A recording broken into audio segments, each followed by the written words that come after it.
Welcome. Welcome to the third day of 7 days, 7 games. Tonight we are playing Symbaroum, a dark fantasy role-playing game that was only recently, about half a year ago maybe, translated into English. It's originally a Swedish game, quite well known in Sweden, or so I'm told, by the Swedish role-playing company called Järnringen, which, as I was told very recently on my YouTube channel, means the Iron Ring, translated into English.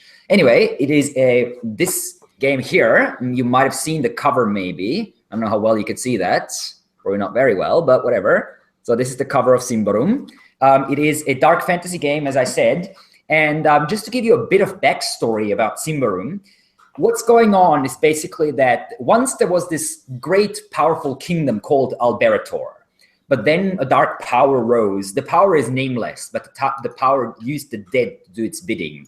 And there was a great war, which went for about 20 years. And in the end, the people of Alberator were victorious, and the enemy was slain. However, the land of Alberator was destroyed, blackened and blighted. Nothing grew anymore. So the young Queen Corinthia, who had suffered serious wounds herself in the battles, had to lead her people to the new land. They crossed the Titan Mountains to the north of Alberator, and they came into a new land, a land that they came to call Ambria, their new kingdom. Now, Ambria is between the Titans and the borders of a large forest called Davokar. Davokar is a very dark forest, and it is the site of a place where an ancient empire once stood about 1,000 or so years ago, the Empire of Symbaroum. That gives the game its name. Davokar Forest hides many secrets and many dark things. There is some evil hidden in the old ruins of Symbaroum, and it's seeping through the forest and it is corrupting whatever it touches. However, the old forest of Symbaroum and the old ruins of Symbaroum also hold many riches, magical powers beyond anything that the people today have encountered, and therefore it draws many people from the new kingdom of Umbria. There's also barbarian tribes that have been living in these lands for many centuries. They usually only live on the plains and on the outskirts of the great forest of Davokar, and they have dire warnings to venture too far into the forest. However, some of them are tempted by the promise of riches and power themselves, venture into the forest. Many of them are not seen ever again. So there are some non-human races. They are, even though they are very classical in some ways, ogres, goblins, elves, no dwarves, they are very different in Symbaroum, even though the elves, for instance, are very alien beings that live somewhere deep in the forest, and they consider themselves to be the guardians of Davokar and the guardians of the old ruins, and they kill those who venture too close to the evil and those who they deem might be touched by it, so that they cannot carry its corruption out into the world. But anyway, we'll get to all of this if it becomes more relevant. We have one single non-human character in this group, and that character is a changeling. Now, changelings are elven children that have been exchanged shortly after birth with human children. No one really knows why the elves do that, but sometimes they come into settlements close to the forest, sneak in, take a human child, and leave one of their own, which looks like a human child for a few years until it hits its teenage years, and then its changeling powers come into effect. These changelings have some natural magic that allows them to cast an illusion onto themselves and take the form of different people. And the older the changeling gets, the more proficient they get in that sort of magic. Our changeling today is not a very old changeling, but he has some of that illusion magic. And no one also knows what happens with the human children that the elves take, but none of them has ever been seen before. So it's probably not a very admirable fate.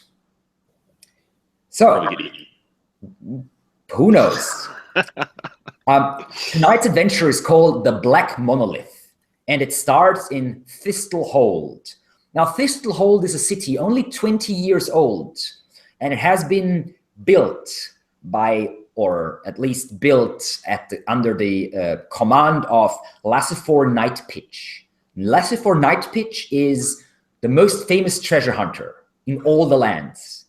It was he who ventured deep into the old forest of Davokar, some say near to the ancient ruins of the capital city of Symbaroum itself, and brought back healing herbs that saved the queen's mother from some horrible disease. For that, he was rewarded with a title and with a lot of money, with great riches, which he used to build or start building the city of Thistle Hold.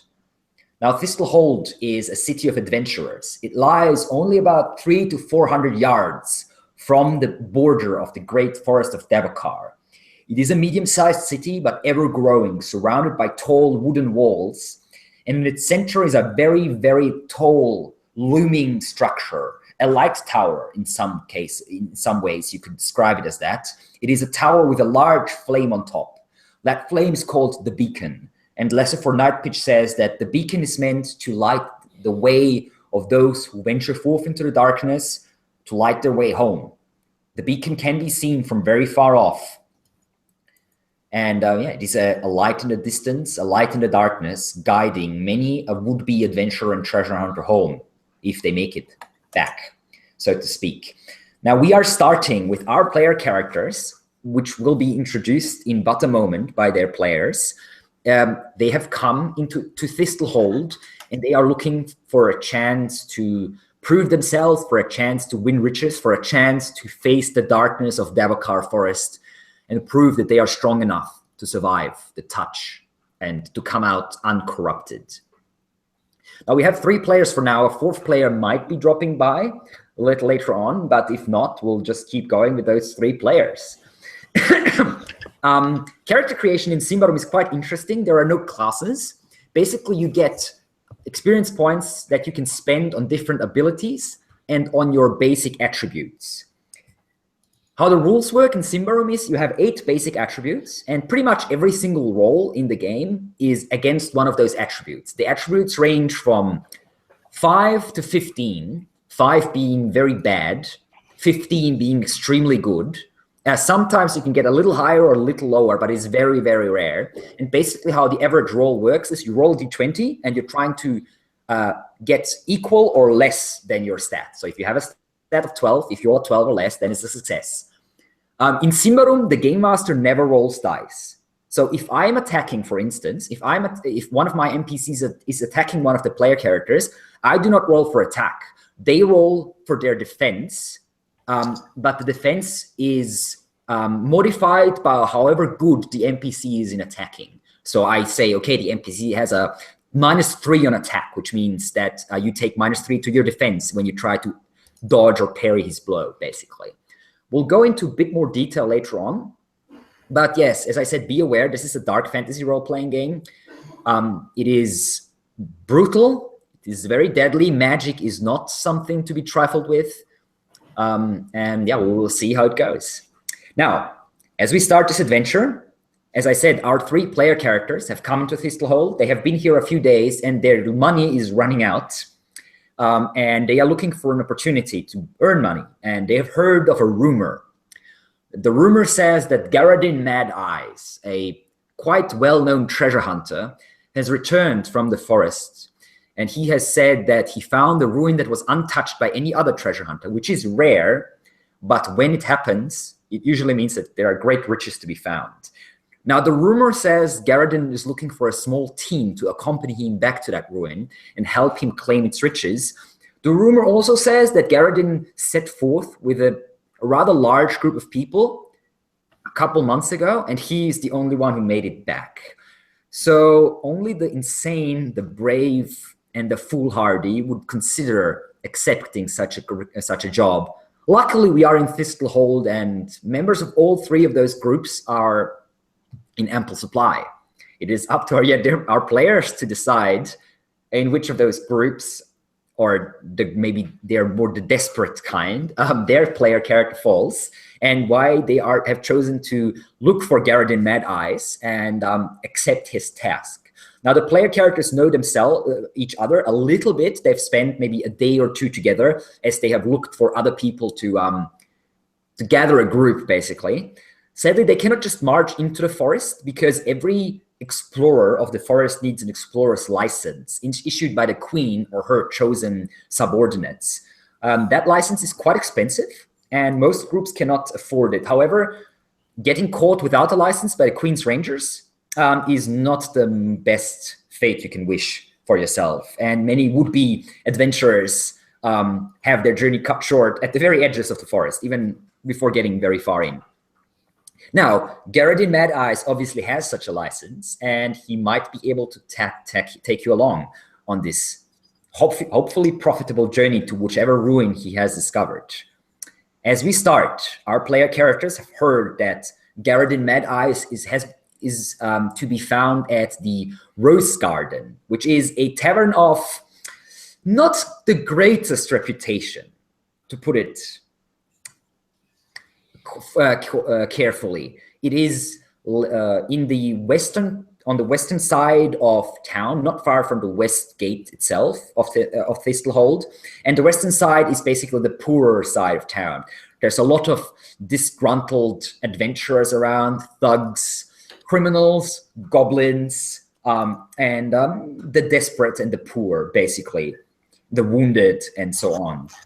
And as we start this adventure, our player characters are basically heading for the Rose Garden. It is already late afternoon, early evening. The sun is setting, and they are looking to find Garadin Mad and hopefully persuade him to take them on his journey, to lend them his explorer's license, so to speak, and show them where riches can be found. Now, I'll give our players the chance to introduce their characters a little bit. Guys, just go ahead, give a short description of your character, maybe, yeah, just a few sentences, the way you imagine him, or the way they look, the way they walk, what kind of equipment they're carrying, that sort of thing. And then we will jump straight into the scene, so to speak.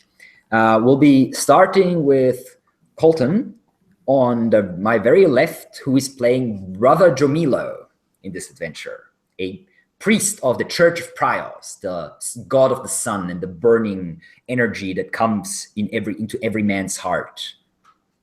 Go ahead, please. Okay, well, I'm playing, like you said, Brother Jamilo Garmi. He's just a human Ambrian. I'm not 100% sure in terms of like what the different sects of being human. There is or different like, cults or whatever you want to call them. That's just culture. The Ambrians are the ones who came from the south. The barbarians are the ones who have been already living in this land for hundreds. Okay.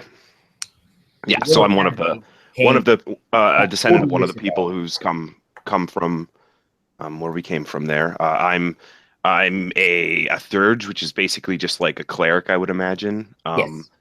Do you want us to go into the shadow at all? Because I'm not 100%. I know that sort of represents our level of corruption. I'm not really sure. I'll explain that real quick. So how the shadow works is every being has a shadow, which is like their mystical aura. And when you get in touch with corruption, your shadow changes. And some people, those that have witch sight and similar abilities, can see your shadow and judge your level of corruption, so to speak. How much contact you have had with supernatural powers. Every corruption, every magic brings its own corruption. Some more, some less. Yes. So I'm just gonna. Mine's basically it's bright brass like a well-polished helmet. That's what I have here. Yes. So that I imagine that makes a lot of sense. It's just very bright and shining like the sun. Yes. As Preos is. Civilized beings usually have metallic colors as their shadows, whereas those that are more in touch with nature have natural colors, brown and green and such, in different shades. Okay. Well, we'll see how that stays or changes over the course of this adventure, because I'm a mystic and I'm going to be dealing with magic, and that could be bad. Anyways, I'm basically physically, I'm just sort of medium-sized, cleanly shaven. He's got really short, like almost military cut hair. Long robes that look sort of like they're not engraved, but they have like sort of a holy aura about them as their blessed robes. Indeed. He's sort of just a calm, like well-spoken, like friendly guy. He's came from a wealthy merchant family. He's basically just sort of struggled with his faith, and then eventually made it to the one true God, of course, Prios, and is trying to spread his beliefs and bring light to the darkness is his big thing. He just wants to light the way for everybody and destroy the monsters of Davokar. All right, and yes, you are hoping to prove yourself, to prove your own faith to yourself and to others by facing. Yeah, I want to find my faith more. Like I'm out to prove myself. Exactly, that's my big personal thing. Excellent, and I believe you are wielding a war pick. Yeah, I have a war pick. Right. Yeah, neat. I have a war pick. Cool. Pretty nasty. Basically, it's a imagine a cudgel that has a single just a big hook, yeah, like a single sort of thorny blade appendage, nearly like a scythe sticking out on one side. It's a fairly nasty weapon. Okay, and that is Brother Jamilo. Moving over to Janik, who is playing Theon. Go ahead. My character is Theon. He is a changeling. As soon as his parents discovered that he was a changeling, he got kicked out of the house and had to fend for himself. So he grew up on the streets, getting to know combat and fighting for food and such really early on. He's not that adept in his in changing. So sometimes it even happens randomly for him. He can't really control it yet. All right. And changelings, by the way, they look pale in their natural form anyway, when they don't have an illusionary sort of barrier around them, so to speak. They are pale, they have dark eyes, and they usually have long, very, very light, very fine sort of whitish hair or silver hair.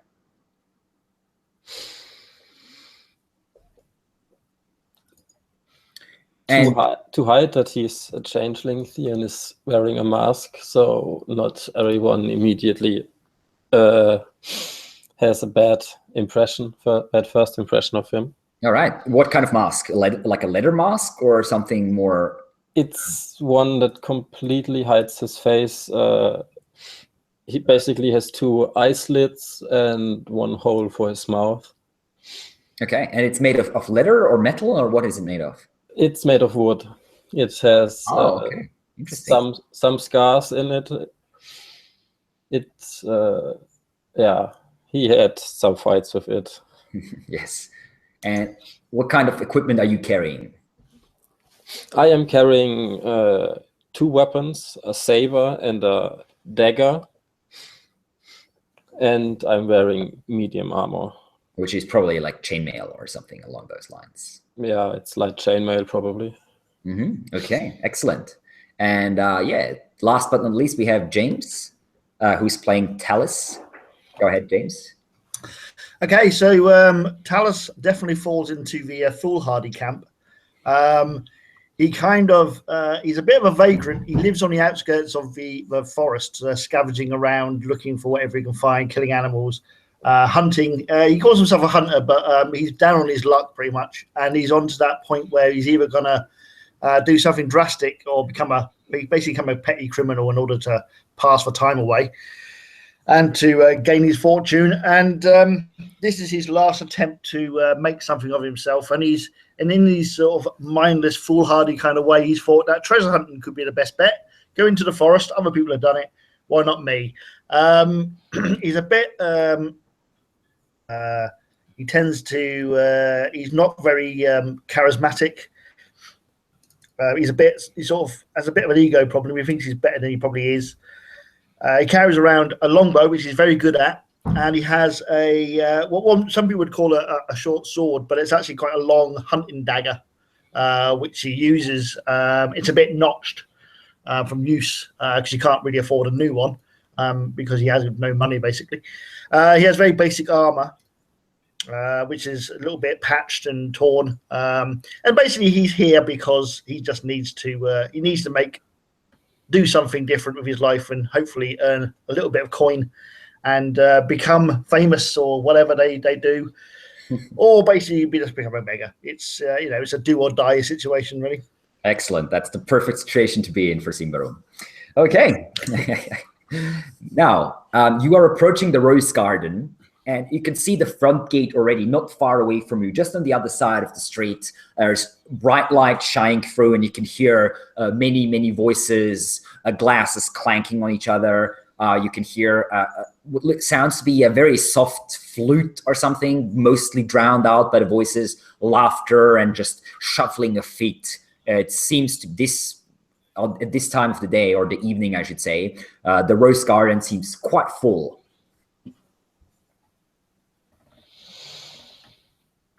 So, what do you wish to do? Well, I'm going in. Yeah, I've got a few coin away. I think going in and getting a drink would be a good start. See what's going on. Okay. See if we can find. You push away the door. A wave of warmth hits you. It's very hot in here. 2 large fires in 2 fireplaces are blazing up, and there is the smell is a mixture of sawdust, sweat, and beer washing over you. And it is very bright. Several lanterns are hanging from the ceiling, and there's at least about 50 or 60 people packed into the common room. The common room is about 3/4 full. There's a few places on the bar, and there's maybe 1 or 2 tables that are free. Everything else is filled up. The innkeeper, a very large man, slightly fat, but was definitely once extremely muscular by his looks, now gone a bit old, is busy shuffling around and filling mugs with beer and ale and other alcoholic beverages, and is just passing them over the bar. And you can see 2 goblin servants just running around with large platters of food and drink, and just handing them out to the tables and such. The clientele is quite rough, but the atmosphere doesn't actually seem to be too terrible. It doesn't, I mean, there's definitely a little bit of a sense of violence in the air, but that's just because the clientele is a rough and fairly uneducated group as such. And most people are armed in here, at least a dagger, a short sword, a cudgel, maybe a hand axe here and there. Some actually have like swords and larger weapons. But there's no sense of animosity. This seems to be a place where people from all different layers of life and society can come more or less safely.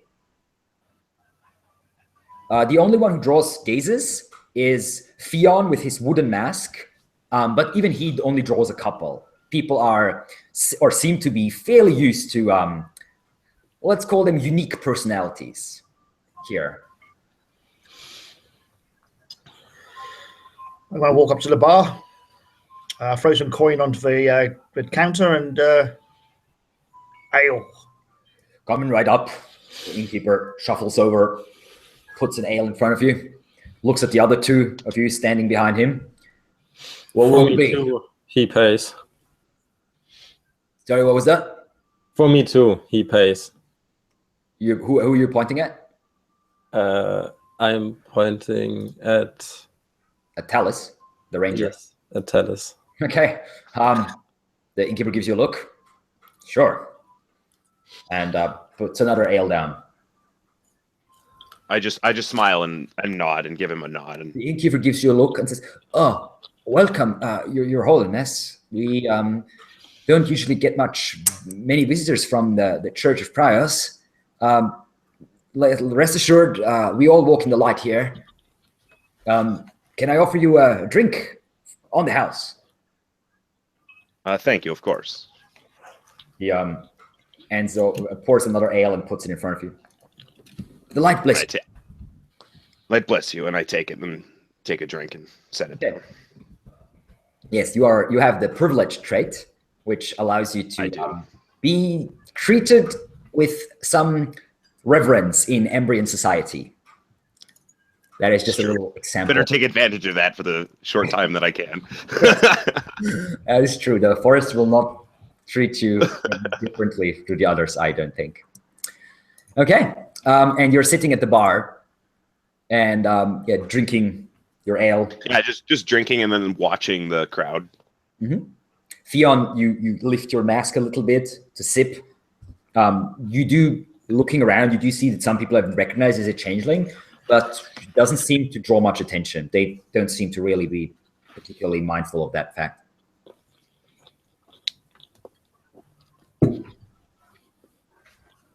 So we're here to find. You have heard that Garadin Mad Garadin Mad Eyes, that's what his name. Yes, that was his name. You don't know what he looks like, but you've heard him quite a few times.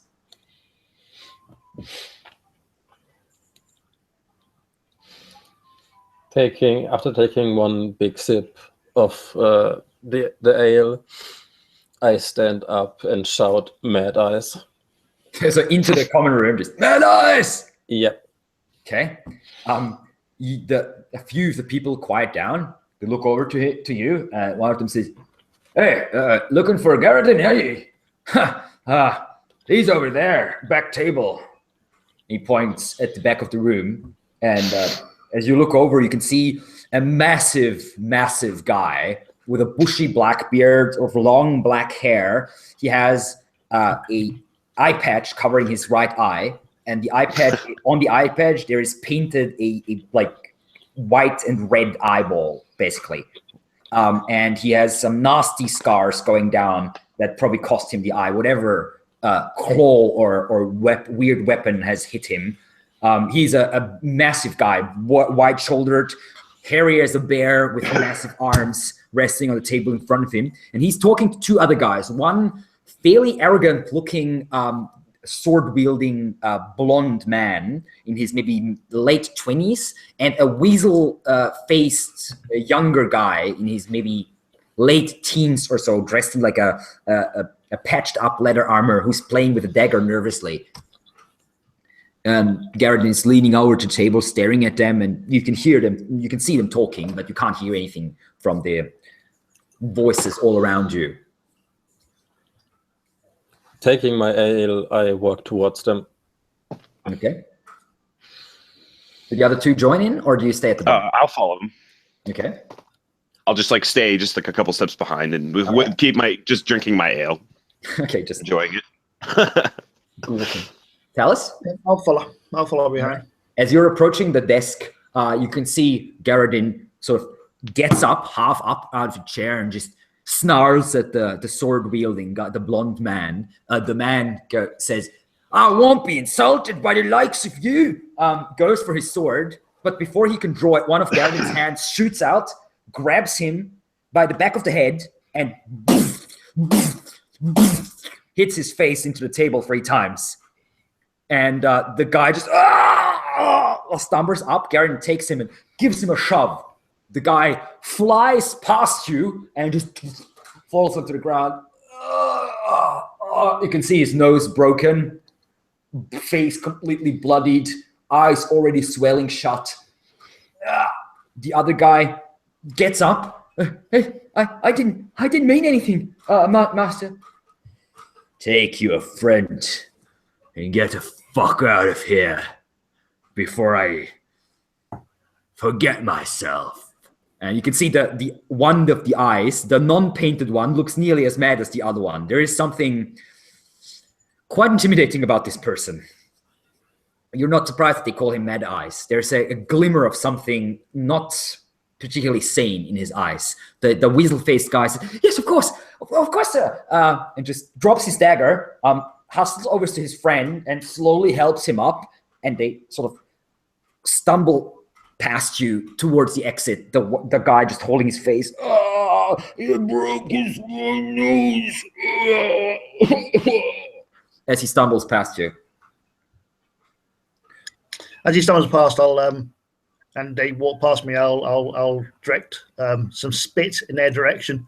Okay. Walking towards the table. They do not even realize that you spit at them. They just keep going, too preoccupied. And while this is happening, Garadin leans over, takes one of their mugs that they were standing from him, and just drains it. The ale running into his beard. Looks up, sees you standing there. What's this? More hopefuls coming to join my task. Hey? I wouldn't say hopeful. And I give him my ale. Okay, he takes it. Someone has good manners around here, at least.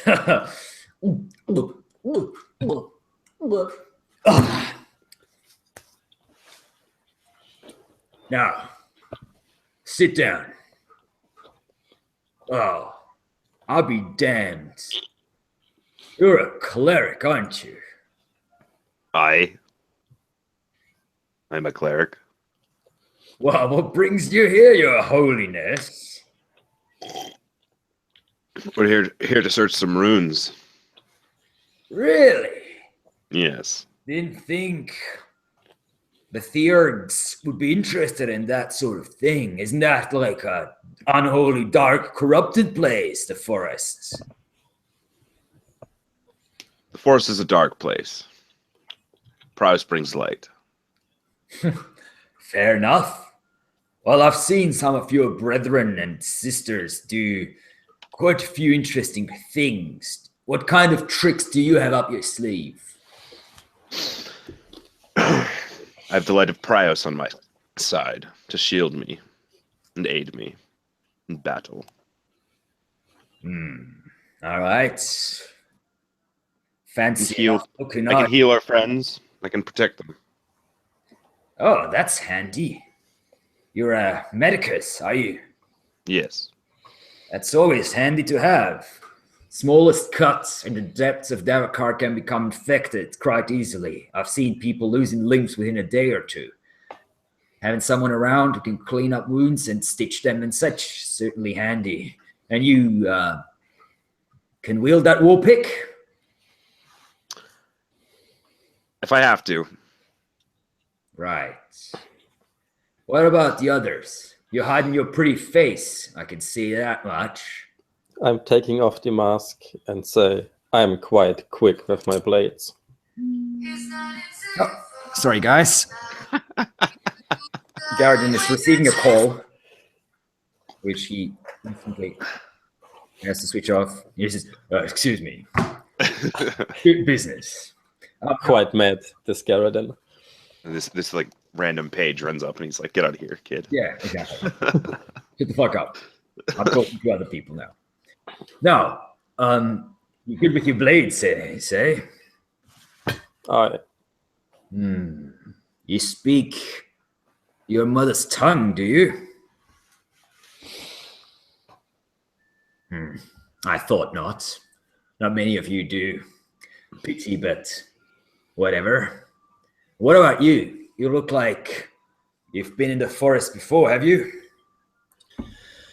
Yeah, I bring with me the knowledge of the woods and the need for a license, which I cannot afford, but apparently you have. Right. So I feel like we can help each other out. Well, license is running out in 3 months. That should be plenty of time. So you three think you have what it takes. All right, I'll tell you what. I'll give you a chance to prove yourselves. He stands up, just pushes himself off the table, and now looks around and says, follow me, and starts walking towards the exit. Okay. You follow, and he exits the rose garden, and you leave the voices behind and step out into the now nearly dark street. And he turns to the right, walks down maybe 50 yards or so, and then into a back alley to the right. Fairly dirty place with all kinds of crap on the ground. He looks over the shoulder and says, come on, don't fall behind. I'm following him quickly. Okay. Yeah, keep in pace. He leads you to a small, like a a place where 3 back alleys meet and form a small square, basically, with what looks to be an old fountain that's seen better days. And he stops there, and it's fairly dark down back here. And he stops and says, "Eric, you there?" And you hear a voice coming from the darkness saying, "Garadin, we've been waiting." "Yeah, here I am." And you could see a bald guy, fairly muscular, with a cudgel in his hand and dressed in like leather armor, pushes his way through the darkness. And there's a couple people behind him, similarly dressed. A fairly dirty bunch, not particularly trustworthy looking. Garadin leans against the wall and says, "Well," points at the 3 of you with his head, "Eric, these are my new friends. As promised, I brought them to you and your boys." Eric gives you a look, says, "They don't look that wealthy, but we can sell some of those fancy robes and blades that they're wielding, can't we, boys?" And you can hear some muttering from the darkness around as you can see 3 more people stepping out behind him, and then to the left, 2 more coming out of one of the alleys. They're all wielding like cudgels and short blades. Garadin, leaning against the wall, just crosses his mighty arms in front of his big chest, and he says, "All right, they're all yours, gentlemen," and gives a nasty grin. And Eric just says, "You heard the man, boys. Let's take them." And they start moving towards you, all 6 of them. I draw my 2 blades and face Eric. Now, we are in combat now, so let's give a quick rundown how combat works. Initiative is based on your quick value. The higher your quick rating is, the more the swifter you are. There is no such thing as initiative roll as such in Symbaroum. It's just your base quick stat. Once it is your turn, you can do free actions like talk or do some basic things. You can do a move action, which is usually move or draw a weapon or something along those lines. And you can do one action basically. So that would be usually an attack or using some sort of supernatural power or using an item onto someone else and things like that. That's pretty much a quick rundown of combat. Now, if anyone had long weapons, which are like spears and halberds and such, they get 1 free attack before combat starts. But since none of you or the NPCs are wielding any long weapons, we'll be skipping this part and going straight into the initiative, into the normal initiative. And because Theon has a quick of 13, he is by far the fastest of the combatants involved in this. And he can go first. So, do I have my weapons drawn yet or not? No, not at the moment. Then I'm going to draw my weapons. Okay. And move so that I'm in a line between Eric and Brother Jamilo. Okay, you can do that. That's because it's only 1 or 2 steps. Usually, if you draw your weapons, you cannot move in the same turn. But because this is just a very little movement, I will allow that, as you just draw both your blades and stand out in front of the priest. And Talis is up next with a quick of 10. Okay, I'm basically going to draw my dagger, or my short sword, or what you want to call it, my long hunting knife. And presumably, I mean, us 3 and this Mad Eye is all in the same kind of area, aren't we? Because we're actually just followed him in. Yeah, right? My long knife. Sorry. Yeah, you're at the entrance of the coming through one of the alleys, basically. Okay, I'm gonna draw my long knife, take 2 steps towards Mad Eye, and hold my knife to his throat. Okay. And basically say, "We die, you die."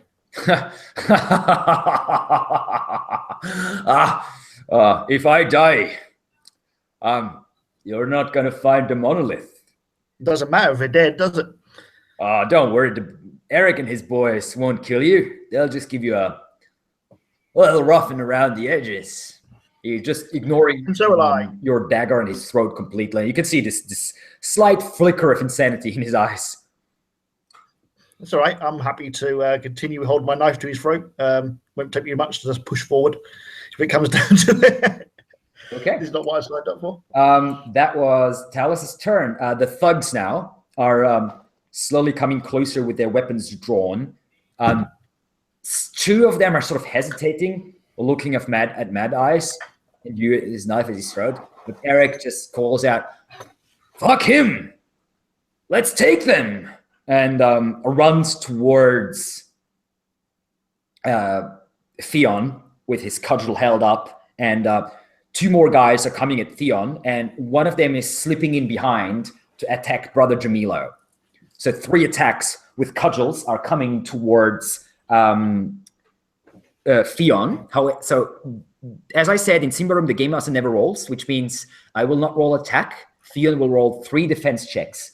Now, these thugs have a attack of 0. So you're just rolling basic defense rolls. Your defense, I believe, is 15 if you have both your weapons out. Yes, it is. Which means that you're rolling 3d20s, and a 15 or lower is a success. If you fail either of them, you get hit. I rolled an 8, a 9, and a 6. And that is perfect. You just parry all 3 of the blade of the cudgels that are sweeping down at him. The thugs are like, hesitate for a moment. They have not expected this type of resistance.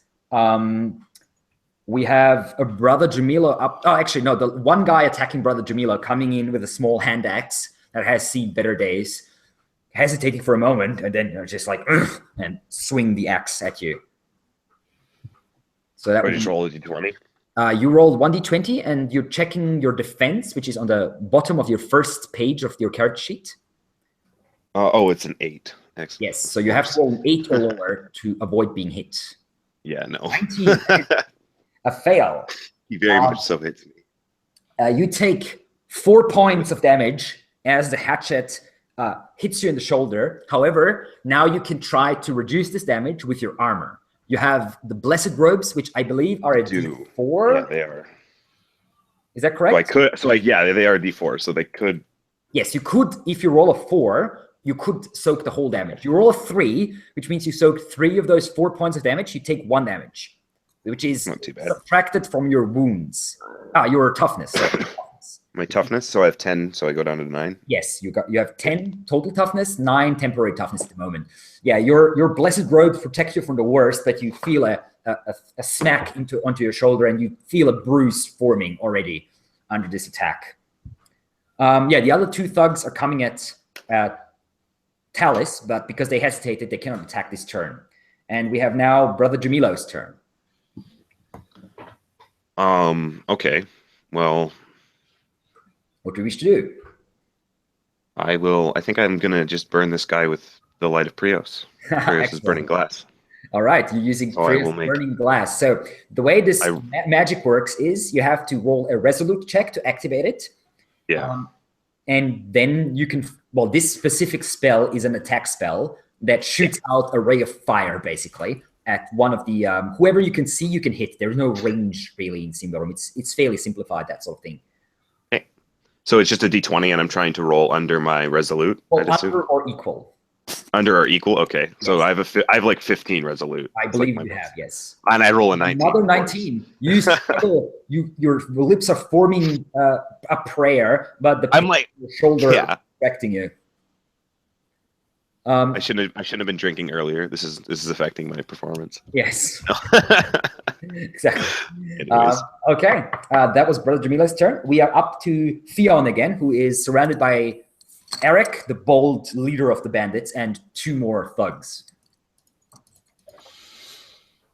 I'm making 2 quick attacks against Eric. First with my saber, then with my dagger. You have twin attack, I believe, which allows you to do 2 attacks. Usually characters in Symbaroum can only do 1 attack, but there is certain feats that can allow them to strike multiple times. Twin attack is one of them.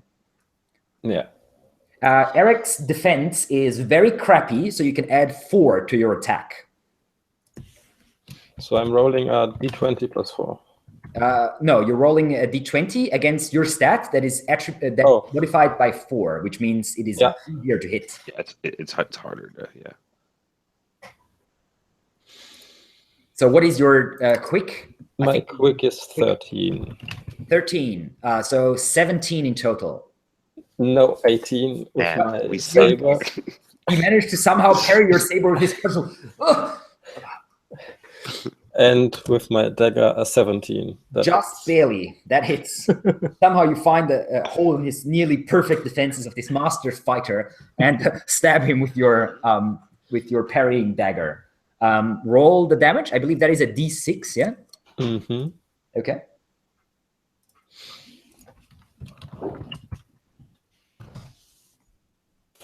4. Okay, he has an armor value of 3. He's wearing what's called in Symbaroum crow armor, which is a very shabby, crappy type of basically medium armor that's scrounged together from different types of armor. So basically, it's just he's wearing bits and pieces of armor that together form a medium armor called crow armor. So you dealt 4 points.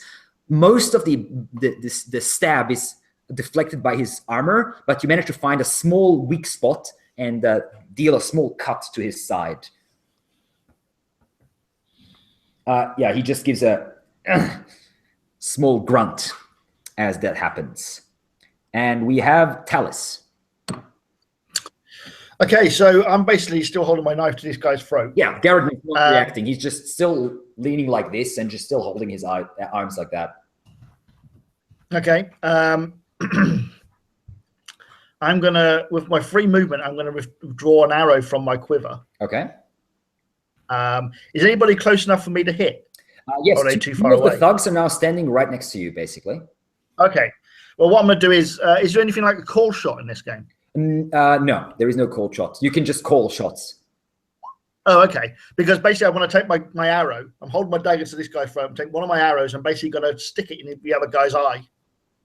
One of the bad guys, one of the, sure, yeah. Just basically. Okay. He's that close enough to slam it in his eye, basically. Okay. Go for it. That would be a, I think, accurate attack for you. All right. So basically, I just roll d20 and try to get under my accuracy. Or under or equal. Or equal, yes. Equal. Okay, right. All right. Okay. So my accurate is 11. Yes. So a d20. And I rolled 7. Nice. You lean forward and stab, and the guy hadn't, he was watching your knife arm, basically. Didn't expect this at all. Raised his cudgel way too slowly, and you stab him in the side. I'll say an arrow deals 1d4 damage in melee range. Okay. So roll me a d4.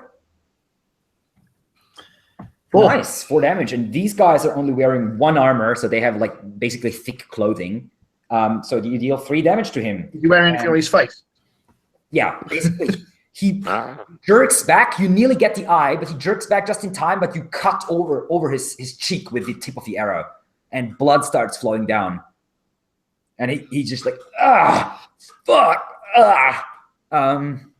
yeah, that is Talus' turn. The thugs now are 2 of them are striking at Talus with their cudgels. So Talus, give me 2 defense rolls with just straight up rolls without any modifiers. Right. So my defense is 10, so I need to get under 10, right? Under or equal, yes. 10 or less. All right, first one, 6. Yes. A cudgel whisks over your head as you duck. The second 10. one gets very close to hit you. The other guy comes in low, trying to smack you in the knee, but you manage to twist aside, and it just scrapes along the outside of your shin and doesn't deal any damage. You feel just a very small pain, and as you twist out of the way just in time. Then we have one thug still attacking Brother Jamilo, who's trying to do something, but the thug is just he waits for a moment, nothing happens, and he just shrugs and smacks you one more time with his hand axe. Oh, right. 20. Oh, you failed miserably. You raised your arm, thinking that you had already drawn your weapon, but you realize no, and the axe hits you in the arm, dealing 4 points. Okay, so I can try to... Yeah, you can try to soak it, as always. Cool, another 3. You take 3 points of damage as the axe cuts into your arm. And there's quite a bit of blood now soaking through your robes. Large red stain, yes. And the 3 thugs, Eric and his 2 companions, are still trying to get a hold of this changeling who was too fast for them for now. An 18, a 4, and a 5, so 1 hits me. Okay, and because they are flanking you, they get 2 damage extra. So you dodge the 2 attacks from the thugs, left, right, but then Eric comes in and smacks you and hits you in the chest with his cudgel, dealing 6 points of damage. Which you can try to reduce with your armor. I believe you have a D8 armor, if I remember correctly. 5. It's 5, so only 1 point of damage goes through. Most of the cudgel's energy is deflected by your armor. And Brother Jamilo, it is your turn. Okay, now I'm going to do what I should have done last turn. And I'm going to cast Blessed Shield this time on myself and... Is it Talus that's the changeling? Or is it... No, it's Corwall's character. It's Fion. Fion is the changeling. Okay, Fion. Sorry, because it says Corwall on the thing. So I was... Fion. I'm going to cast it on me and Fion. Nice, and it worked. This time you succeed. You call out a prayer, and a ripple like sunlight dancing on a lake goes through the whole area. And lies itself around you and Fion as the holy shield takes effect. And that shield lasts until the end of the scene, by the way. Yeah. So that's it's a D6 and I just roll that now? No. Or do I roll that when the armor... Every time you okay. Shield adds 6 to your armor. So every I understand. Yeah. However, because this is a spell, you take 1d4 points of temporary corruption. Yes, I do. As every spell in this game leads to corruption. 1 point. So note on your character sheet, you have 1 point of temporary corruption. Should your temporary corruption goes away at the end of the scene, but I have 8 corruption, so I can't get over 8 in a scene, I'd imagine. If you do, then you're gonna... Something really bad will happen. Bad things will happen. Yes. So what is your corruption threshold? 8. Okay, so no. If you go over 8, then bad things happen, but they're not too terrible. If you go over your total of your resolute, which is I believe 16 for you or something like that. Yes. My resolute's 15. Okay, yeah, so that's not too bad. That's quite high. Yes, that is extremely high. 15 is pretty much as high as you can get. You're a very, very willpower strong individual. So yeah, as I said, if you reach the corruption threshold, bad things start to happen. If you go over your total resolute in corruption, then you're a goner, pretty much. Yep, the darkness takes me. Yeah, you could say that. Chews you through and spits you out as something different. But we will see. Hopefully that won't happen. However, you have taken 1 point of temporary corruption for now, as you feel the foulness of the magic. Even in the light, there is darkness hidden, just running through you a little bit. The thug facing you is now like looking a little unsure of himself as he sees that, because magic is not an everyday occurrence by any means in Symbaroum. Fion, your turn. You now feel some sort of protective, warm aura lying on you.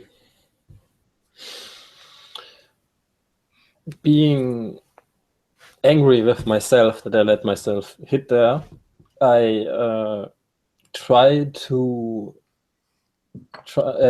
change to an ogre. And that's sadly not how changelings work. You can only change your physical appearance, not your body as such. But I would be an ogre at a small sized. Well, technically, you could change into a small-sized ogre. Yes. Yes, I'm going to do that. Okay, I believe that is also a resolute check to activate magical ability. Yes, against resolute. Okay. Just gonna freak these guys out.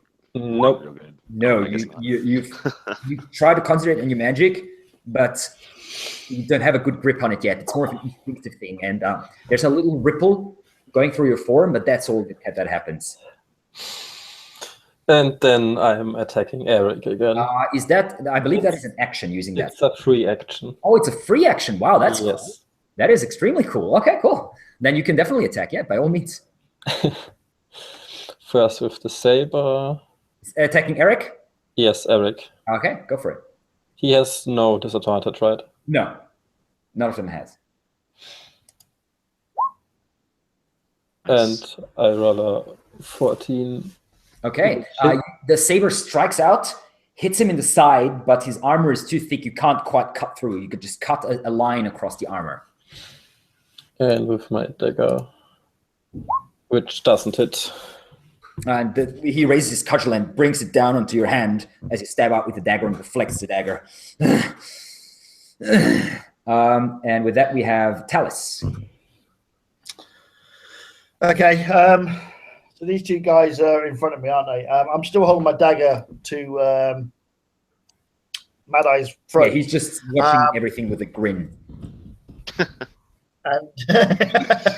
And I'm basically I'm gonna move slightly more into him, okay, with my knife kind of at an angle along the side of my arm. So I'm basically now pushing the blade rather than a tip onto his throat. Right.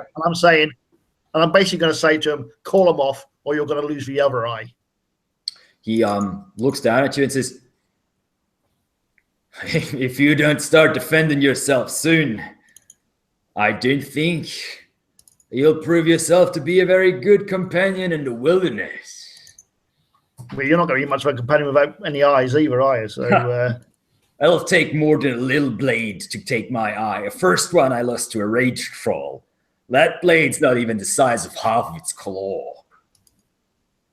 I'm gonna hold the tip of my arrow to his eyeball. Okay, and say, as you do, I don't need this blade. Okay, give me an accurate roll with a -3. Right, we have a look.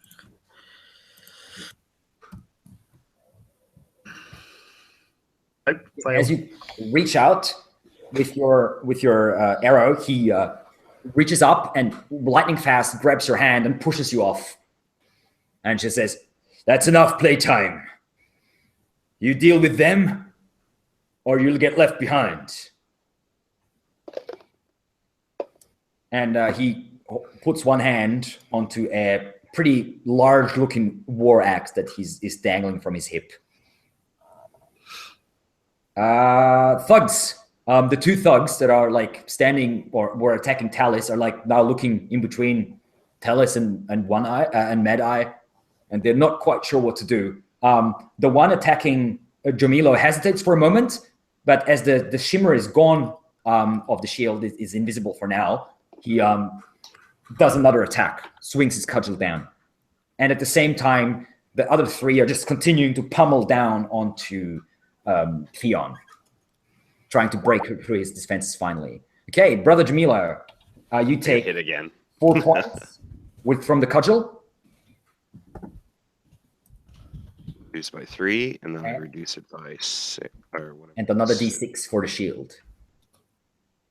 And that is enough as the cudgel breaks down and then hits you, but is reflected, and you can see a flash of light where the cudgel has hit. And he turns and starts running away as he sees that. You can do an attack of opportunity if you wish, but you don't have a weapon drawn. No, I don't have a weapon drawn. I have like a dagger. I don't know if that means anything, but if it's easier for me to just pull that out. I don't know. Yes, a dagger is a free action to pull, but you can't do it if it's not your turn. Okay, so my turn comes up after all the thugs. Yeah, you just I'm at the very end. I'm really like slow. Yes, well, you have 7 quicks, so you're not very fast. That is true. You see one of the thugs just running away and shouting something about magic. I yell if while he's running away, I just gonna yell let the light of Prios guide you. Like while he's running. Well, while this is happening, 3 cudgels are coming towards Theon. What? 6 or 16 and a 4, so one of the attacks hits. Yeah, one of the attacks hits, and you take 6 damage once more. But this time you can soak 1d8 plus 1d6, which is pretty damn impressive. 10. So yeah, 6 damage come, but again, a shield flares up, surprising you for a moment as well, because you have no idea what the shit that is, but it's helping you, so it must be good. As the cudgel just, with a blast of light, is reflected. What the hell is going on, Eric? One of the thugs says, and Eric just looks over at Mad Eyes and says, "You didn't say anything about magic." Didn't I? I must have slipped my mind. Sorry. With that, we are up to Brother Jamila. Okay.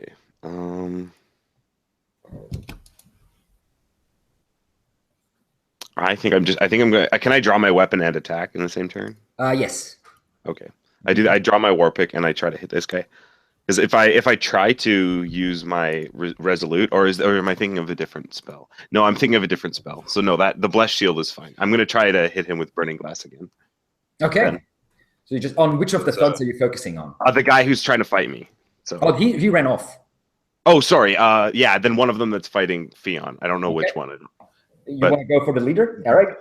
Yes, Eric. All right. You focus on his bold face and just concentrate.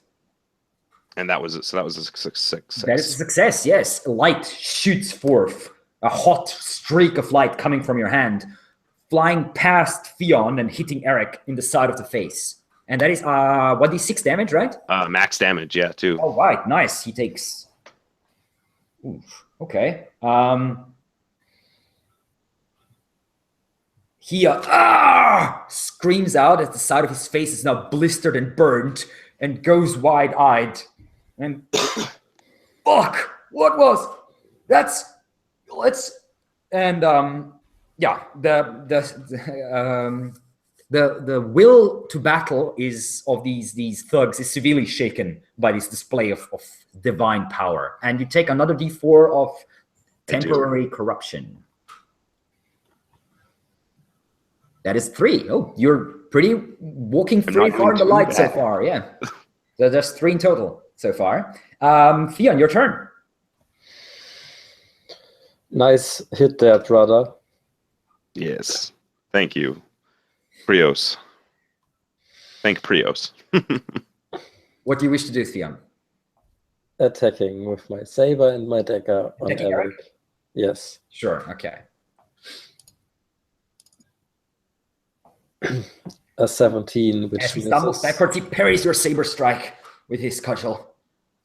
And dagger, no. And he parries both attacks. What a dick. I am not quite warm yet. Yeah, silly, definitely. Talus, your turn. You see all this light going off around you, and you see that the bandits are not far away from running, as they're looking quite nervous now. Okay, I'm gonna basically strike out at one of these guys with my dagger, one of the ones who are attacking me, as I kind of growl from the corner of my mouth, "I don't like you, you old bastard," at Mad Eye. He just laughs. And yeah, basically I'm going to lash out at one of these guys. All right, your hunting knife coming out. Which is an accurate roll, so roll my d20.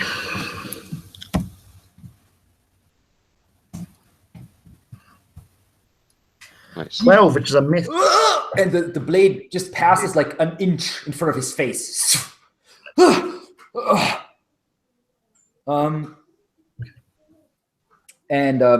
That is your turn, Talus, which meets the thugs. Let's see. No, I was just rolling the extra dice because I want to see if I can actually just click on the character sheet. You should be able to, yeah. Okay. Let's see. Eric just shouts, "Let's get the fuck out of here, guys!" And turns and they all start running away, basically. running. making an attack against each of them. Yes, both Talus and Theon can make attacks of opportunity against one enemy each. Okay, I think I'll do that. I'm choosing Eric. Oh, look at that! A 1. No, it's a 6. Sorry. That is a hit. Yeah, I think so. there is no such thing as a critical hit, by the way, in this game. A 1 is just a good hit. It's not like anything special. So both hits. Yeah, roll damage, both of you. Eric is hit by a slash from the saber as he turns around. 6 damage. Ooh, okay. He's blood spurts from a wound on his back, but he continues slipping away, surviving that blow. Ignore that roll. It's, I thought that might be a damage roll, but it wasn't. Is it a D6 with your dagger? Or D8? D8. Oh, D8. Nice. Okay, but only 2 damage. So you give him a small nick at the back of his head, and then they all disappear into the shadows. And you just hear them running and shouting something about magic, and you can just hear Eric's voice. I'll get you for this, Mad Eye! And Mad Eye just, you're welcome to try, fuckface! And then silence, and just a few receding footsteps, and then nothing. And Mad Eye turns to you and says, well, you certainly proved yourself, brother.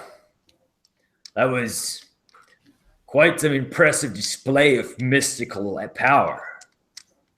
All I proved was their ignorance. Well, true enough. They're simple people. Can't expect much from those scum. You're right.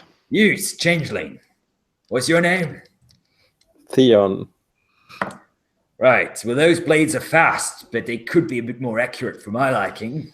Yes, they could. But I think I'll take you along. And he turns to Talus and says, I like your spirit, little man. You're a tough one, aren't you? Yeah, you'll discover it when I piss on you. All right, I'll take you. I'll take all 3 of you. We'll leave at first light tomorrow morning. Meet me at the North Gate and get ready for at least a week's travel. Maybe even more. It'll be hard going. Pack light. Whatever you don't need, leave behind. Get some food. I'll be carrying some as well, and we'll see what we can scare it in the forest. The outskirts aren't too dangerous. Only when we get a few days in, things start getting a bit darker. Well then, I'll see you in the morning, unless there's anything that's not clear yet. All clear so far. All right then. Sounds good to me. Till the morning then. And he just rumbles off back to, seems to be going back to the Rose Garden from the looks of it.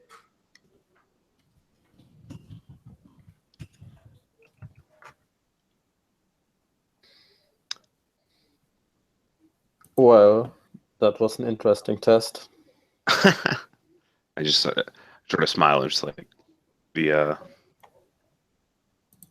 people have their ways.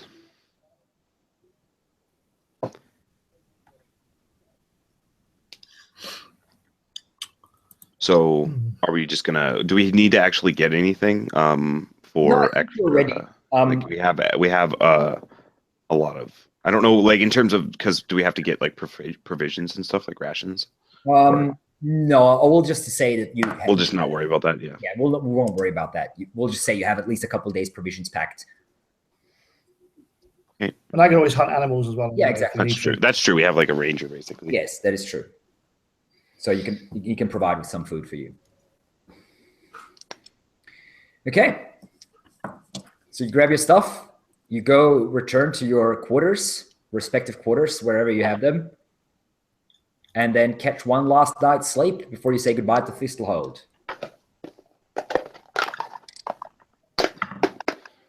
Okay. Anything anyone wants to do? Hold. Next. I don't think so. Okay. How is it about healing? So the way healing works is you can. You mean natural healing? Yeah. So I think. So I could probably How does that work? So that's a good question. Natural healing without anything is 1 toughness per day. That's the natural healing rate. With what's the ability called? Medicus, I believe. It's Medicus. I can regenerate 1d4 points of toughness on every ally once per day.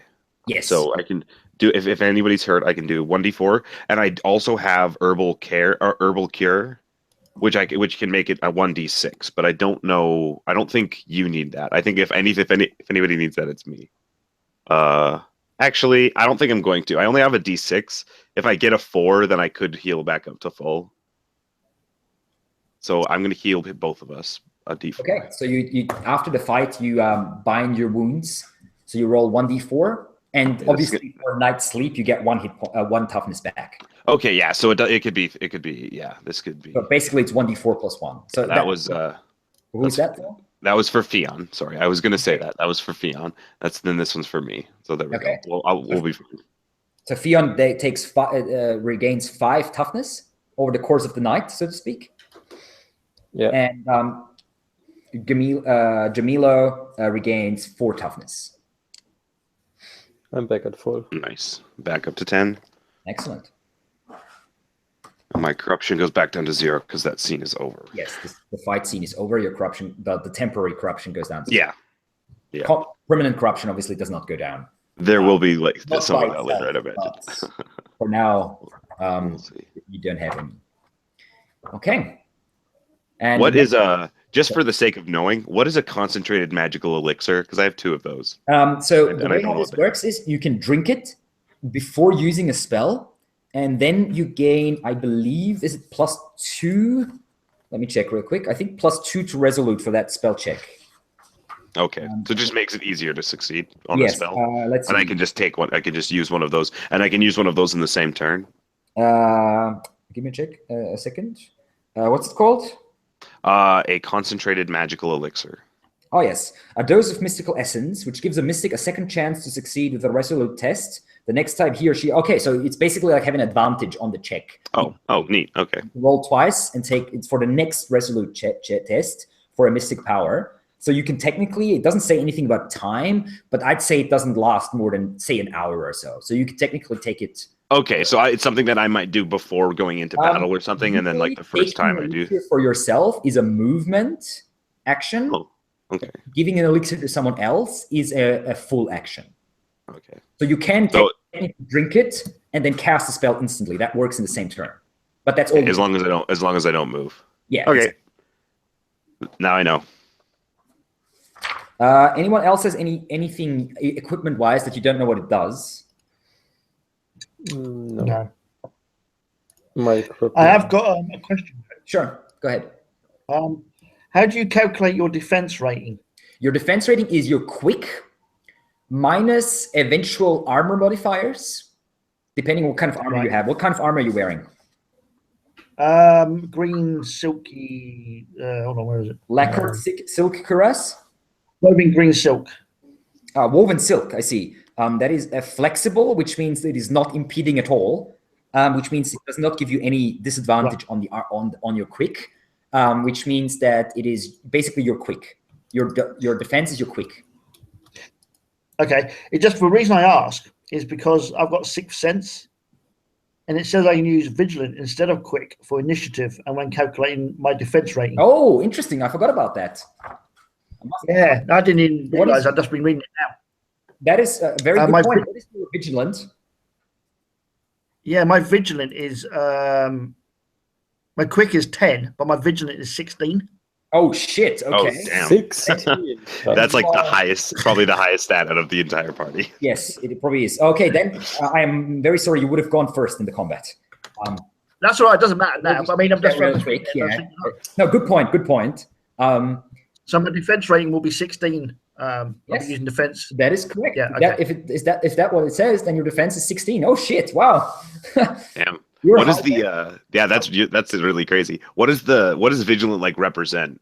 Is that like is it like Constitution almost? No, vigilant is the sharpness of your senses, basically. So okay. He has interesting. Supernaturally sharp senses, so he can sort of. It's nearly like he can see into the future a little bit. Yeah, he's got spidey senses. Yeah, exactly, spidey senses, basically.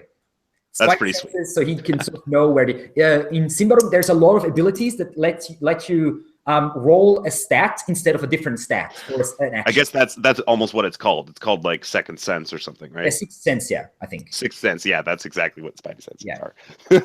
Basically. So yeah, often, like usually you roll accurate in combat, but a lot of people can roll different stats. Like for instance, if you have Iron Fist, that allows you to roll strong instead of accurate in combat. So if you're like a large lumbering dude, you don't need accuracy, you just need muscle, basically. If you have that specific feat that allows you to do that. And yeah, that's pretty cool. I quite like this system. It's like it's a pretty simple like system, and like it allows, especially just with the like switching stats around, like being able to like go out of that. It makes like interesting traits and features. Yeah, exactly. It's quite. You can create characters in many different ways, and they still work quite well. You can have someone. There's some abilities that let you roll discreet for an attack, for instance. So if you're like a super, I think that's called feint. So if you're like that would be like a really good like rogue ability or something. Yeah, exactly. So you can be a rogue that's still very good at hitting people, even though don't have to be very quick. Even though a rogue is generally also quick, or you don't have to be very accurate. Often, however, those I'm switching my stats out things only work in combination with the specific weapons. Like feint, I think only works with light weapons or short weapons like daggers and rapiers and such. I believe Talus has an ability that lets him use vigilance for his ranged attacks. Is that correct? Hold on, let me just check. I think there is definitely something involving my ranged attacks. It's called marksman or something. Yeah, I do D10 damage. If I wound an opponent with a bow attack, he can make an accurate versus strong check. No, you roll. You make an accurate versus strong check. Oh, that's the. Oh yeah. Sorry, yeah. Vigilant instead of accurate when making range attacks. Yeah. Yes. So my vigilant is pretty much anything I use. Yes, vigilant for a lot of things. That's what your character is made for, basically. Yeah. You're all about your senses. You have extremely heightened senses, basically, and you can use them in a lot of different circumstances. Well, that's handy to know, isn't it? Excellent. Well, yeah, guys, read through your character sheets. I don't have everything in my head, I'm afraid, because I created like 3 characters. Yeah, it's 2 days. And it's like like you said, you've only run this game like once. Yeah, exactly. So it's not like super proficient in the rule system wise. I'm still good learning process. But yeah, we're learning together. Anyway, so you meet Garadin, who's wearing a large backpack on his back. On the eastern gate at first light, and set out towards the forest, towards old Davokar forest. The forest itself is only, as I said, about 300 meters or so away from the north wall of Thistle Hold. Before, when Thistle Hold was built, it was even closer, but the trees closest to the city walls have been chopped down over the last 20 years or so since the city's construction, so the forest has been pushed back a little. However, Davokar forest is so big that no one really knows where it ends. It just goes and goes north and north and north and north. And no one really knows. No one's ever been to the north side of Davokar forest. Not even the barbarian clans that have lived here for hundreds of years really know where the forest ends. It's a forest that's, some say, as large as a continent, basically. And you are on its very southern border.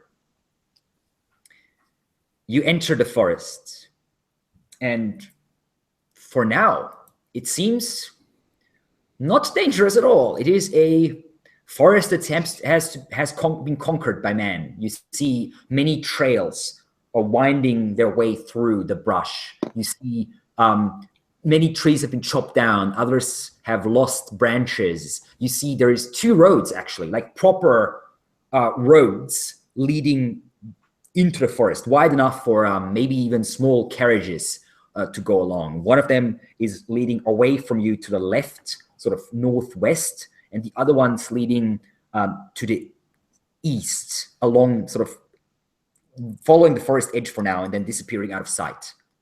Garadin seems to be going into a northeasterly direction, marching rather quickly with his axe in one hand, his backpack shouldered, and just pushing his way through. The forest is quite pretty, actually. Some of you, especially Brother Jamilo, have expected things to be very different, much darker, much more evil looking. This forest is quite beautiful. There are the trees are a vibrant green, glittering in the morning sunlight. And you see a few squirrels, a few small birds sitting in the branches. There is no sense of danger. And there are quite a few other people in the forest here, cutting firewood, maybe hunters going out on small expeditions and traveling along the roads. Some of them are barbarians, some of them are Ambrians, and you see quite a few goblins just skittering along everywhere. You are mostly ignored, even though some of the people raise a hand in greeting as Garadin and you walk past. Garadin just gives them a gruff nod. One of the guys, an older, lanky, tall fella, shouts over, "Hey, Mad Eyes, where are you going?" Garadin gives him a look and says, "You'd like to know that, wouldn't you, Taras? Well, why don't you come with me and find out?" No, I'm good, thank you." And yeah, you just keep going. Garadin sets a fairly quick pace, leading you deeper and deeper into the forest on a straight northeastern course, pretty much. And you walk for most of the day, slowly leaving behind the civilized areas of the forest. The roads disappear. People are rare and rare until about mid-afternoon or so. You haven't seen anyone for hours. Now this seems to be the more wild part of the forest. Talis, you have been here quite a few times, and you can't help but notice several animal trails. This area has, while the area closest to Thistle Hold has been mostly devoid of wildlife, anything larger than a squirrel or a bird, really, there's boars and deer here in not abundance necessarily, but in enough quantity to feed quite a few people. Okay. And then you make camp at nightfall, make a large fire. Garadin sits down and you all share some food. And he offers you a bottle of fairly strong liquor. This he just passes around, or not a bottle as such, a skin filled with liquor. "Take some of it, warm up your bones. I know the forest doesn't seem that cold yet, but believe me, the cold of this forest has little to do with the lack of sunlight." I'll take a big sip. Yeah, I'll take a swig. It's pretty strong. It burns your throat a little, but it's also very warming. That would probably feel very good to me. It does. Because I would like associate a lot of those feelings with the sun. Yes, it is the sun in a bottle, or the sun in a. I imagine in a lot of places where like liquor isn't like frowned upon. If there's sun worshipping people, like alcohol would be very much so be like fire in a bottle, like it is in. Yeah. Likely. So, Garadin says, "Tell me, what have you heard of Davokar? What do you know? Or what do you think you know?" He looks around with his one eye and his fake eye. All I know is it's a land of darkness and monsters. Well, it is sometimes, in some places. Davokar has its beauties, as you might have seen today, especially in autumn, which isn't too far off. But there's always danger. These areas here are tamed. We should be safe enough. However, even here, there's the occasional dangers. There's wild beasts mostly. Nothing much more dangerous, but even the wild beasts can kill you quite easily. He looks at Talis. "You've probably been around these parts a few times. from the way you look, or is my guess wrong? No, you guessed right. Thought so. So, listen up. Nighttime is the time when the mare cats hunt. Don't want to be caught with them. They have a nasty poisonous bite and tend to sneak up on you undetected. Luckily, they shy away from the fire. So as long as keep this going, we shouldn't have any problem. If we're unlucky, we might run into a Biogorn. They look like a bear, but slightly smaller, although much more crazy than a bear. If we can, we avoid them. Tomorrow, he looks at Talus. I'll go ahead. You keep those two in my trail, if you can. Sure, it should be easy enough, I'm guessing. I just want to make sure that we don't run into any trouble. I'll just nod. All right. Now, we made some good way today. There's 2 more days we need to go before reaching the land of the Carrots, Karahar. For those of you who don't know, the Carrots are the local barbarian tribe. They're generally not too unfriendly, but I have a bit of a bad reputation with some of them. If we run into any of those hunting parties, I'll let you do the talking, and I'll try not to draw too much attention to myself. We need to purchase boats from them. Where we're going, boats will help us out. We'll be faster and safer with them. He takes out a handful of thalers, gold coins, puts them on the ground next to the firelight. They're slightly shimmering in the fire. And he says, take those. Whoever wants to do the negotiations with the Carrots, just treat them with respect and you'll be fine. I have a question. Yeah. How do they feel about the Prios? The barbarians. Oh, you're asking. Are you asking? I have no, like, do I know if they have any sort of predisposition to the gods, to the one true god? The barbarians have, firstly, they are not unified. There's about a dozen clans, and many sub-clans, and the clans are quite different from each other. Some of them are nearly civilized. Others are like savage brutes wielding stone weapons, basically. The further away from... So it could vary, I imagine. Yes, they can vary quite significantly.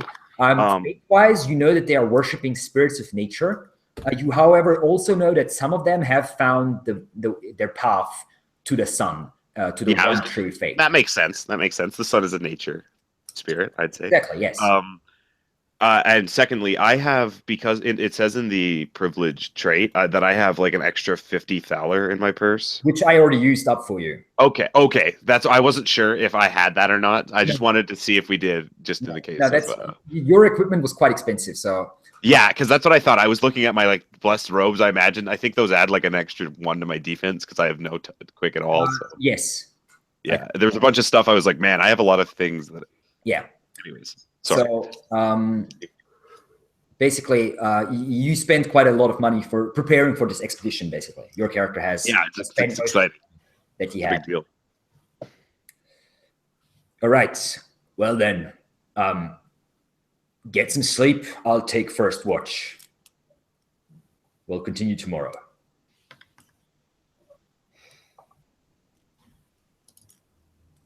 And he just stands up, leans against the tree on the outside of the fire, turns his back towards the firelight, and stares out into the darkness.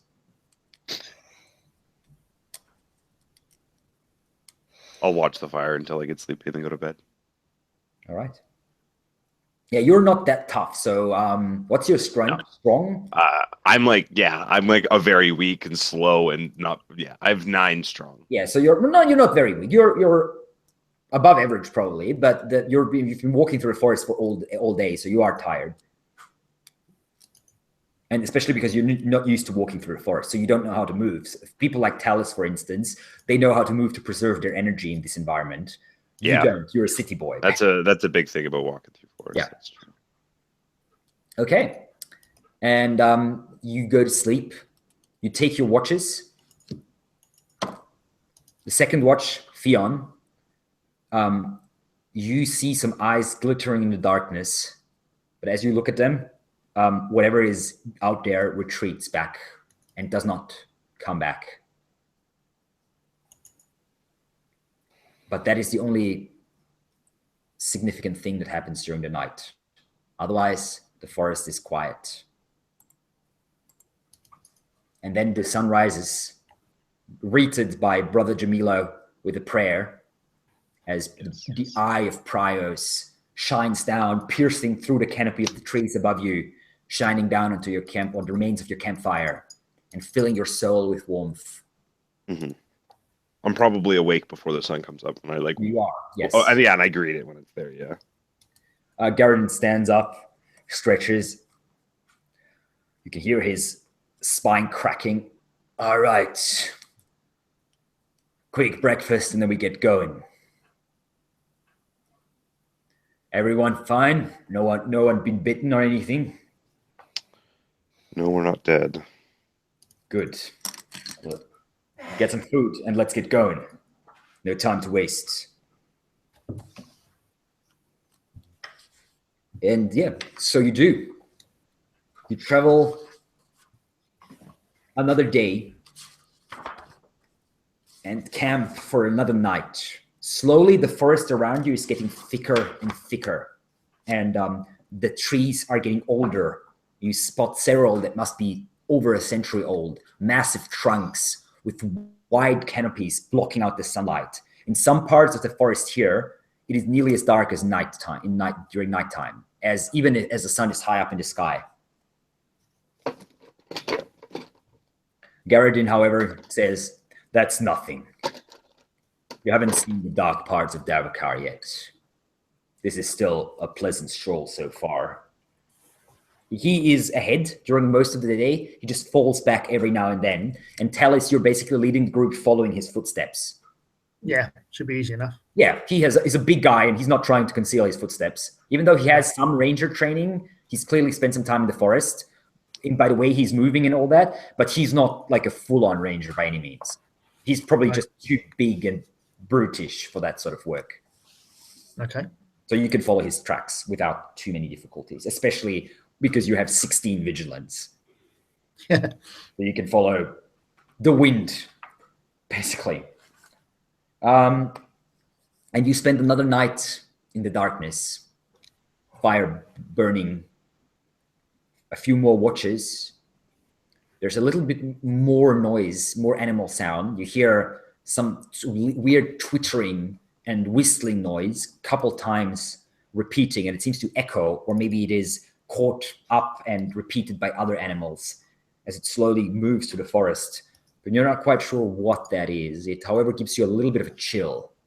And Talis, we're now getting to an area that even you haven't been to too often. You usually keep to the outskirts of the forest.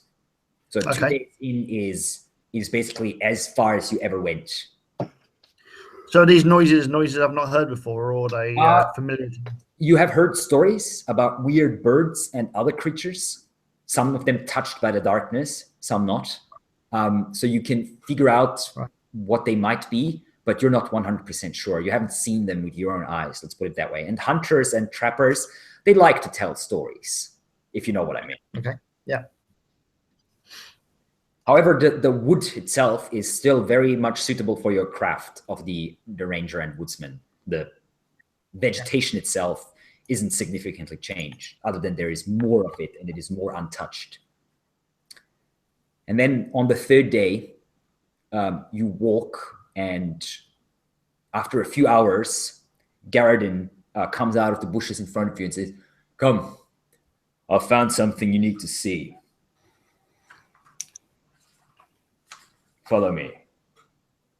And he follows. You follow him into the bush, and you come to a thicket of bushes, and you can see next to that thicket is what looks to be the corpse of a man. But the corpse is weirdly swollen up, and in some places it looks like the flesh was has burst open from within. It's a pretty gruesome sight. This corpse has been here for at least a few days, and it's smelling quite strongly. There is even a whiff of something, especially Talus, you detect this with your sharp senses, a whiff of something more than just rotting flesh coming from this corpse. Seems I cover my face with it. At the wrong place at the wrong time.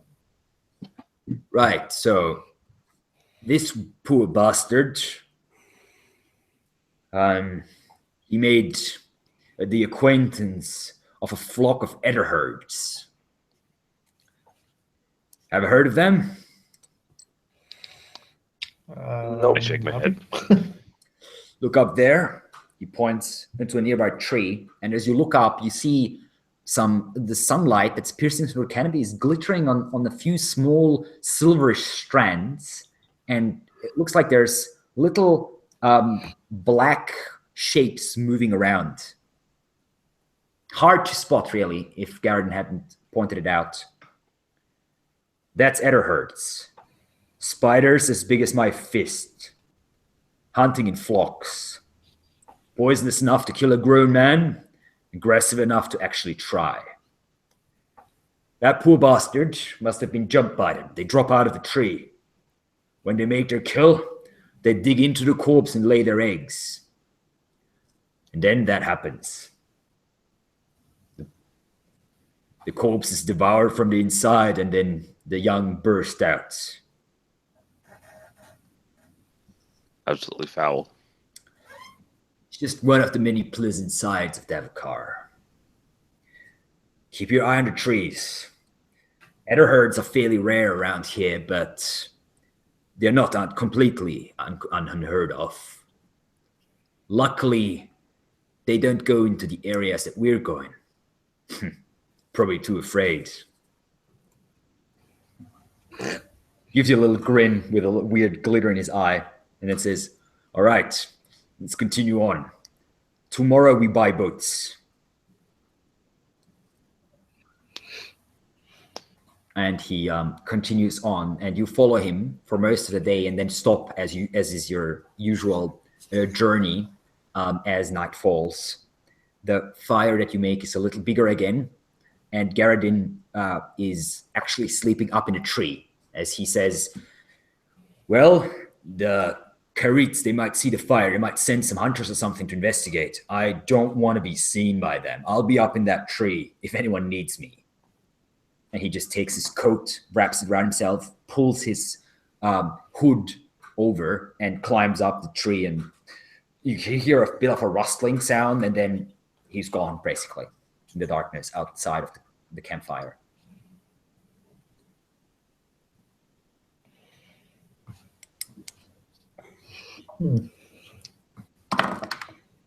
Okay.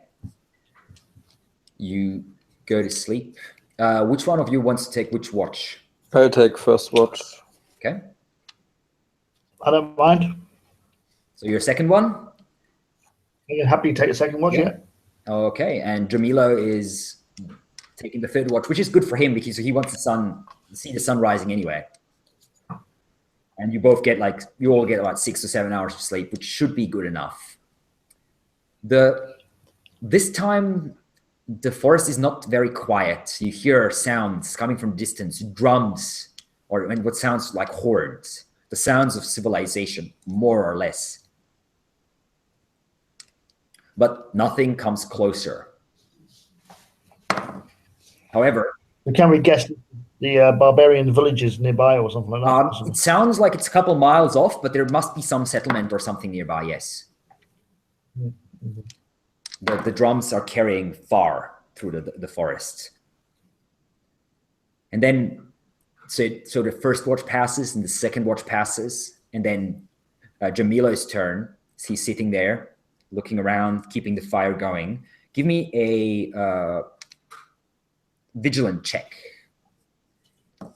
Jamilo.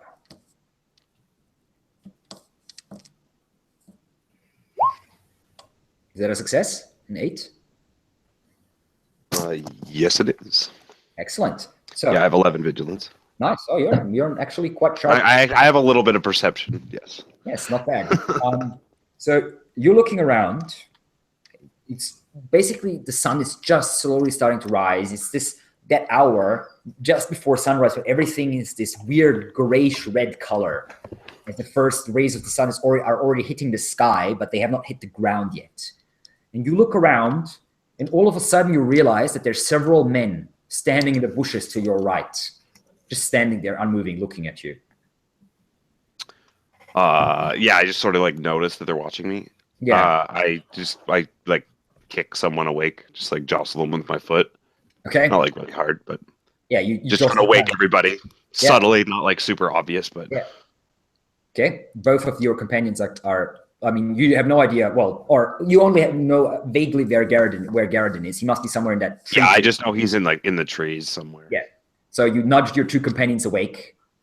You both open your eyes and see Jamila standing over you. I just say we have friends. And I like gesture out into the woods. As you do so, there is a rustling sound, and 5 warriors come out of the forest. They are dark of hair, fairly pale of skin, and are dressed in what looks to be some sort of a bear or similar beast furs. Except for one of them, a red-haired, sort of black with red streaks, long beard, muscular man who is wearing what looks to be scale mail. Quite well made, too. Very civilized scale mail, not like something that some sort of, I don't know, primitive tribe would make. Their weapons look quite nice and shiny as well. They are wielding hatchets and war axes and a couple of javelins on their backs, made of solid iron. These are not primitive weapons at all. The 4 of the warriors stop at the edge of the clearing that you're camping on, just holding their hands on their weapons, and their leader, the one with the scale mail, steps out and says, "You are on our land, Ambrian." Yes. We are here. Just passing through. Here to buy boats, actually. I am Huntsmaster Gajramon of Kanrahar. You here to buy boats? We are. So you are traveling through, not staying? No. Well, so yes. We're traveling through. We're not staying. Just the 3 of you? Yes. Looks around the camp. Give me a persuasive check. Just waiting for that. This is basically just like a 50-50 roll for me. Yeah, there we go. Fail. He looks around the camp. Where are you going? What do you need boats for? He looks at you a little suspiciously, and at the other 2 of you, of course, as well. So where we're actually going? Do we know the name of the place? I don't remember. No, we don't. I don't do anything. We know it's not ruined. I gesture to I don't know what it's called, so I gesture to Talus because he's like the one who looks closest thing to a guide, and I'm like, what's it called? I don't know what it is. What's it called? I gestured at Talus to see if maybe he could bullshit his way through this better than me. Okay. I'll kind of indicate in the direction we were headed, and I'll go a ruin 2 days over the river. I'm just making that up. Give me a cunning check. Okay. Right. Okay. 5. Wow, Done nice. It. That's a decent success as well. 5 great degrees of success. Yeah. I see. Treasure hunters from Ambria. You're not the first coming through, and you won't be the last. How many boats do you need? I imagine. Who did the gold? Because didn't that guy stick gold next to the fire? Yeah, who picked that whoever up? wanted to pick it up, I'm not sure. I'm guessing Okay. Jamil picked it up because he was the one. Yeah, I presume that as well. Preparing so to speak. I'll just say, well, you know, however many boats we'll need to take us, and we have gold. We have a boat that might be big enough for the 3 of you, or we could sell you 2 smaller ones, big enough for 2 people each. Yeah, 2 smaller ones would be good, just in case we have an issue with one of them. So we have always got a... Right. Plus, if we have any supplies to come back with, Makes sense. How much you willing to pay? I'll indicate to the sorry, what's your name? Colton. Jamilo. Jamilo. I take out whatever Jamilo, the gold was that he gave me, and he gave you about 5 thalers. then I give them 5 thalers. He looks down. It says, reasonable price. Right. I'll have some of my men prepare 2 of our boats. You will get them. If you continue going that way, he points sort of in the direction you were heading. You will get to a small river in about 3 hours. Boats will be waiting for you there. And he takes the gold, puts it away. Smile and nod. He turns around and walks back into the forest. His men linger for a moment, just looking around a little suspiciously, and then disappear as well. Okay. A minute or so passes. Yeah, as soon as they leave, I'm like thank Brios. Yeah, a minute or so passes. You're slowly starting to pack away to camp, and then Garadin's large form comes flying out of the tree and just... That was surprisingly well done. That could have turned nasty. I know this guy, Gadramon. We had some dealings before. It's a quick one with that axe.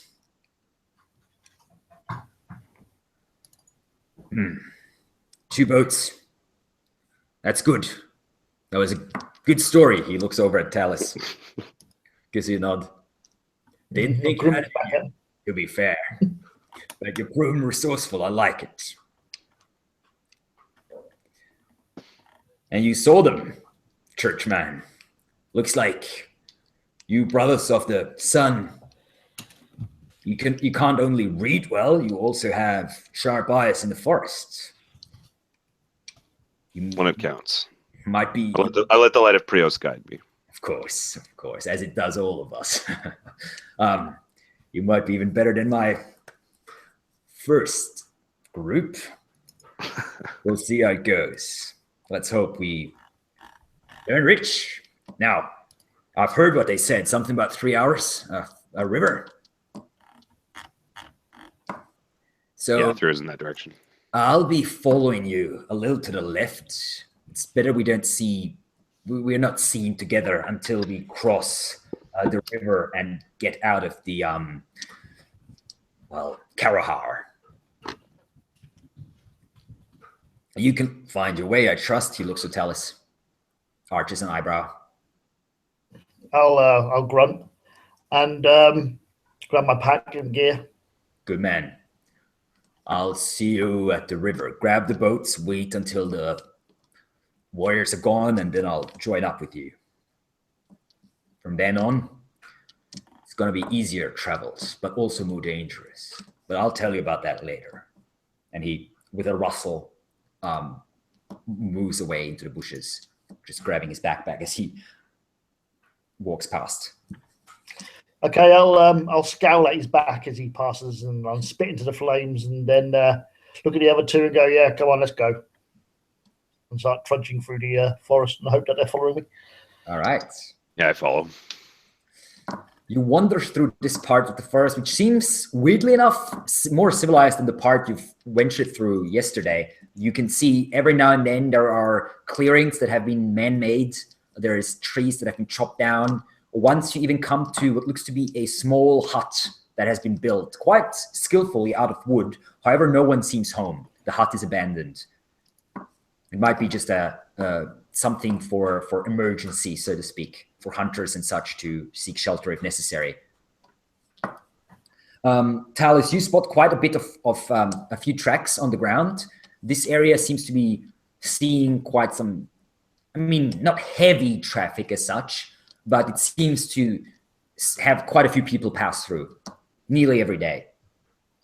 So they're human tracks, not animal tracks. Yes. Well, animal tracks as well, but not as many, but human tracks, yes. Okay. And they're definitely barbarian tracks because they wear different types of boots that leave behind the different imprints on the ground to Ambrians. Actually, the same boots that you're wearing, because you found the barbarian boots to be much better suited to life in the forest than the city dwellers, the boots of Ambrian leather. Yeah, they're kind of more moccasin type boots. Sort of, yeah, exactly. Like high moccasin type that you sort of tie around your ankle and up your leg with leather strings. Okay. You travel to river. Yeah, and you travel for a few hours and come to a small river. And to your left, maybe about 200 yards or so to your left, you see a clearing cut into one side of the river, and you can see a group of maybe half a dozen or so soldiers or warriors standing there waiting. As you come out of the forest, one of them spots you in the distance, raises an arm in your direction, and then beckons you to come closer. Okay, start moving over there. As you approach, you can see there's two canoe-type boats, basically long, thin, maybe about as long as two men lying next to each other on the ground, or like stretched out on the ground, and as wide as a thick man, basically, not wider than that.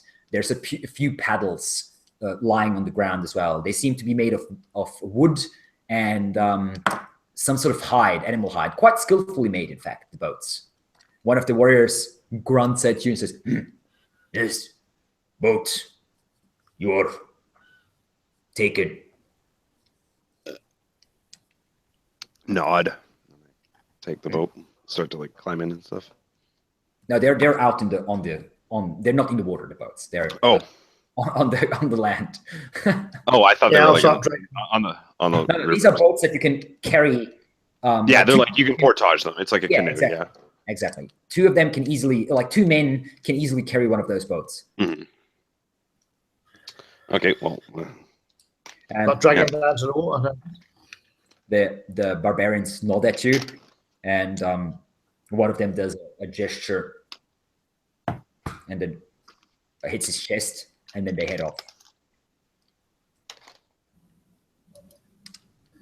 Right, so head on. We'll drag it down to the river's edge with the canoes. Okay. And wait for.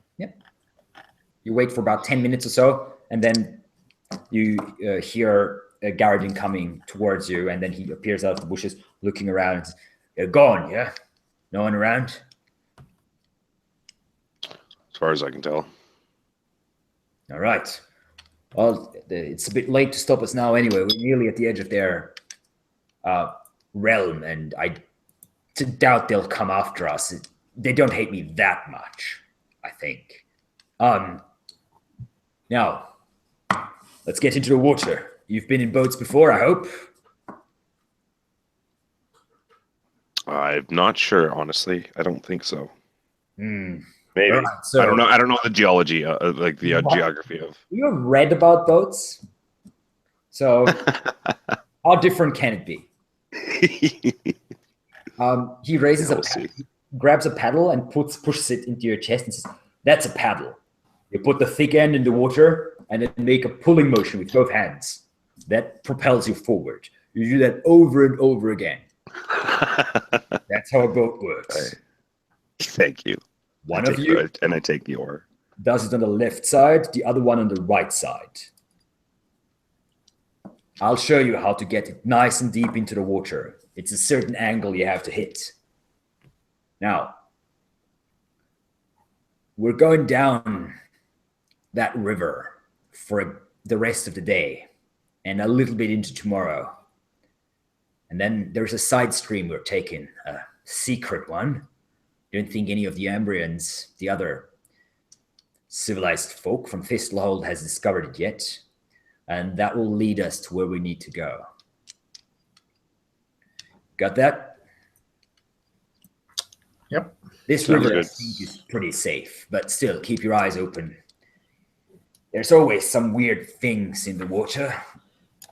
If we're particularly unlucky, we run into a canaran, big snakes that live underwater. But there shouldn't be any around. They don't usually attack people unless they're hungry. All right, let's get going then.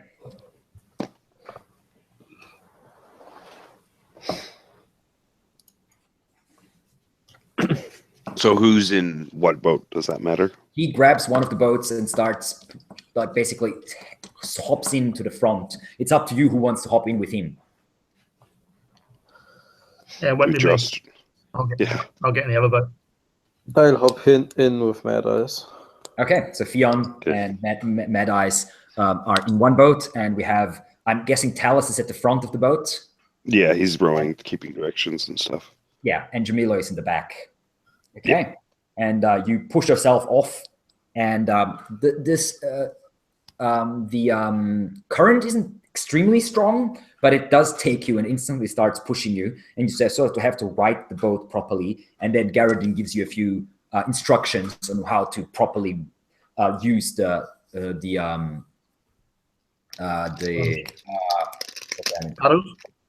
paddle. Yes, thank you. Yeah, sometimes I forget words. Hey.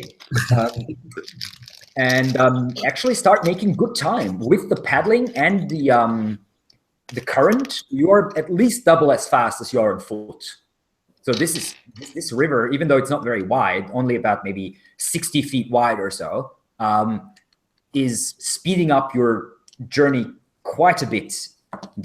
On both sides, the dark forest is just passing by. You see a couple of rocks here and there. Every now and then you see some rather exotic looking birds giving you a distinct eye from some of the overhanging branches. But there is sunlight streaming down. There is no trees that can quite reach the center of the river with their branches, even though some make it close, some of the larger ones. So there's always at least a little bit of sunlight coming down, which is quite pleasant, actually. Yeah, especially for Jamila.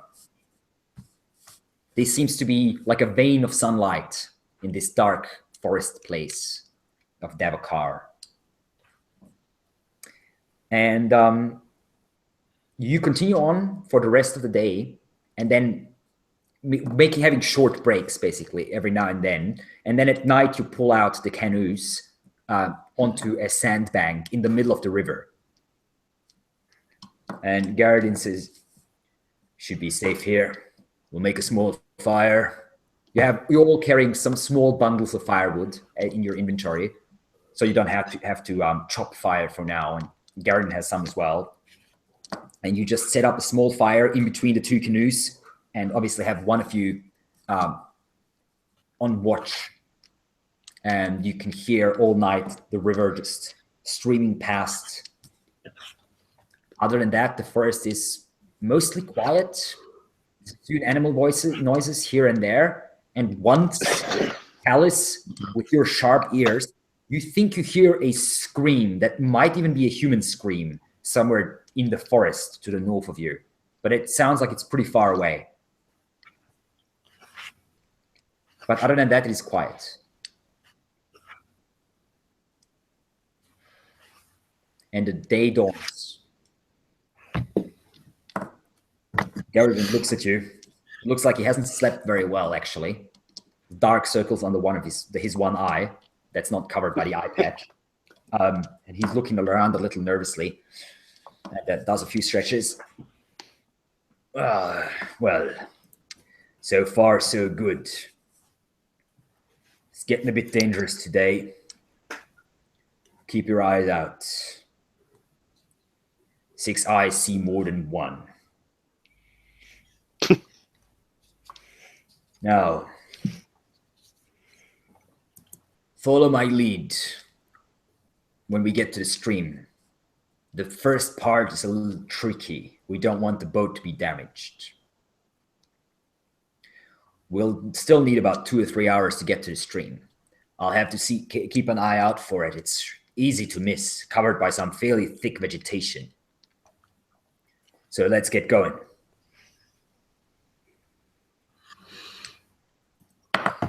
you jump into the boats, push them off the sandbank, and float gently down the river.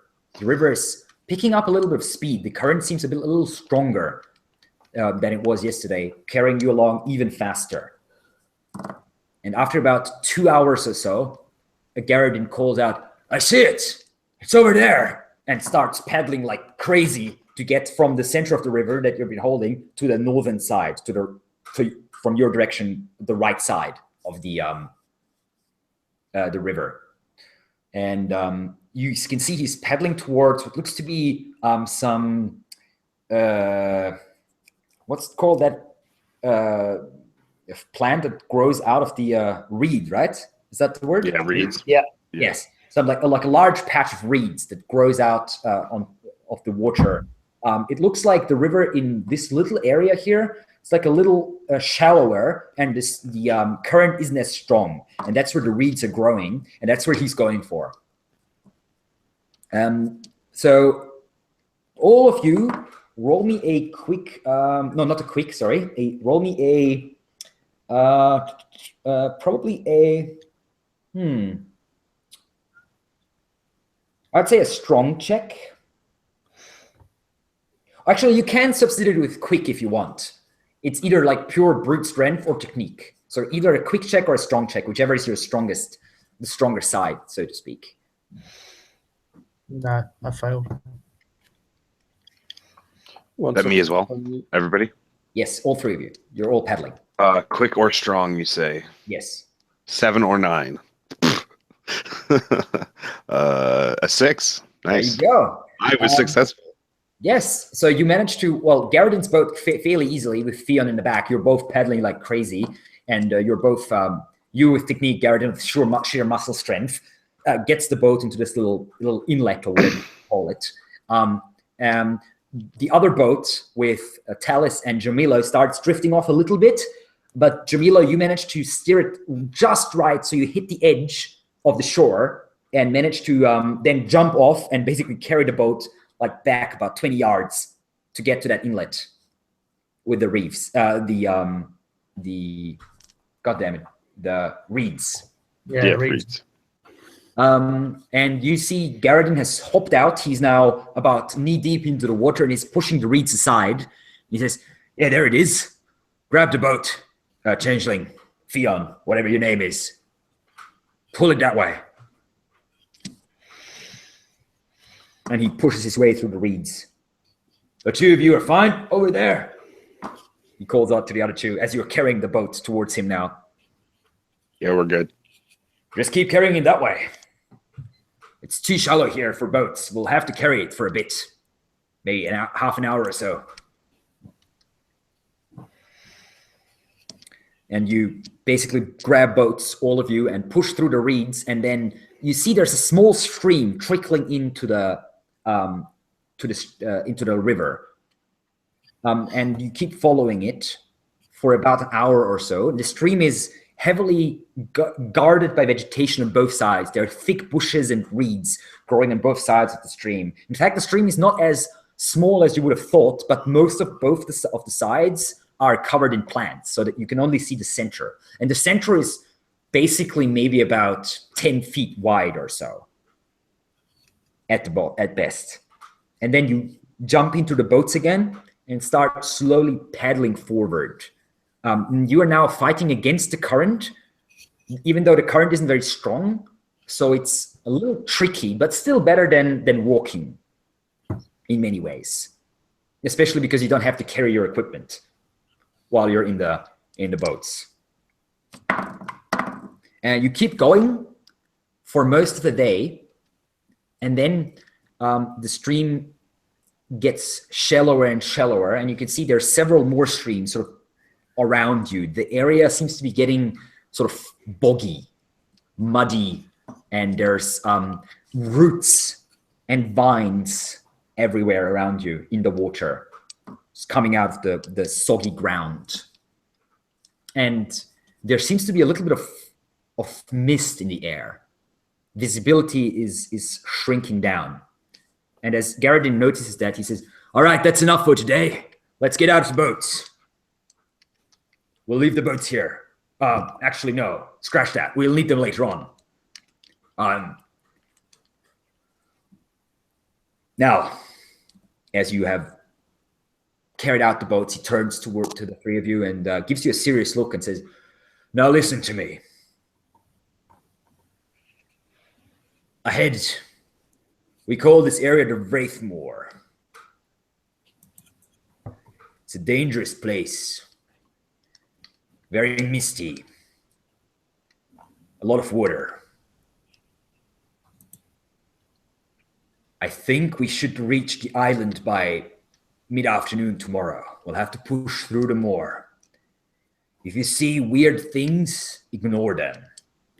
If you see faces or colors dancing in the water, don't look too closely.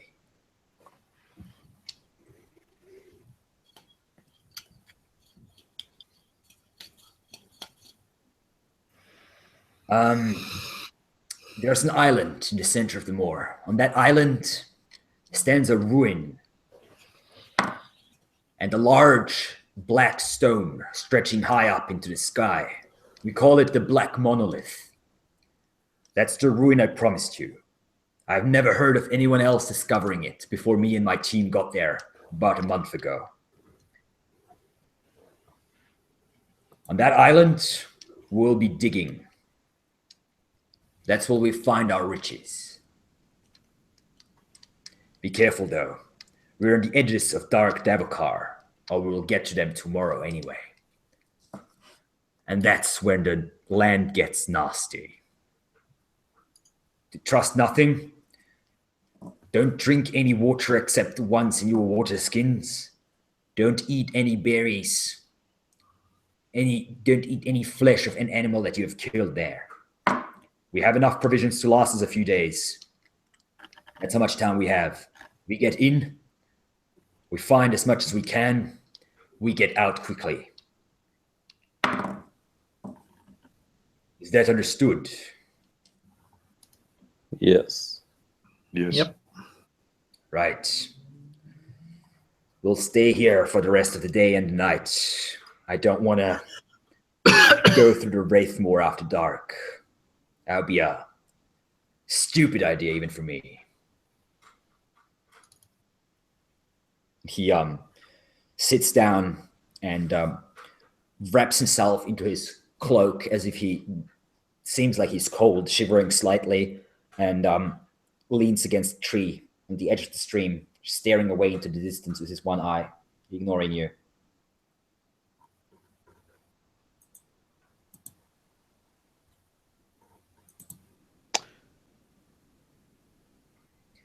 So you're setting up camp?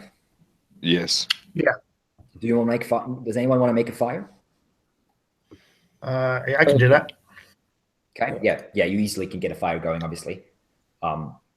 He looks up, and for a moment, there's as if he wants to say something, and he just shakes his head and looks away into the distance again. You have maybe 2 or 3 hours before nightfall. So if anyone wants to do anything, now is the time. Bit dangerous to go wandering off anywhere, I suppose. But possibly, yeah.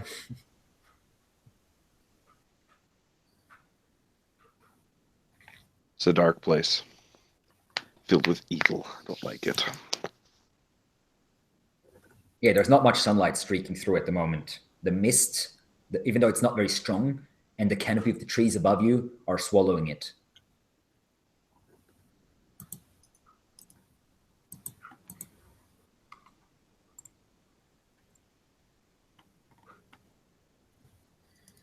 So we'll just set up camp for the night and then head out in the morning. All right. You wait for a few hours, sitting around the camp quietly. Garadin is not speaking, not even drinking.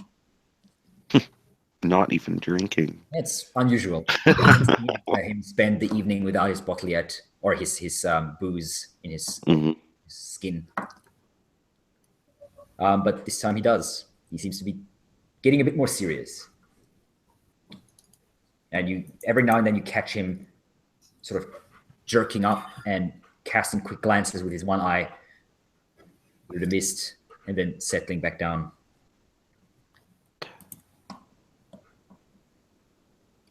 And then darkness falls, and weirdly enough, Garadin seems to be becoming a bit more, or less nervous, I should say. And he very soon goes back down to sleep without even asking about watches or anything. Yeah, I think we'll just do the same watch as we did before. Yes. All right. The night around you is quiet, even for Davokar. There's no wind. In fact, the only thing you do hear is the stream that's only a couple yards away from you, mostly quietly running along.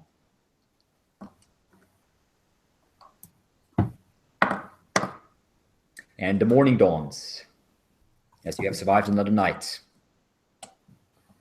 Garadin is actually asleep. He seems to be sleeping in as you wake up. Just lying there, you can hear him softly snoring.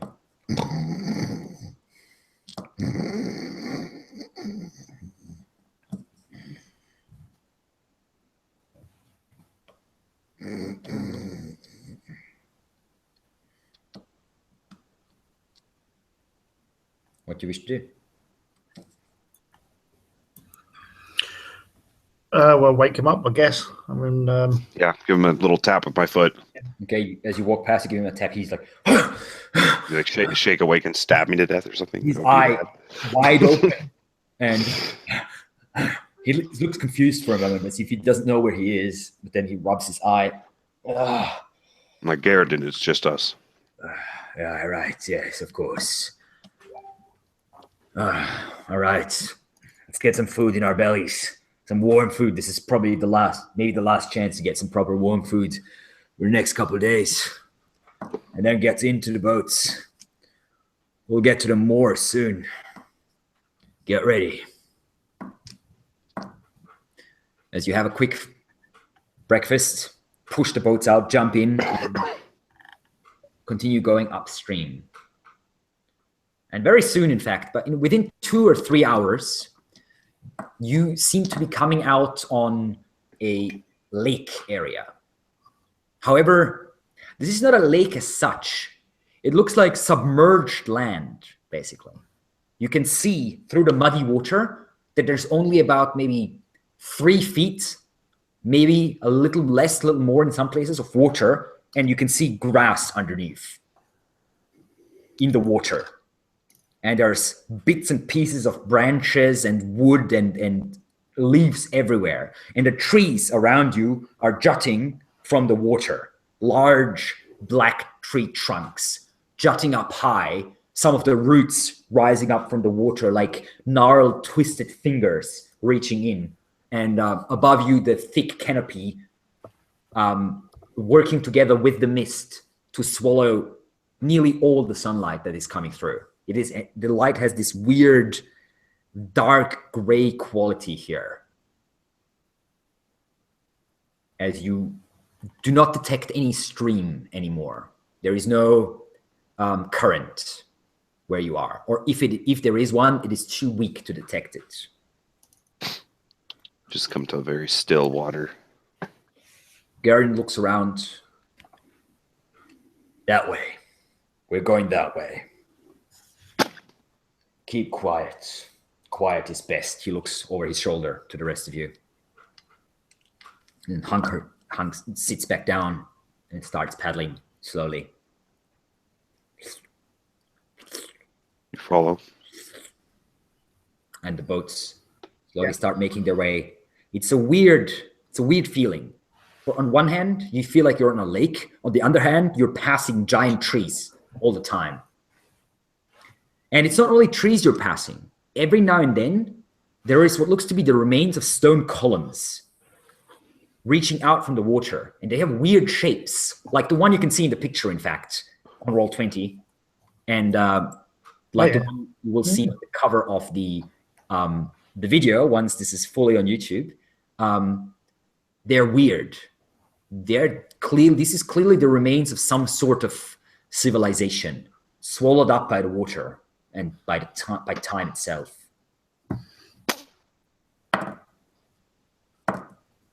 An hour passes. It is quiet. The only sound is your paddles sinking in the water, making these little sounds, wet sounds.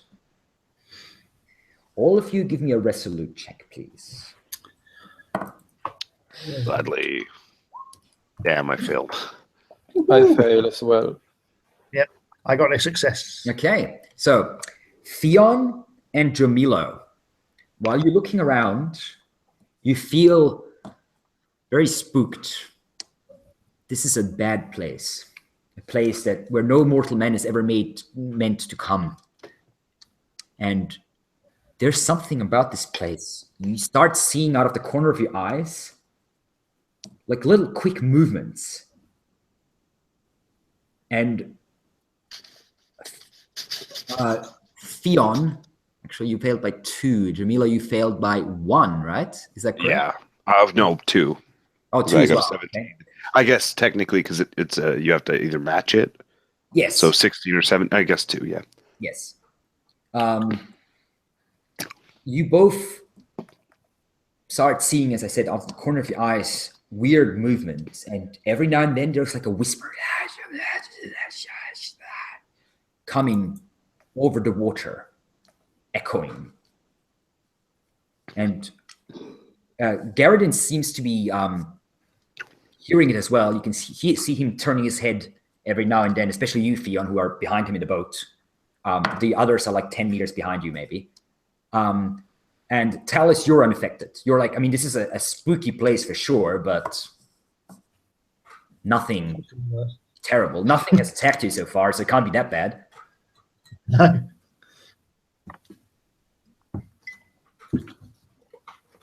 And you continue through the mist. The mist is getting thicker and thicker. And Theon, you see something out of the corner of your eye. Once more, you look down and you see there's a face in the water right next to the boat. A pale face, a human face, looking out at you. A woman. But it's just a face. Right under the waterline. Her hair, like long seaweed, slowly drifting in the water around the head. And it's looking at you. Or she is looking at you.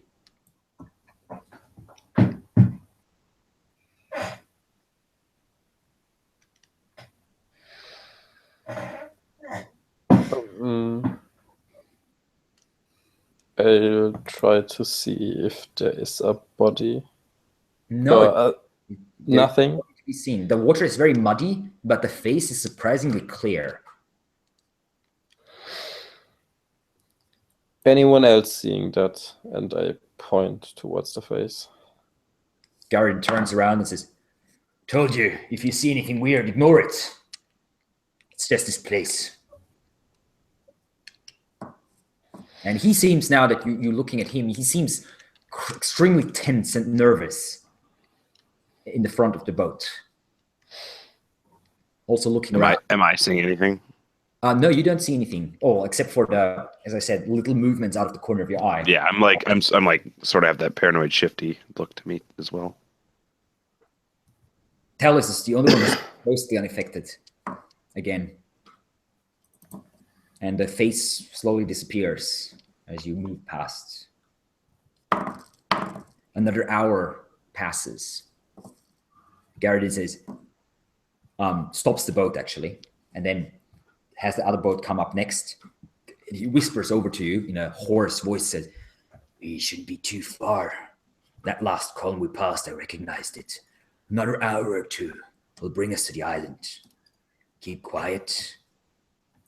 Keep your course. Ignore whatever you might see if there's anything weird happening. It's just an illusion. It's a trick of your mind. It's just this place messing with you." And he gives you all a nod. But you can see he's spooked as well. He's trying to not show it, but he's failing.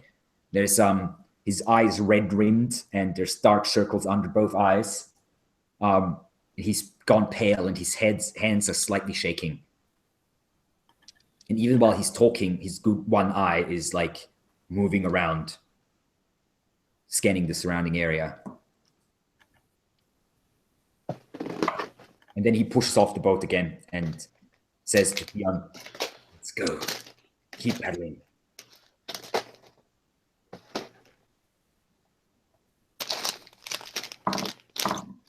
Yeah, we continue. You continue onward, indeed. Give me vigilance checks, everyone. All of us. Yes. Vigilant. Vigilant. What? Not So you have to, if you hit the number, it's a success, right? Yes. Then it's I succeeded. All right. Wow, Fiona, you have 8 is vigilance. So that's where your dump stat is. My dumpster is cunning. Oh yeah, you have a mask on. He's like looking through tiny slits. Exactly. That makes a lot of sense, actually. Yes, indeed. So we have 2 successes, I believe, which means that was Alice and Jamila, right? Yes. So both of you in the second boat. The people in the first boat don't seem to notice anything. However, Talis and Jamilo, looking into the water, which is right next to you because you're in a canoe. It's not like a massive boat. You can reach out and touch it with your arm if you want to. There are shapes, humanoid shapes floating in the water around you. Pale humanoid. I whisper a prayer to Praios. And as you do so, to guide me. There's a splash to your left. Oh God. You look over and you see a pale arm reaching out and grabbing the side of the boat. And then a second arm. And then something that should not be alive, a pale creature, half rotten, starts pulling itself out of the water, looking at you. I ask. I like sort of like not yell, just like sort of speak normal tone to Talis. Like, did you see this? Yeah, he sees it. Yeah, it's like I'm not seeing that. I'm not like this isn't a trickery of my mind, right? Yeah, you feel the boat slowly like moving to the side as the weight of this thing is slowly pulling it over to one side. And you could see more of the creatures in the water drifting towards you. And the one that is on the boat already reaches out with a bony clawed hand towards you, Jamilo. And we are in initiative. I was gonna say, I was gonna cast a spell if before, but if we're in initiative, then let's go. Just like staring at the thing and just I was freaking out, and then towards your face. You realize, oh shit, I should probably do something. But we are starting with Talis. Okay. Right. So let me just see something here. You all recognize these creatures from the tales. These are Dragul, creatures returned from the grave. So they're some sort of undead. I can pretty much assume that. Yes. They are definitely. They are dead creatures. They're called Dragul. Just going to do a quick check. But I failed it. Okay. Okay. So basically, this thing is like climbing up the side of the boat. Yes. Right. Kind of like that. Did you say it was a skeleton hand, a bony hand? It's not skeletal, but it's sort of half skeletal. This creature has some flesh on it, but it's not completely fleshy. Some of the bones are protruding out. So like a bloated dragon. Not really. More dried out. It looks more like a mummified body. Oh, gross. Can I use my oar that I'm using at the moment, my paddle, to basically try to snap the, basically bash the hand and see if I can sever it? You certainly can. You swing your oar with both hands. That would be a accurate check. Bring it down on this creature's arm. Okay, let's see what we do. Yes. Nice, a 1. It's you smack it down. Roll me a d6. Well, actually, let's say a d8. It's an oar that you're reeling it with 2 hands. Let's say a d8. Yeah. You break the bone. You hear the bone shattering, and you don't cut it off or anything, but the bone is shattered, and the creature's arm goes limp and falls back into the water. The second arm is that was the arm that was holding it on. The second arm is still reaching out towards Jamila, but now the creature is being slowly pulled backwards because it's no longer holding on to the boat. That was your turn, Talus. Theon, you hear this sound as Talus basically swings the oar. You turn around and you see this creature in the boat behind you, standing over Jamila. And then looking around, you see at least 4 or 5 of these creatures slowly appearing from the water around your boat as well. Pale, dead things, Dragul, reaching out towards you with bony hands and half-torn ligaments. What do you wish to do? Following Talus' example, I too take the paddle and attack the closest one. Okay, you swing it, and I'm not sure if you can use your. So you're using accurate, right, to attack? Yes. Okay, excellent. Yeah. So it's just a straight out accurate roll, smacking one of them in the face, or trying to anyway, as it's coming towards you. Yes. Yes. Roll me a d8. 8. Oh my God.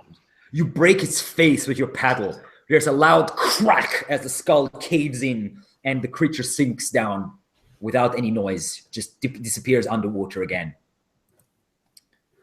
Garadin is looking around now, looks over, sees these creatures, and Dragul! We need to get out of here. Who knows how many of them could be here? And we have the Dragul now.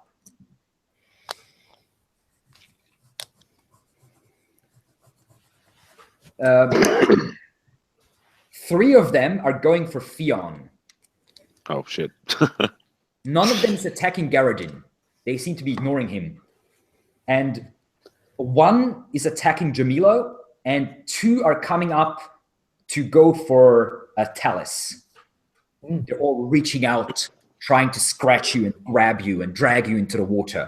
We'll start against Theon. 3 of them are coming.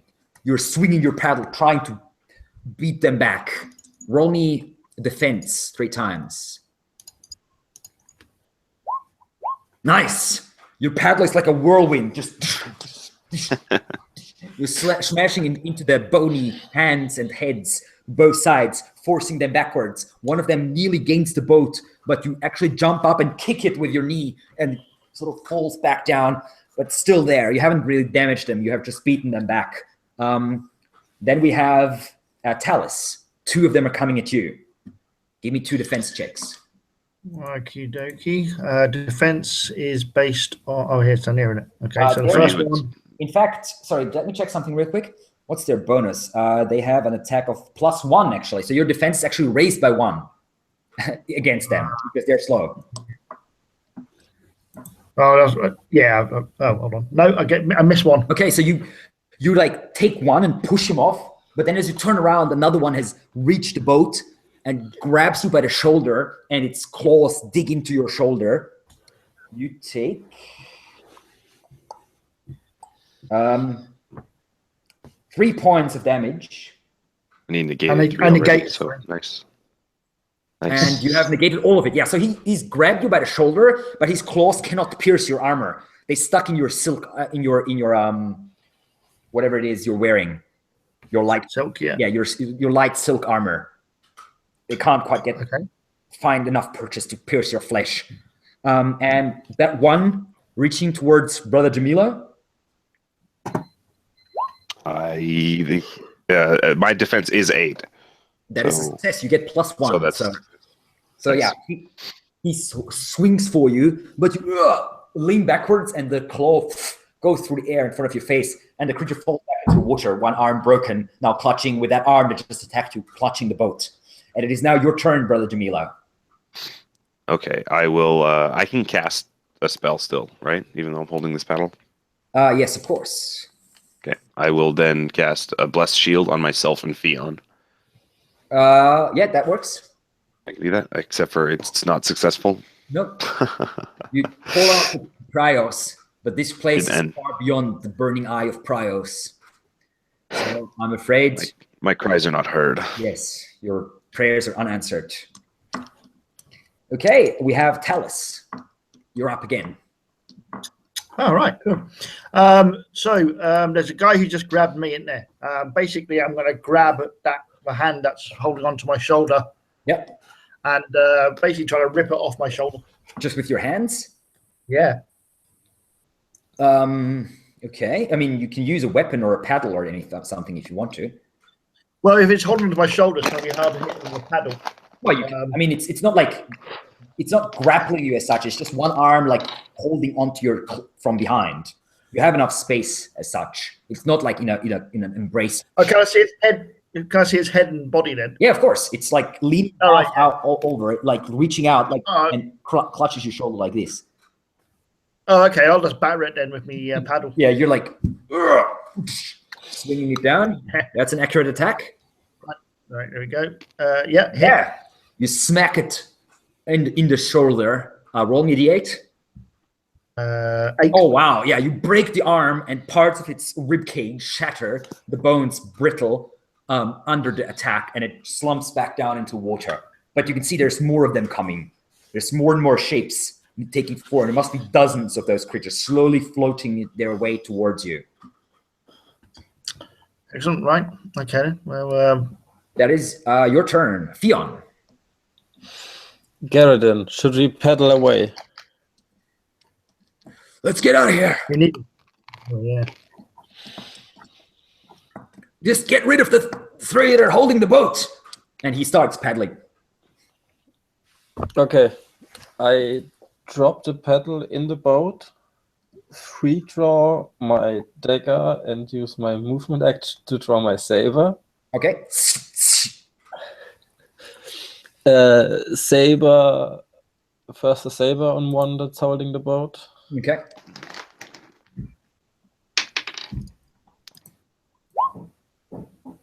Oh, shit. You swing and you cut into the boat, actually cutting out a small chunk of the boat. Not enough to sink it, luckily. But it, yeah, you're like, for a moment, you're like, oh, shit. The boat is ricketing, moving under your feet. You can't get decent balance for a proper swing.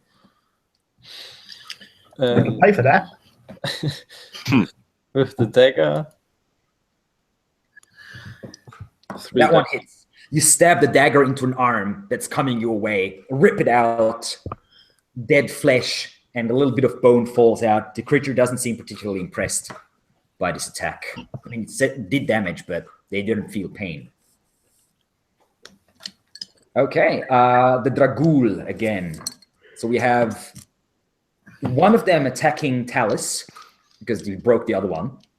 Right. We have one attacking Brother Jamilo, and still 3 going after Theon, and more coming in, but not quite there. They are slow in the water, not fast, but they're coming at a steady pace, just floating through the water. So we'll start at Talus. Give me a defense roll. Okay. Yep. We're done. One of them pulls itself into the boat and tries to reach out for you, but you just give it a mighty kick, and it's flung back into the water. We'll do Brother Jamilo next. That is a 9, which my armor is 8. Yeah, Yes. my defense is 8. But yeah, you get plus. You said 1. something about +1 before, yeah. So you get plus so 1. we tie and I'm successful. So that is Nice. just barely. One of them grabs your leg and tries to pull you, but you manage to grab its arm and you like with both hands twist it and push it off just barely. It sort of damages your ropes a little bit, tearing off little pieces of the rope, holding it in its fist as you push it away. And 3 against Theon.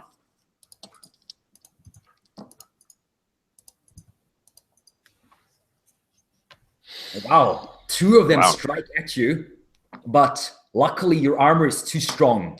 You feel their attacks hitting you, but your chainmail is too strong. They cannot hurt your flesh. That was the Dragoon's turn. So, Brother Jamilo, your turn now. I think I'll go for the same thing I tried last time, Bless Shield. Have you taken a look at all your abilities, by the way? I have all of because I have Holy Aura, but that's just me. Like, it would affect more people. Holy Aura, that affects everyone around you. So all abominations, says with successful. So all abominations nearby. Oh, it's like all of them. I thought that was like just near me. Why is a vague term? It's basically everyone within one movement of you, so to speak. Okay, so that would affect all of these guys. That would affect all of the Dragoon, yes. Then I'll do that. Yeah, then I'll definitely do that. Okay. I thought that was only it would only affect like the one guy attacking. No. Definitely. 15, that is what my resolute is, so. Okay, and you take the corruption? 1d4? I do, so that's a d4. 2, okay. And you raise out your holy symbol, and you shout out to Kryos, and there's a single ray of light piercing through the mist and bathing you in its rays. And then the light is reflected by your holy symbol in 1,000 small rays that just burst forth in all directions. And I believe it's 1d6, right? Yes. Roll me a d6. Max damage, right on. Oh, shit. All the Dragoon around take 6 damage as the sunlight hits them, and their flesh starts burning and dissolving. One or two of them, the one that was already hurt by Theon, the one whose arm you stuck with your dagger, just falls off the boat and starts dissolving in the water. The other ones are quite severely injured, but still holding on. So you still have Theon, you still have 2 opponents, and Brother Jamilo and Talus, you both have 1, although they look severely battered by this sheer force of the shield. And it still keeps going, if I remember correctly, right? Yeah, it's the aura is ongoing until Brother Jamilo fails a resolute check or breaks concentration. So I can just continue. Every single one of your turns, you have to roll another resolute check to keep the aura going. It's a free action to do so. So so I could do that along with something else. Yeah, you could. And it doesn't give you more corruption. It's just the activation of the prayer that gives you corruption. Okay. Talus, you're up. Okay, so I just battered this one guy and he's gone under, so I've got another one on me. Yeah, there's one more, and but he's just about to be burned alive, or not alive, but his flesh is starting to dissolve. He's looking a small hit away from being destroyed. Yeah, well, I'm going to basically just kind of like push him with my aura away and more towards the light. Right. So basically give him a shove, if you like, with my aura. Go for it. That's an accurate check. Shove. Okay. Yep, done nice. it. Right on. You just punch him straight in the face with your aura and break the front part of his face, shatter his rotten teeth. It falls backwards, and as it's falling back into the water, one of the rays of the sun hits it in the chest, and it just basically dissolves in front of your eyes. Its flesh turning black and falling apart in flakes of ash, and then it just hits the water and goes under. That's what I'd like to see. All right. That was Alice's turn. We have Theon still facing 2 opponents, but they both look pretty rough. Saber on one Dragoon, dagger on the other. I don't think you can do that. I think twin attack is only against one single opponent. Let's see. I don't think you can. Yeah, same target. Yes. Yeah, so you have to attack the same guy. That's too bad. You have to have twin attack at a higher level to be able to split the attacks. Yeah. Then let's see if the dagger hits. Go for it. 5 damage. Yeah, the dagger. You stab the dagger straight in the between the eyes of this creature. You rip it out, and it just gives you this empty look as it falls backwards and hits the water. Stops moving. And that ends my turn.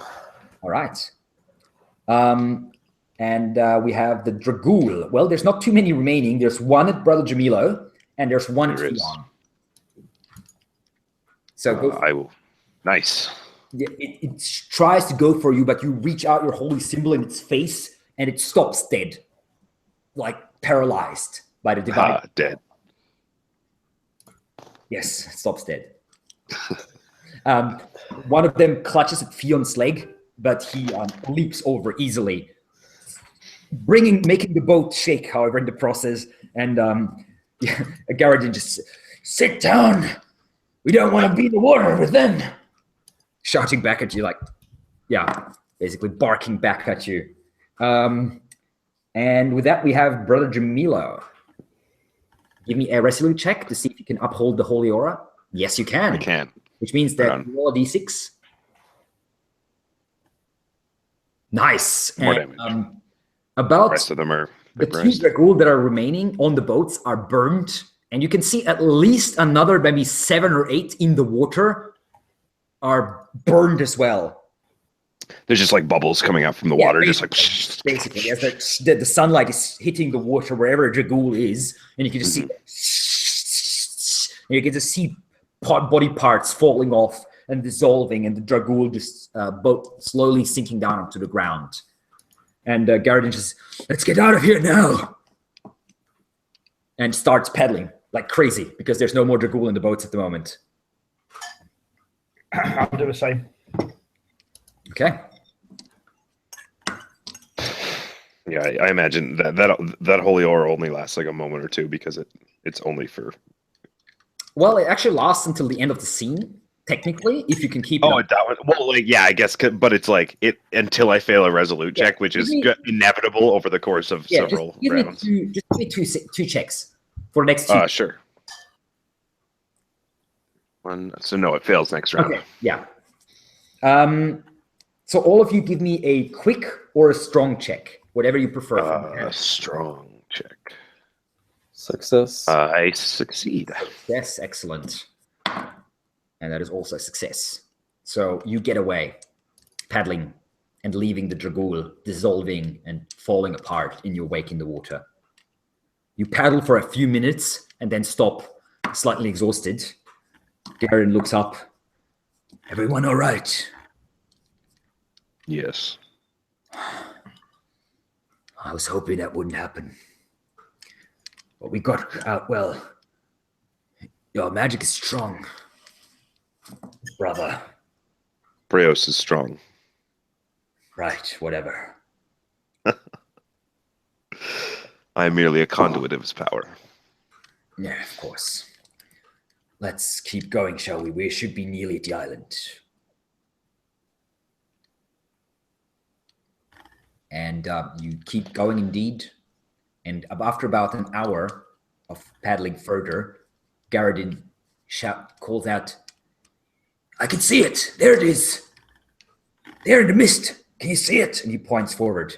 And you can see indeed there is a dark shape looming in front of you that slowly, as you're pushing through the mist, shows to be an island, or one part of an island anyway.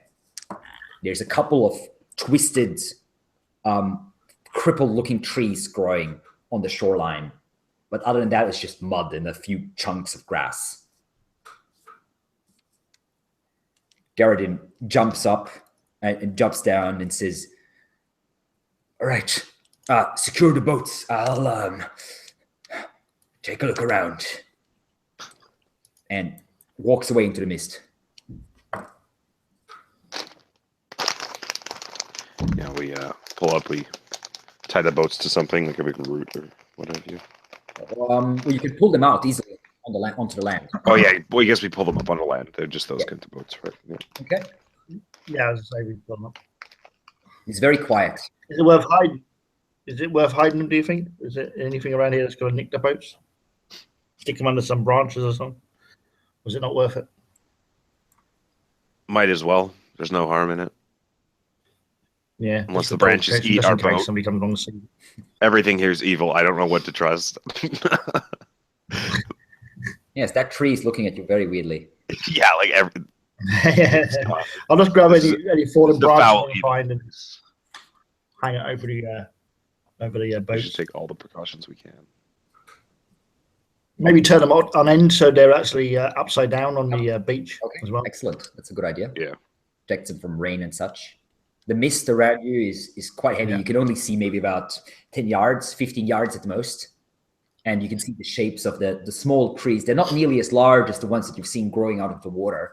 They're small, twisted, crippled trees, maybe double the size of a man, not much more than that. And everything around you is quiet.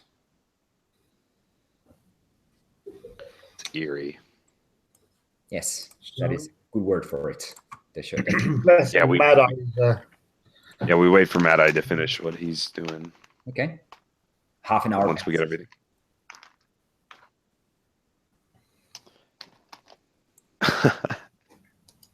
You stare out into the fog and the quiet.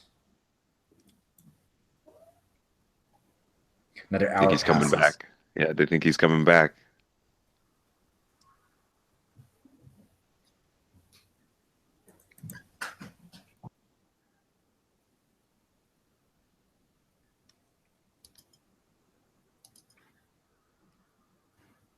Another half an hour passes. I'm just like praying to Prios. You can remove your temporary corruption, by the way. Yeah.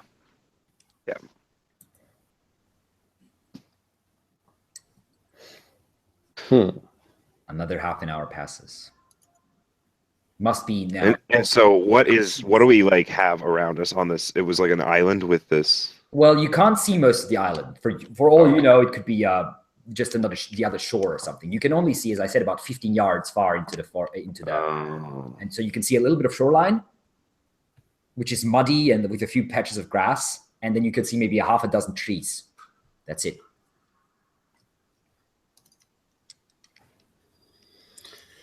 What did he say exactly before he left? He just say, "Wait, like, get the boats up." He said something about. I might see if he's sort of disappeared and he's gone. Maybe we should go follow his tracks and see where he went to. There's an idea. Sitting around here, isn't He actually even left most of his backpack behind. You did see a Talus. You saw him grabbing a small shovel out of his backpack as he ran off. That the rest of his backpack is, and obviously he took his axe, but the rest of his backpack is left behind. Well, that's a bit strange, isn't it? Okay, so we see what we can. You want to follow? Sure. You want to try and track him? Yeah, I'm going to start tracking because that's bizarre behavior, really, as far as I'm concerned. Give me a vigilant check. Okay, shouldn't be too hard. That's like very. He rolls a 2. Yeah, you can easily pick up his tracks in the muddy ground. His large footprints are very, very easy to follow. Yeah. The rest of you is following him? Yeah, because we can't really split up in any sort of safe way. There's only 3 of us. Yes. I mean, I guess if you want to go on your own, but then it's just like that's a bad idea. Hey, a guy disappeared. Let's send another guy to look for him. Nothing bad ever happens if he's the only it would only be in some way safe if we had 4 people, because then we could split into 2s. It wouldn't be that bad, but then it could still turn into the worst thing ever, because never split the party. Who knows? It's such a safe environment. Okay, well, I'll leave the way then. But yes, let's go. Okay. You all have their hands on your weapons. Talus, you're probably having your bow in your hand, I'm guessing. Yeah. You're tracking. Liz is scanning. I'm going to try a cunning as well, actually. You try what? No, I failed it. It allows me to tell whatever we're tracking. I can sort of tell its kind of disposition. So if it's going heavily or was fast, or whatever, I can be able to. I failed anyway. So I can follow the tracks. I just can't tell in what mood he was in when he was making them. You follow the tracks about maybe 5 minutes or so. Not very far, really. It's maybe about 200 yards or so. And then you come to a large tree. A larger tree, not as large as many of the others that you have seen in the forest, but larger than the crippled ones. This one looks sick, but not quite as crippled as the ones that you've seen on the shoreline. And you can see that someone, probably Garadin, unless there's someone else on the island, has been digging at the base of the tree. There's quite a few holes around it. They seem fairly fresh. And the tracks lead on to the left. into the mist. I'm going to go investigate this tree, see what I can gauge from that, because it could be something he's obviously hunting for, and he's using people to dig around things and look for stuff so that he can, But yeah, I'm gonna have a look at this tree and see what I can gauge from the digging check. What check? Vigilant. Okay. Nice. Ooh. That's really bad. It's a tree. Weird, slightly weird, crippled, sick tree. That's all you can say. It's a few roots, a few holes in between the roots, but there's nothing to be seen except for mud. Okay. Fair enough. I'll make a mental note of it, and unless somebody else will do anything, I'll continue following the tracks. Yeah, I don't think so. We're because there's nothing particularly off about it apart from it just being like holes dug at the base of a tree. Yes. Right? There's nothing like okay. Then it's fine. Let's just continue on. Okay. You follow the tracks, and they lead maybe 50 yards to another tree with more holes around the tree. Similar looking tree. And then the footprints lead onward further into the mist. Let's follow. He's obviously leaving. Yeah, let's keep following him. Okay.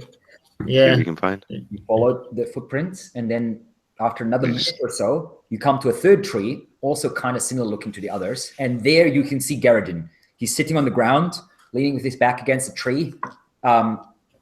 There is the shovel is next to him, and he's just sitting there. He looks up as you approach, and you can see he looks surprisingly comfortable. Let's put it that way. A little bit of red has returned into his pale face, and he gives you a nod. I thought I would be back sooner. Sorry about that. What are you up to? I was just looking for something that I had left behind here. Did you find it? I did. What was it? Yeah, give me persuasive. Oh. Can only go bad. Oh, he's 6. He gives you a suspicious look and says, "That's none of your business, changeling. You keep to whatever you find. I'll keep what I find. That's the deal." So where's his treasure then, old man? Yes, the treasure. Let's get our things from the boats, and I'll show you where the ruin is. I'll show you the monolith. We've got the things from the boats. We've got them on our backs. Did you bring mine? So, yeah, I don't know if we grabbed his stuff. Yeah. Well, I didn't, but I don't know if anyone else did. That's up to you. I'm not particularly strong, so I probably wouldn't have grabbed it. Okay. Me neither. It's your own fault. So his stuff is still back there. Well, I mean, it's not a very large distance. This whole island seems only a couple hundred yards across. That's what I was thinking. I'm like, this isn't a very big place. Like, he's got to be. Yeah. So you can. Okay, I'll only takes you a couple. I'll turn everybody. Okay, I'm going to turn everybody and say, okay, right here, and I'll walk back to the camp because I'm the only one who's probably going to not get lost. And I don't want these people. I don't want these guys alone to bugger like he did last time. Fair enough. So I'm going to go back to the camp and grab his gear, but at the same time, I'm going to actually look through his gear as I'm traveling back to see what's actually in there. Okay.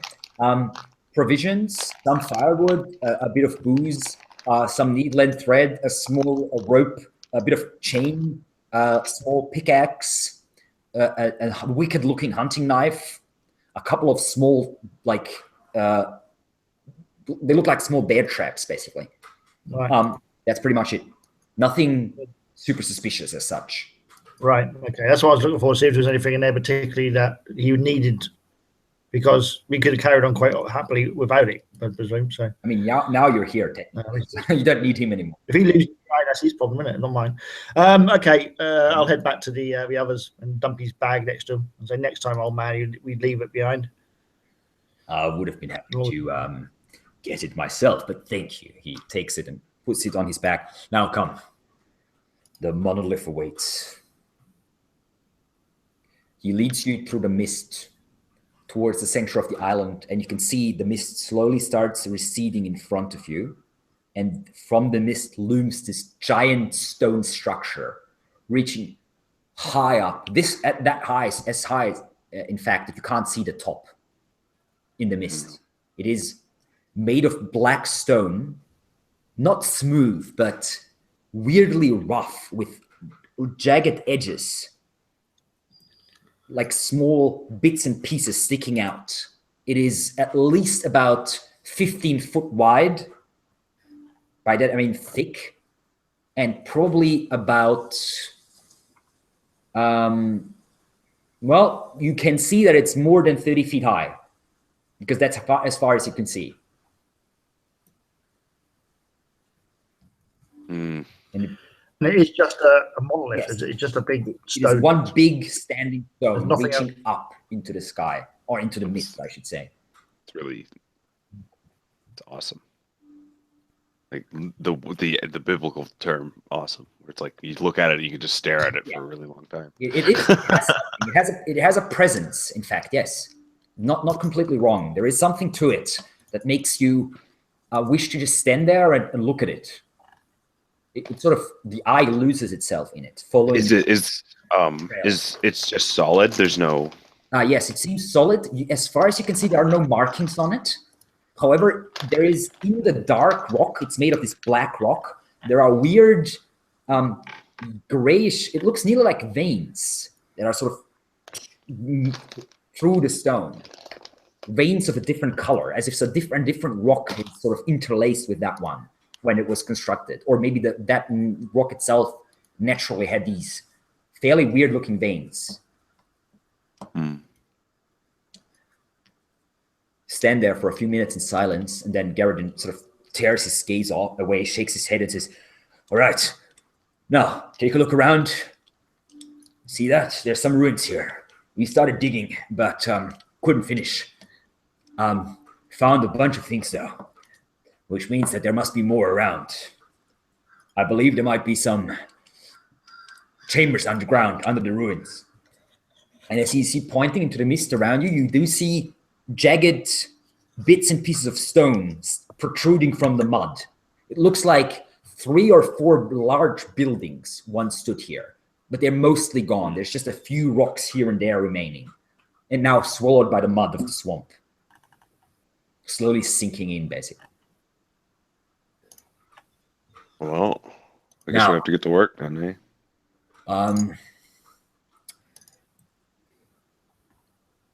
Right, yes. I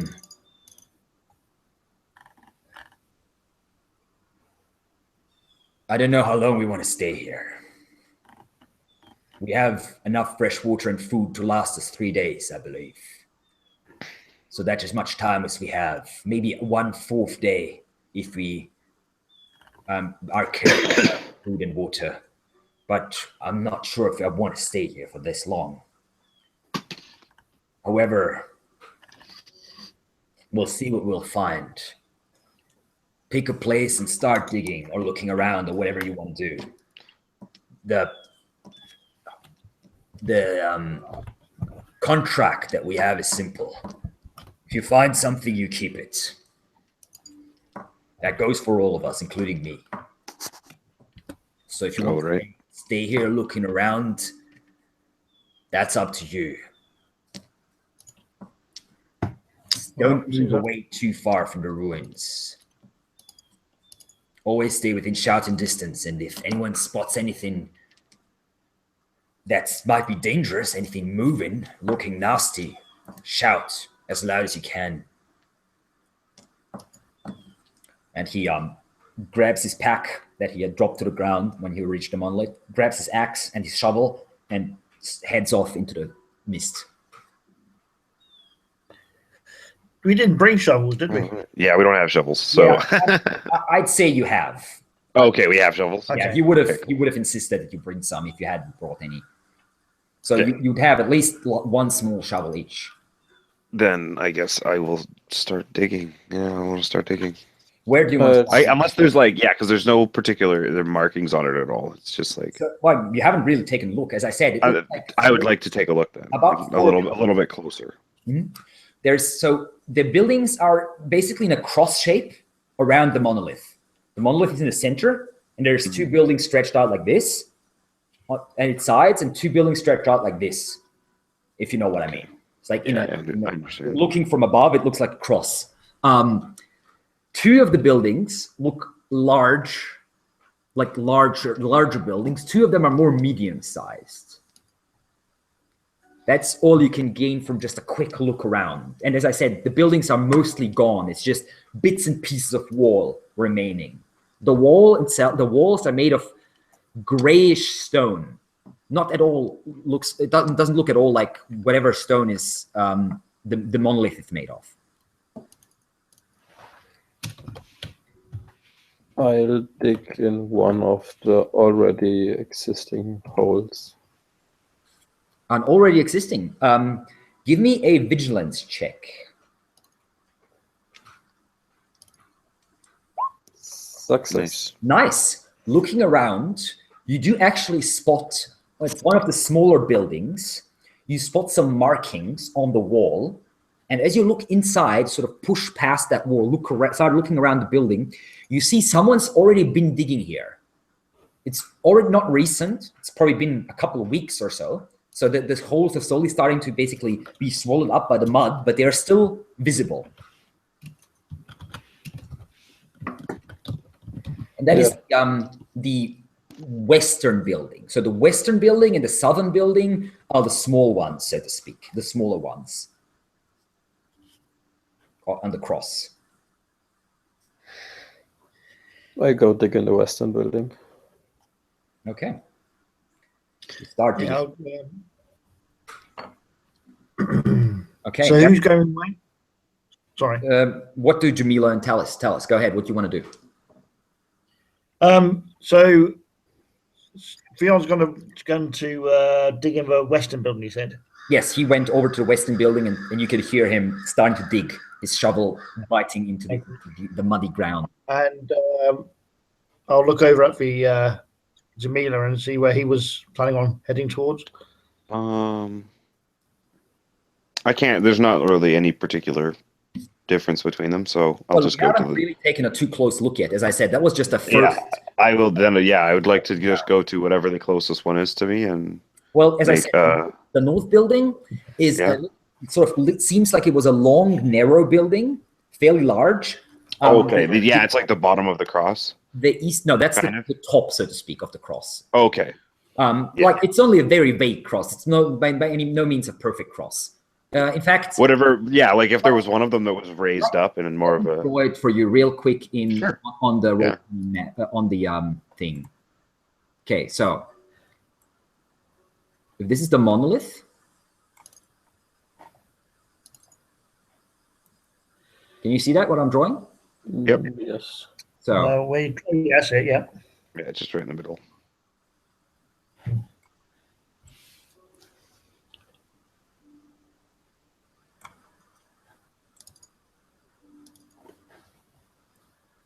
So it's, as I said, a very vague cross shape. Yeah. That's what it looks like. The western building is like slightly smaller than the others, or the southern and the western building are the smaller ones. And the northern building is long and narrow, or was once long and narrow. And the eastern building is bigger and sort of a little fatter, so to speak, a little wider. I'll go dig at the eastern building. Okay, the biggest one. All right. Yeah. So where did Mad Eye go? Who? Mad Eye. Mad Eye. He headed off. You don't know. He headed off into the mist. We let him wander off again. Sorry? What direction did he head off into? He headed off northwest. Right. Okay. So in this direction over here. Yeah. Exactly. Right. I'm wondering if he knows something we don't really. And this thing here, this is a monolith. You said. No, the central one is the monolith. That's a monolith. All right. What's this one over here then? Is that another building? Is it? Yeah. There's like a longer, narrower building. Yes. I'll just check out the long, narrow building. I'll just color in the monolith a little. Yeah. Well, that's the black one. Looks like an eye now. Creepy. Not intentional, but still cool. So, sorry, I'll go. what did you say, tell us? I'm going to go the northern building. Okay. This one here. Okay. So as you step into your buildings, Talus and Jamila, you can both give me vigilant tests, just as you're taking a look around, basically. That's a success. Okay, nice. And Talus? Hardly needs to roll, but what's this vigilant test? Yes, vigilance. Yeah, so you're like you're golden. Oh, okay. Right. Yeah. Yeah, 14, and still success. Nice. Okay. And you both had, I believe, two levels of success. 9 for me is I had 11. Yes. Like 11 is my vigilance. Yes, so 2 levels of success for each of you. Okay. Looking around the buildings, Jamila, let's start with you. Sure. You can't really make sense of the building. There's something weird about it. The angles and the way it was constructed are off. It's something isn't right. This doesn't look like any building you've ever seen. It's sort of, everything's slightly crooked. Even though the building's fallen apart, you can still sort of imagine what it looked like. And it was definitely not anything I mean, it's just weird. It's crooked. Really like strange layout, kind of. Yeah, basically, yeah. A strange layout. The walls are sort of not in right angles to one another. They're just running all over the place. There's rocks where you don't quite sure where they're coming from. This was definitely once a large building, had multiple rooms, and probably had a first, like a ground floor and something above it as well, just from the way that you're looking around. There is a few digging marks, but they're very sporadic and very like small. So someone has been investigating this building before, but not to any great extent.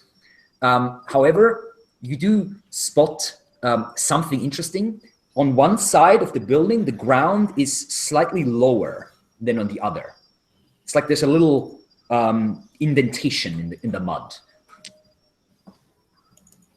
Yeah, I would definitely dig that more. Okay, so you're digging in the indentation. Yeah. Okay, and while this is happening, Talus, you're looking around your building. This one seems a little more normal, long, narrowish stone building, maybe something like a barracks or something similar, like a living arrangement. That's the closest you can get from figuring out what it might be. And this building seems untouched. No one has been digging here from what you can see, or not recently. Oh. So if there was any digging being done here, it's gone. Right. Okay. Well, I'll just have a scratch around and see what I can find then. Okay. As you are digging, give me, let's see, once more, let's say quick or strong checks. Quick more for the technique of digging and trying to find the right spots, and strong just for like digging as fast and as much as you can. Was that just Talus or both of us? All of you, as you're all digging. All of us, okay. Unless someone isn't digging. Yeah, no, we suck. I suck. Okay, that was fail for everyone. I think we all suck, yeah. Okay. Yeah, we really are bad at digging. You spent the rest of the afternoon, about 3 or 4 hours before sundown, just digging around and not finding anything. It's wrong to say anything. You find a few like shards of what looks to be old pottery or something similar, but nothing that seems of any significance, nothing that's worth much. Well.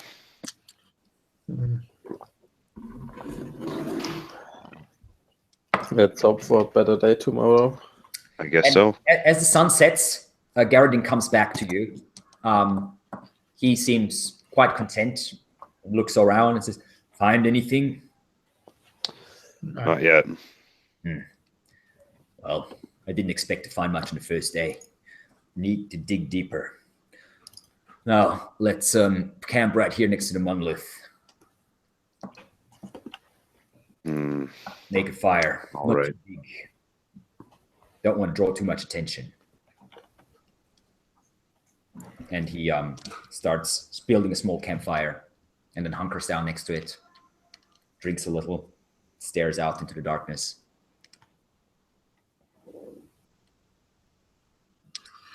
I'm going to kind of wonder why he didn't suggest actually making a campfire inside one of the buildings. Well, they're not. They're like ruins. They're like not actual buildings. They're like ruins.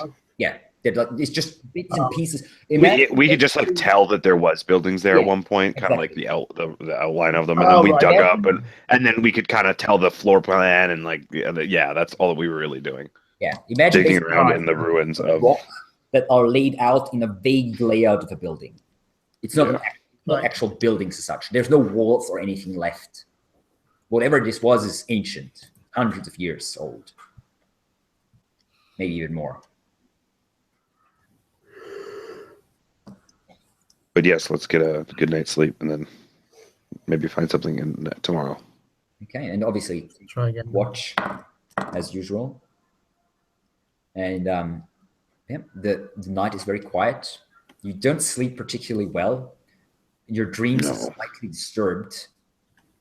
You hear whispering voices and feel some weird light touches sliding over your skin. And every now and then you just like open your eyes, look around, just to see there's no danger, and then go back to sleep. And you wake up a little disgruntled. In fact, give me resolute checks, all of you. Can do. Resolute. Yeah. I'm good at that. Yeah, I'm successful. Success. You're it's not terrible, but you feel a little tired. You haven't slept well, basically, during the night. You've only got maybe half as much sleep as you would have liked. You were in the weird state of being half asleep for long parts of the night, just listening out for trouble. Brother Jamila and Theon, you actually feel okay-ish. I mean, it wasn't a good night's sleep by any means, but it wasn't terrible. Yeah, given the circumstances, it was a good night's sleep. Okay. Garadin, in the morning after breakfast, actually takes his own trouble and says, "Which of the buildings didn't you take yet?" The one to the south, I believe. That one? The smallest one. All right. I'll grab that then. And he heads over, gets his shovel and a little small pickaxe out, and starts shuffling around and moving a few rocks and starts digging.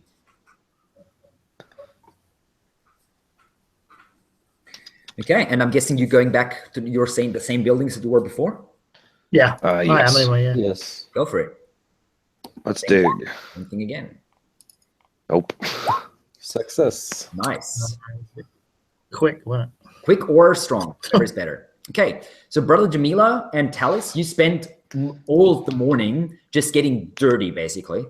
Getting muddy and shuffling around, tipping over rocks, looking under, digging in the dirt, trying to find anything. Again, you find a few bits and pieces that tell you that there was once people here, but nothing worth. However, Theon, how many levels? You have seven great degrees, not bad.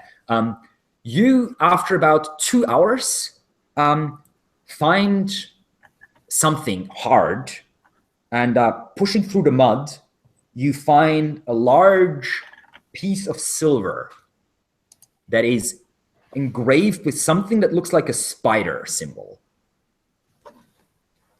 It's as big as your hand, and it seems to be mostly made of silver. Now, obviously very muddy, but definitely worth quite a bit. I'll pocket it. And you continue looking around a bit more, and you find a few bits and pieces here and there, coins, very weird looking old coins, showing what looks to be the symbol of a serpent with wings on one side, and again that spider symbol on the other side, or whatever it is. It could be a star. You're not quite sure. It's very like washed out and muddy, obviously. Even wiping off the as best as you can the coins. It's very hard to make out what exactly the symbols are on them. But the coins are made of silver, and they'll definitely be worth some money. Cool. And yeah, you meet back to have a lunch, basically, after a few hours of digging. And I don't know if Theon, you want to share what you found, or you want to try to keep it secret? I try to keep the silver piece hidden, but the coins are public. Okay. So he shows you a handful of coins that he has found. Garadin looks over and says, not bad, not bad. Probably worth, I'd say, a good $1 each, just judging by the silver that's in them. Maybe even a bit more if we found the collector. What does this symbol mean? And I point on the spider/star thing. No clue. I'll ask you. Would anybody, like, would I have any knowledge of that kind of thing? Like, is that something that I would know, being more of a learned person? You can give me a cunning check. Sure. No, I failed. You have no idea. I'm like, I don't know. I've never seen anything symbols like this before. It's also very hard, as I said, to make out the exact details of the symbol. Like the spider could be a star, could be a spider, could be maybe some weird tree or something with like branches sticking out in all directions. Yeah, it's hard to make out details. These are old artifacts. However, Theon knows that it is a spider because on the silver plaque that you found, the larger piece of silver, it was much more recognizable, and that was definitely a spider. And the symbol is, you think it's the same symbol. But obviously you haven't shown this to the others. Yeah. All right, well then back to digging, I say, I guess. Still have most of the afternoon. And we still have enough supplies to last us probably tomorrow and a good part of the next day as well. So do you want us to roll another quick or strong? Yes, exactly. If you, unless you want to do something else, obviously. Yeah, I'm not supposed to go back to digging. Yeah, I can't think of anything else. Oh, someone's having some trouble. Right, Who is that? nice. I was successful. Yeah. Okay. Theon goes back all full of energy and like, yeah, I found something. I found some more. But sadly, you don't. No, there's nothing. However, Talus and Brother Jamila, many successes in Talus? That's 8 levels of success for Talus and Jamila. How many for you? I was at 9 to 5, or 9 to 4, so 5 levels of success. Okay, do you mind just rejoining the Hangout real quick? I think you're having some audio issues. Often just rejoining the Hangout so fixes that. Was that me? Yes. Yeah, it's crackling like in your voice. Okay, so we'll start with Talus then. Yeah. You find, it's at 6 levels. Okay, you find several old coins and small pieces of jewelry, mostly made of silver with a little bit of bronze and such here and there. You're not much a judge of these things, but they're certainly worth some money. Right. However, as the evening approaches and you're nearly ready to give up, you find something else. You find a weird flute, long, drawn-out flute, maybe about, I don't know, 15 or 20 inches long, made of some sort of white material. And it's not particularly dirty, in fact, even though you fished it out of the mud. Okay.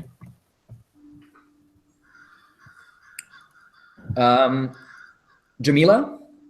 Yes, I'm back. Excellent. And you are no longer crackling. So you're looking around. How many levels did you say you had? 5. 5 levels, okay. You find a scattering of small trinkets, art amulets, rings, a couple of coins here and there. You also find a very fancy-looking, although dull and muddy dagger with a small, what looks to be a small emerald attached to the blade. The hilt is mostly gone and broken, but the blade and part of the hand protection are still there. Okay. Blade is rusty, but could probably be fixed. It looks like iron or steel or something of fairly high quality.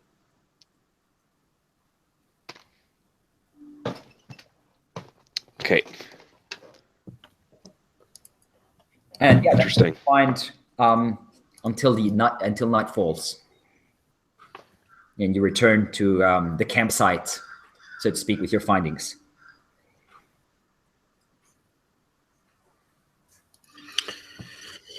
Okay, I'm gonna have a look at this flute a bit more, and I just sort of.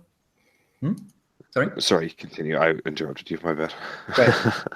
No, I was wondering if I can work out whether this is made of bone, maybe. Give me a cunning check. Okie dokie. No, completely fine. No clue. No clue. Nice. Could be some weird wood. Could be bone. You're not sure.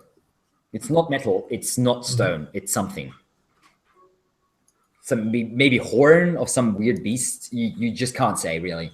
But it's definitely a flute. It looks a little weird, a little different than the modern flutes that you have seen, but it's definitely a musical instrument.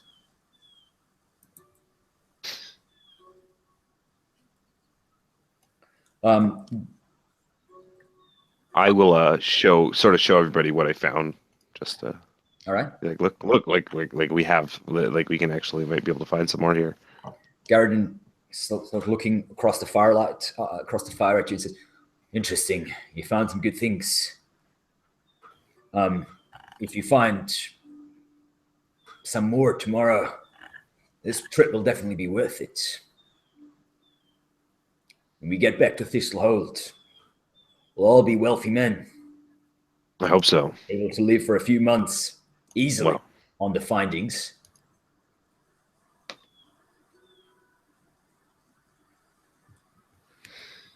There might be more, though. Yes.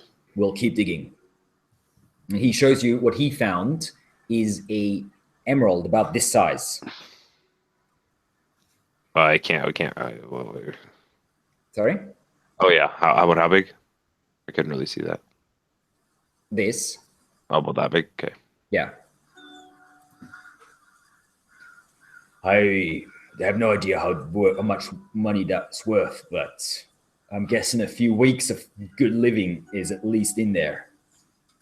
Hell, if we find more of these jewels here, I might buy myself a mansion on the south side of Thistle Hold, like all the other fancy rich people. And he puts it away. What did you find, Talus? I'll go not much. I'm not going to show him. I don't trust him. Keep your secret. Well, I'm going to bed. Another day of digging coming up tomorrow. Maybe our last one, depending on how much we find. We'll see. Yeah, ratios are getting a bit low. Yeah. We have enough to last tomorrow and about one good meal on the next day. But that's it. And our water's running a bit low as well. That's more worrying than the food. We can go a day or two without food, but I wouldn't recommend doing it so without water. And I'm, for one, not going to drink that stinking swamp water with all the dragool inside. Me neither. Yeah, pretty gross. I'm guessing there's no good hunting around here either, is there? I haven't seen any animals, so no idea. Probably not. I wouldn't eat any animal that lives here anyway.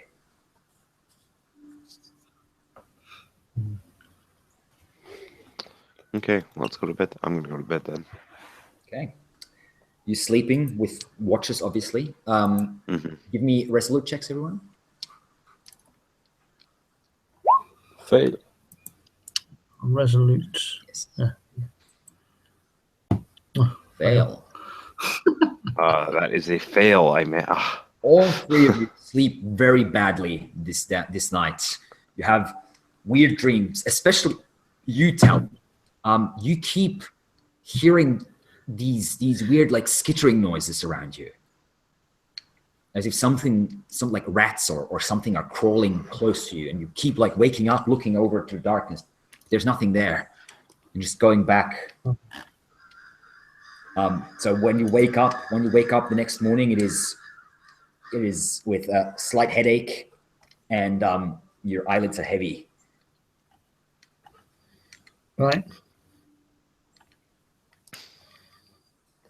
All of you, but especially Talus. Okay. Continue digging. Okay. Same places again? Yes. Yeah. Okay, go for it. Because we are pretty much covering every single building up. Yes, you are. Yeah. There's 4 of you, there's 4 buildings, so yes. Right. Yeah, I'm going to try my strong rather than quick. Sorry? I'm going to try my strong. Oh, fuck it. Yeah. Oh, yeah, I did it. It works. And Brother Jamila, that is a fail, I'm guessing. It definitely is, yes. Okay. Actually, while you're digging, so Theon, you're just digging, and you spend all morning digging, but there's just nothing. You find one tiny ring that's made of bronze that might be worth maybe a couple silver if you're lucky. And you're just getting a little annoyed now. You had this one find, but that's not going to be, I mean, it's going to be worth quite a bit of money, but not worth risking your life in Davokar. Not worth traveling for a week to get here into this, whatever this place is. Brother Jamilo, you're a little nervous during the day. Looking around, and you find a few small bits and pieces, but nothing worth much. Most of it you just throw back over your shoulder out into the mist. However, Talus, you're a little angry at yourself, sort of, as well, that you haven't slept very well, and you're getting the shivers, so to speak, and you're just like digging in with your strength now, not really caring too much about where you dig, and digging, like just pounding the ground basically with your shovel, and then all of a sudden there's a crack. Your shovel sinks in, you look down, and you see a crack appearing in the ground underneath you, right where you're standing. Okay. Do you mean it's a crack that's growing? Yes, it is a crack that is growing, quite rapidly, in fact. Okay, I'm going to step back away from the crack. Give me a quick check. What's check? A quick check. You're trying to leap back. Can I use vigilant? I don't think so. Or can you? What does your ability say? Just because it's because with things like initiative and defense, I can use vigilant rather than quick. I thought this is a sort of a movement thing. I don't know. Yeah, that's more acrobatics sort of thing. So no, it's not. That would be quick. Okay. No. You try to leap backwards, but the ground under your feet just bursts inwards, and you fall. You can give me another quick check to see how well you land. Ooh, okay. Exceptionally poorly. You hit the ground, and everything grows black. Do we hear and know that this is going on at all? Give me a perception. Well, vigilant checks, both of you. Oh, because I'm so vigilant. Oh, nice. I notice. There we I go. fail by 10. Almost succeeded by 10.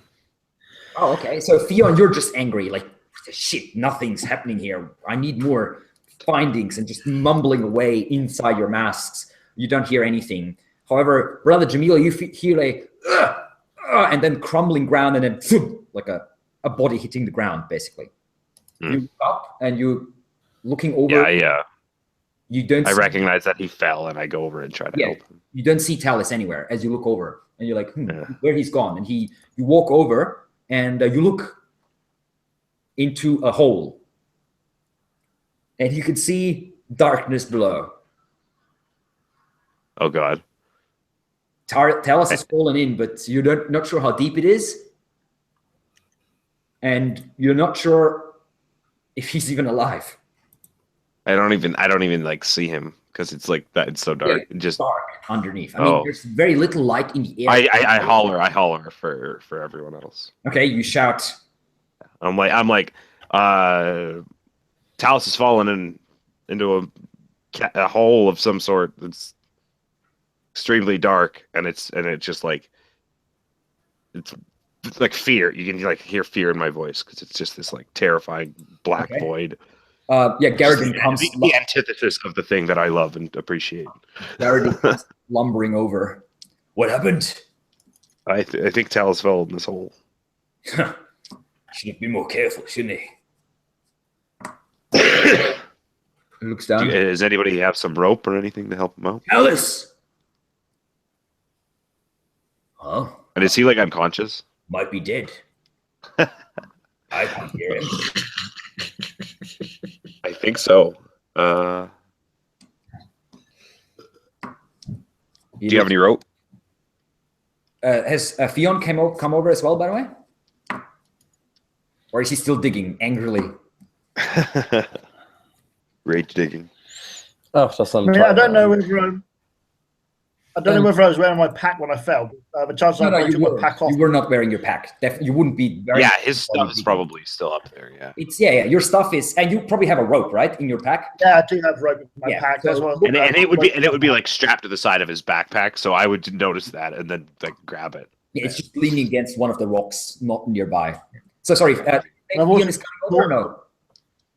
I've got some torches as well, so they'll be there as well. Fionn, were you coming to help, or were you stay over there? I'll come over. Okay, he's like pissed, just dragging his feet. I don't want to be here anymore, sort of thing. Like swamps. Like a sulky sort of. Anyway, so yeah, Jamila, you grab the rope, and what do you want to do with it? I tell what's his name? No, it's not. I keep starts with the G. Garadin. Is it Garadin?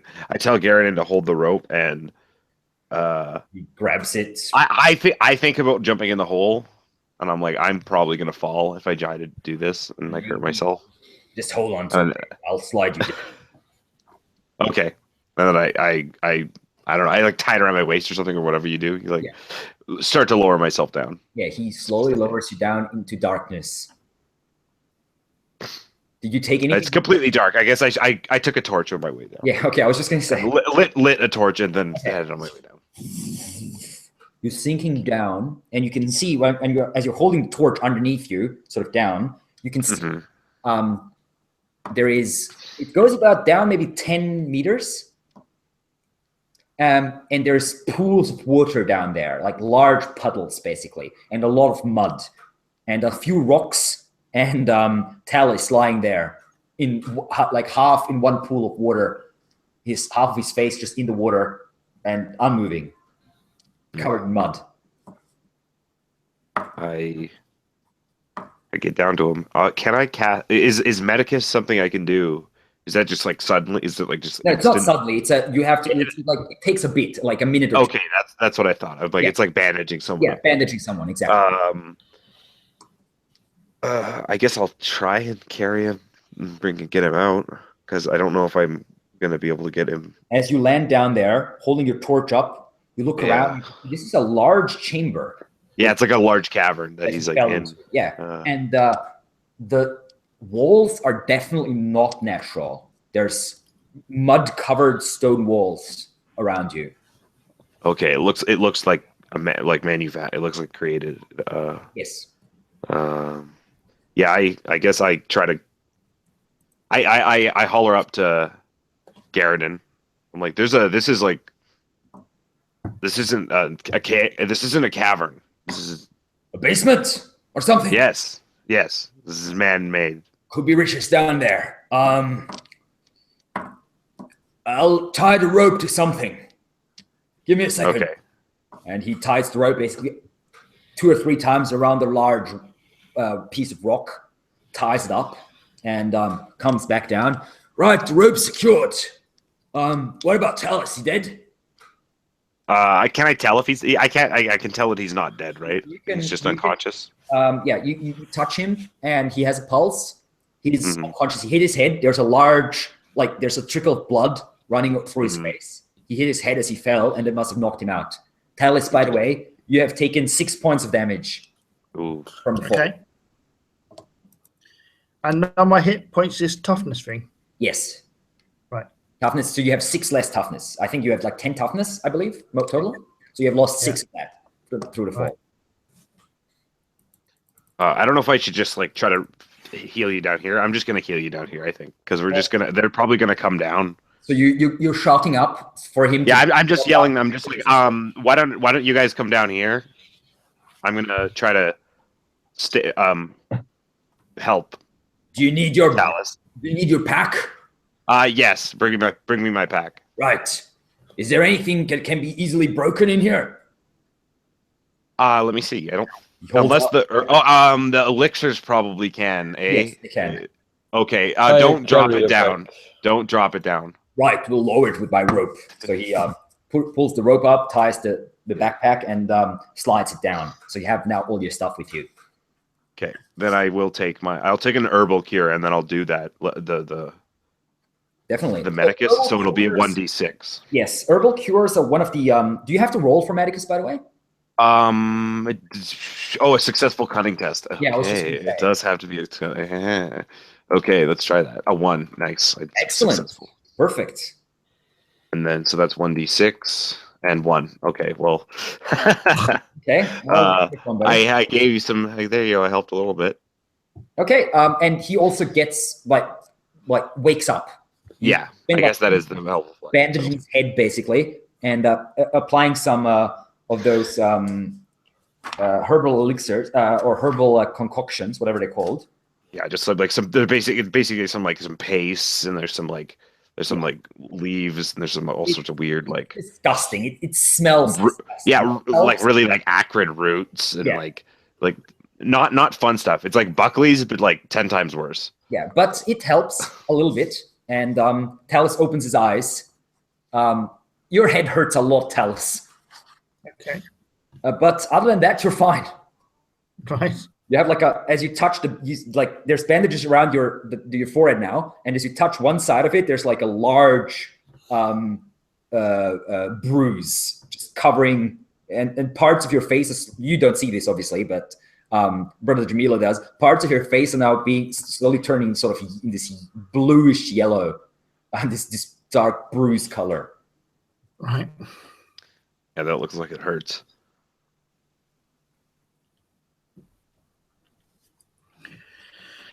Okay. And so everything all right down there? Yes. Why don't everybody come down here? One of us should stay up here just to make sure. Why isn't that you then? I shout up. He looks over to Theon. I just chuckle in all the grim darkness. That's just hilarious to me. He looks over to Theon and says, "You want to go down, or do you want to stay up?" Let me go down. All right, then I'll stay here. I'll guard the rope. But I'll get a quarter of what you find. Yeah, whatever. I found it. You said anything we find, we get to keep. Well, I found this hole. We get to keep it. I can cut the rope and let you walk down there if you like it that way. You can keep your headache, Talus. I don't need that. Okay, I just chuckle and help Tad. He lowers himself on the rope, climbs down, and lands next to you. Okay. Is this are we in a room? Yeah, it's a large cavernous room. The ceiling's about 10 feet high. Oh, actually, sorry, scratch that. That 10 feet is not that much. About 15, 16 feet high. Is there any other rooms coming off it, or is it just one room? It seems to be. I mean, you can't see very far because you only have one torch. Yeah. Right. I imagine once everybody gets down, we get a torch lit or do we need I guess I could just carry the torch. We don't need. Well, if you get my pack with you, if you brought my pack down, then I've got 5 torches in there, so we have got enough torches to go around. Okay, let's do that then. Okay. Yeah. Garadin just tosses down a few torches. I mean, they can't really break. No. Not in mud, anyway. And you get another torch going, Talus. And Theon, you wanted to get a torch going as well, or no? Yes. Okay, you all three are now carrying torches. Now looking around the room. And you can see there's carvings in the walls. Carvings depicting warriors, you think. And weird-looking animals. Some of them look like some sort of spider. Others look like with serpents with small wings. And there is... I had a feeling that spiders might have something to do with this. Sorry? I had a feeling there was going to be spiders involved. That's what that skipping noise was. Yeah. Okay. Vile creatures of darkness. And moving around the room, you can see that most of the room is empty, except for the carvings on the walls. There's one single column of stone holding the ceiling. And there's a few carvings on that as well, in the same style. And there's quite a lot of symbols. They look like, if you know what Sumerian writing looks like, they basically looks like a lot of triangles facing different directions. That's sort of what that looks like. Cool. Yeah. None of you has obviously any idea what this means. This is some sort of language that has long been forgotten, surely. But there's quite a lot of it here on the walls and on the column as well. Then you continue moving to the room, to the back side of the room, and you look and you see there is a skull on the ground in front of you. Just one. Nothing else, just a skull, no skeleton. Just a skull, and it's very small, that skull. Smaller than you would have expected, way smaller. It's just barely bigger than your open fist, if you open your fist like this. So it's a child's skull, isn't it? Possibly. It's a human. Definitely a human skull, is it? Yeah, it looks like a human skull, yeah. Right, okay. Did you say there was rooms coming off this one then, or not?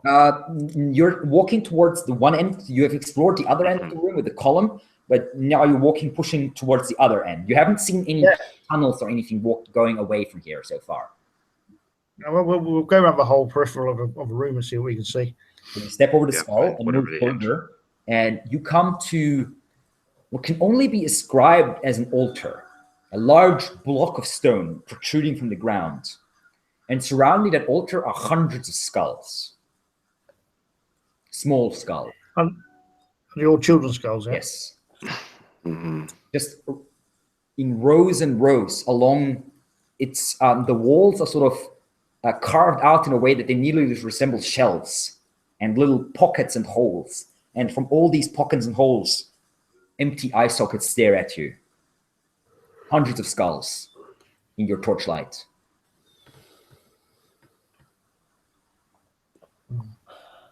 And you see beyond the altar, just on the edge of your firelight, where the end of the room seems to be, there is something that looks like a stone statue, very thick, and depicting a humanoid figure. You can't really say for sure from where you are at the moment.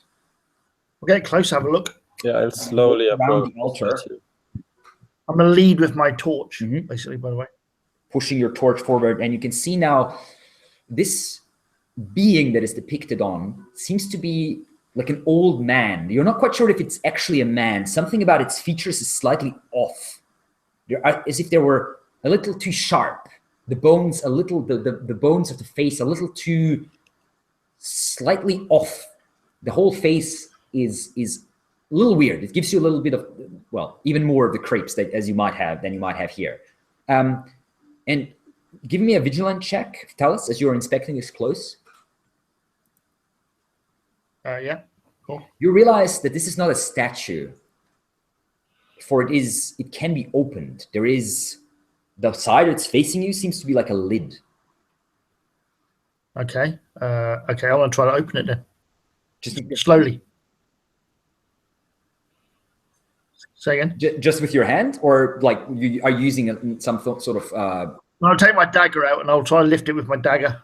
You jam it in while the other two are looking on and give it a gentle push, and it opens up a little bit.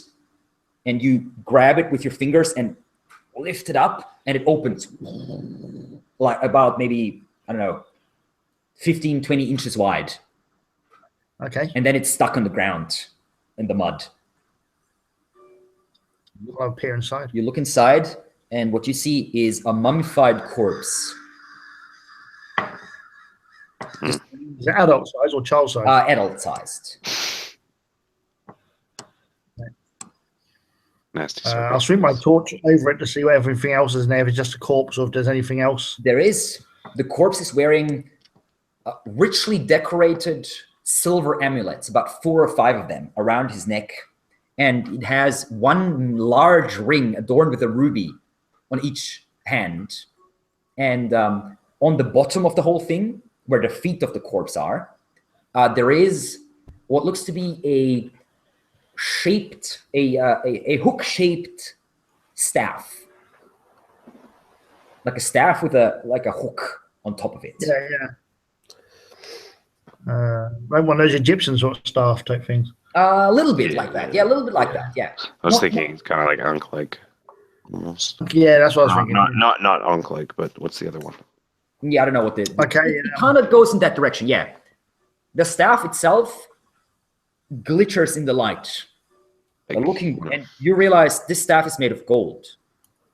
What about these ones? Okay, I'm going to turn to the... I'm going to look at the priest, the cleric, and say... Yes. And so I'll look at him and I'm gonna, what do you think? Judging, looking at this, I mean, you're the person who's like the expert on desecrating corpses and so forth. Is this something? I mean, I'm basically a little bit superstitious about it. I'm not really a grave robber. I was looking for treasure, really, and this is a kind of a little bit of a step towards the darker side for me. So I kind of want his opinion, really, as the only holy man in the building. Sure. I will. What do I need to roll to see what it is? What's up with it? I mean, you have no idea. This is it's like a culture you have no idea about. Exactly. Yeah, I'm like. It's clearly some sort of grave, tomb, sarcophagus, whatnot. I don't know if it's right to desecrate the tombs of the dead. They should stay at rest. I'm in agreement with you. Is what I'm saying. I don't really know what is up with it, but I'm not exactly. I'm not actually just the dead should be left. Right. Yeah. I'm not sort of thinking that I shouldn't. I just want to know what you think. What would happen if I did? I just give him like a shrugged shoulders and like my arms out to the side, and I'm like, could be pretty dangerous. It's going to curse us for the rest of our lives, sort of thing. Do you know what I mean? That's kind of because obviously we live in that kind of age where superstition and curses. Yeah, that I would say like it's not really superstition if there is magic and like it's not like a false sense of. It's like a very real sense of this could happen if. Yeah, superstition is not necessarily. Yeah, exactly. It's called being careful. Yeah. So I'm thinking, is it worth the risk? But then I'm thinking also that, I haven't touched it. I'm like standing back. I haven't like touched it. I'm like standing away from it. As soon as there was the skulls of children, I gave it like a solid perimeter. I'm like looking from a distance. Okay. I want very little to do with it, but typically, the dead should stay at rest. Yeah. Okay. There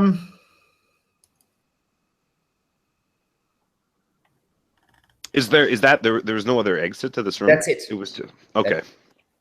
It was just like we had stumbled upon some sort of a burial room or something. Looks like it. Okay, I'm going to glance over at both the Jamilo and Theon, and so I'll basically mutter, well, in for an Orteg, in for a shilling, and I'm going to start basically removing the rings and the pendants from around his neck and the rings from his finger. Okay, as you rip out the ring, take off the rings, the fingers break, and you sort of take the fingers off. And put the rings. Yeah. In your pocket. As soon as he starts like actively doing stuff, I basically just pray to Prios, and I'm just like, let Prios's light guide us. Okay. over and over again, sort of as a mantra, a little bit. Well, this is kind of what we came here for, isn't it? So You're right. Yeah, it is true. As you grab the amulets, the little like leather strings and such they were tied around are so brittle that they break. So you can easily just take the amulets and just hold the actual amulets in your hand. Okay. So how many amulets and how many rings do I actually get in the end of it? 2 rings and 5 amulets in total. 5 small amulets that were like sort of dangling around this corpse's head. Do you want to take the staff as well? Not just yet. What I'm gonna do is I'm gonna offer one of the rings over to Theon. And offer an amulet to the cleric. Do you take it?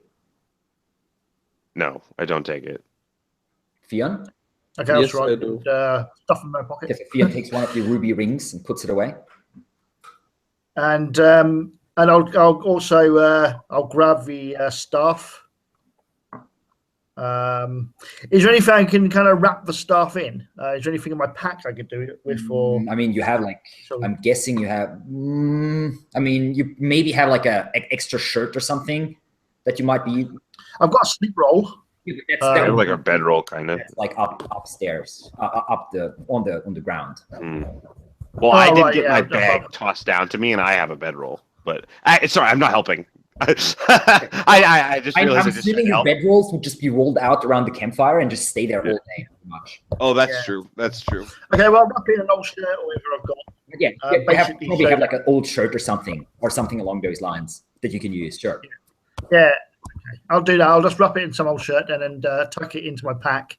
Okay. So it doesn't look like too much for when we go see the old bastard up top. Okay, good idea. Jamila, give me a vigilant check.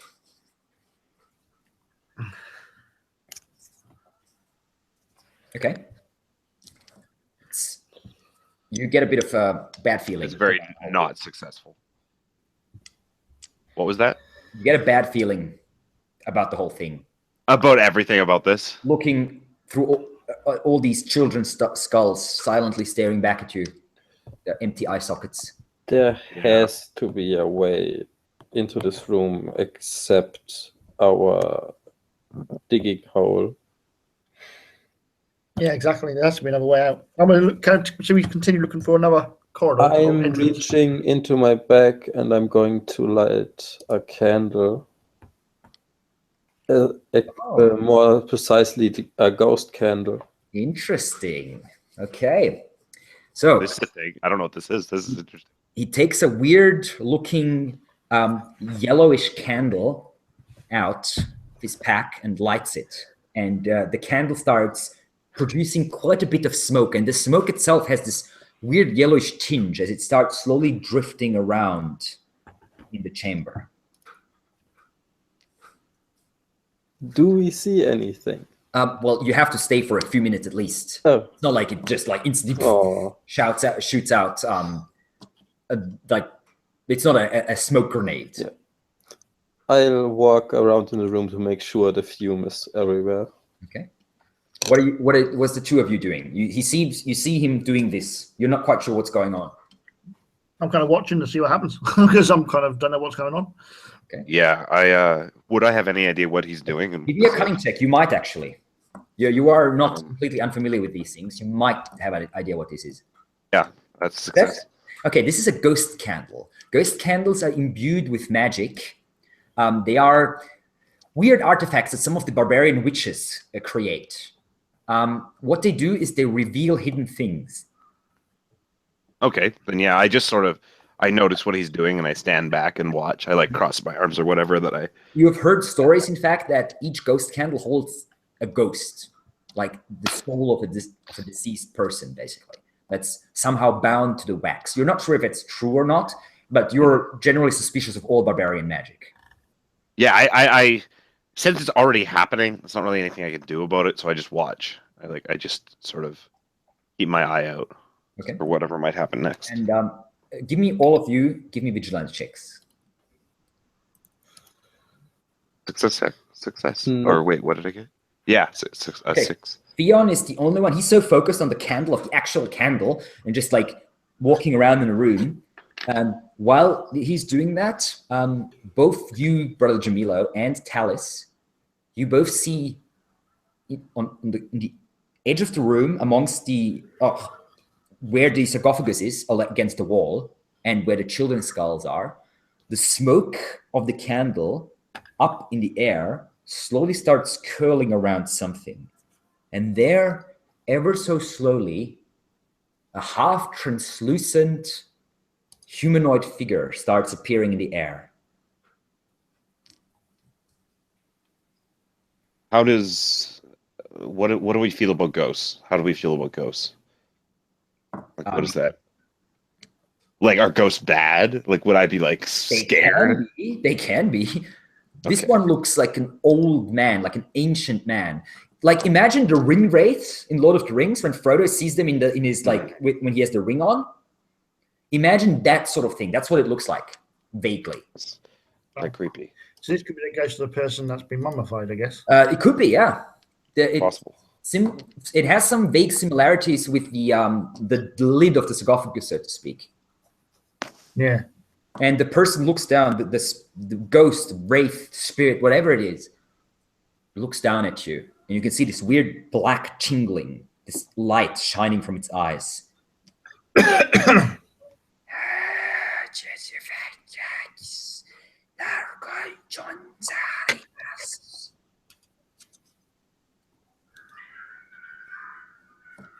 Theon, you hear a whispering voice. Turn around and now see this as well, hovering in the air.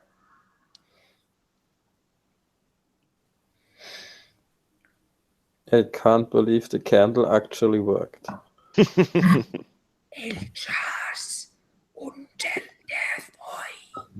One of you know what he's saying? I don't know. I don't think so. No, I have no idea. You have no idea what kind of language this is. Yeah, no, I have no idea. And one hand reaches out and points at Talis.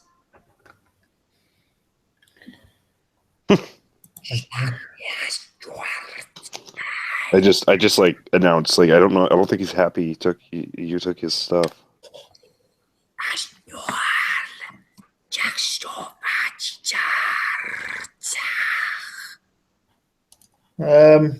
Well.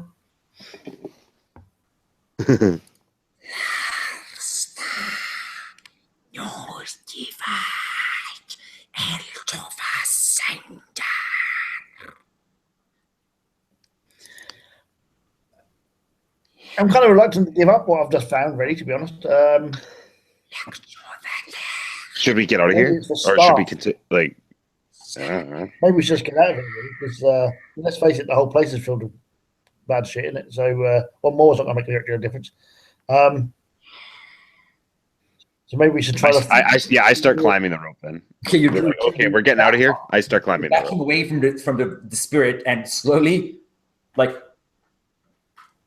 rope, okay, and still looking sort of backwards over your shoulder, slowly start climbing the rope. And Theon and Talis, you're still standing there. Theon's still holding the candle, like looking from the candle to the spirit.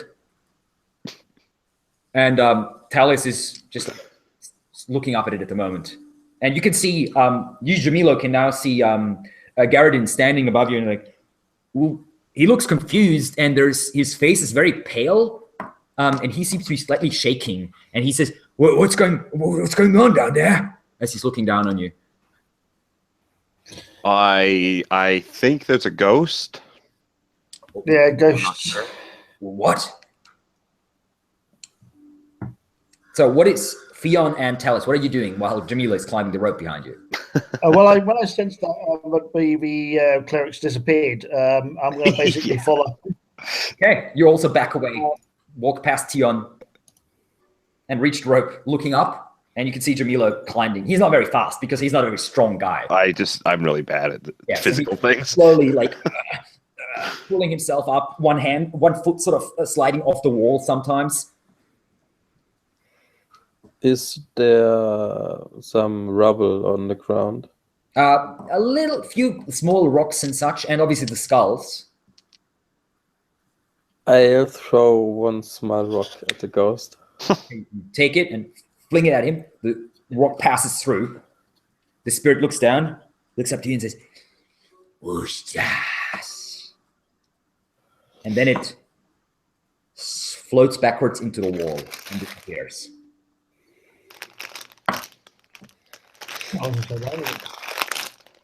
Now, as you're turning around, just starting to climb, you can just catch that. Jamila, you didn't see it. Seems like the ghost is gone.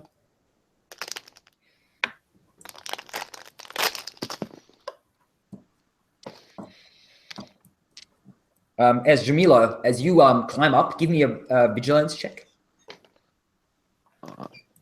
Okay. 3. You see Garadin's looking extremely nervous, and his one hand is hidden inside his cloak, and he seems to be clutching something. He's slightly shaking, and his one eye is darting around, not looking at you, looking around, and he sort of shakes his head a couple of times, just ever so slightly, and he's slowly backing away from the pit. Is everything all right, Garadin? Everything's fine. You said something about ghosts?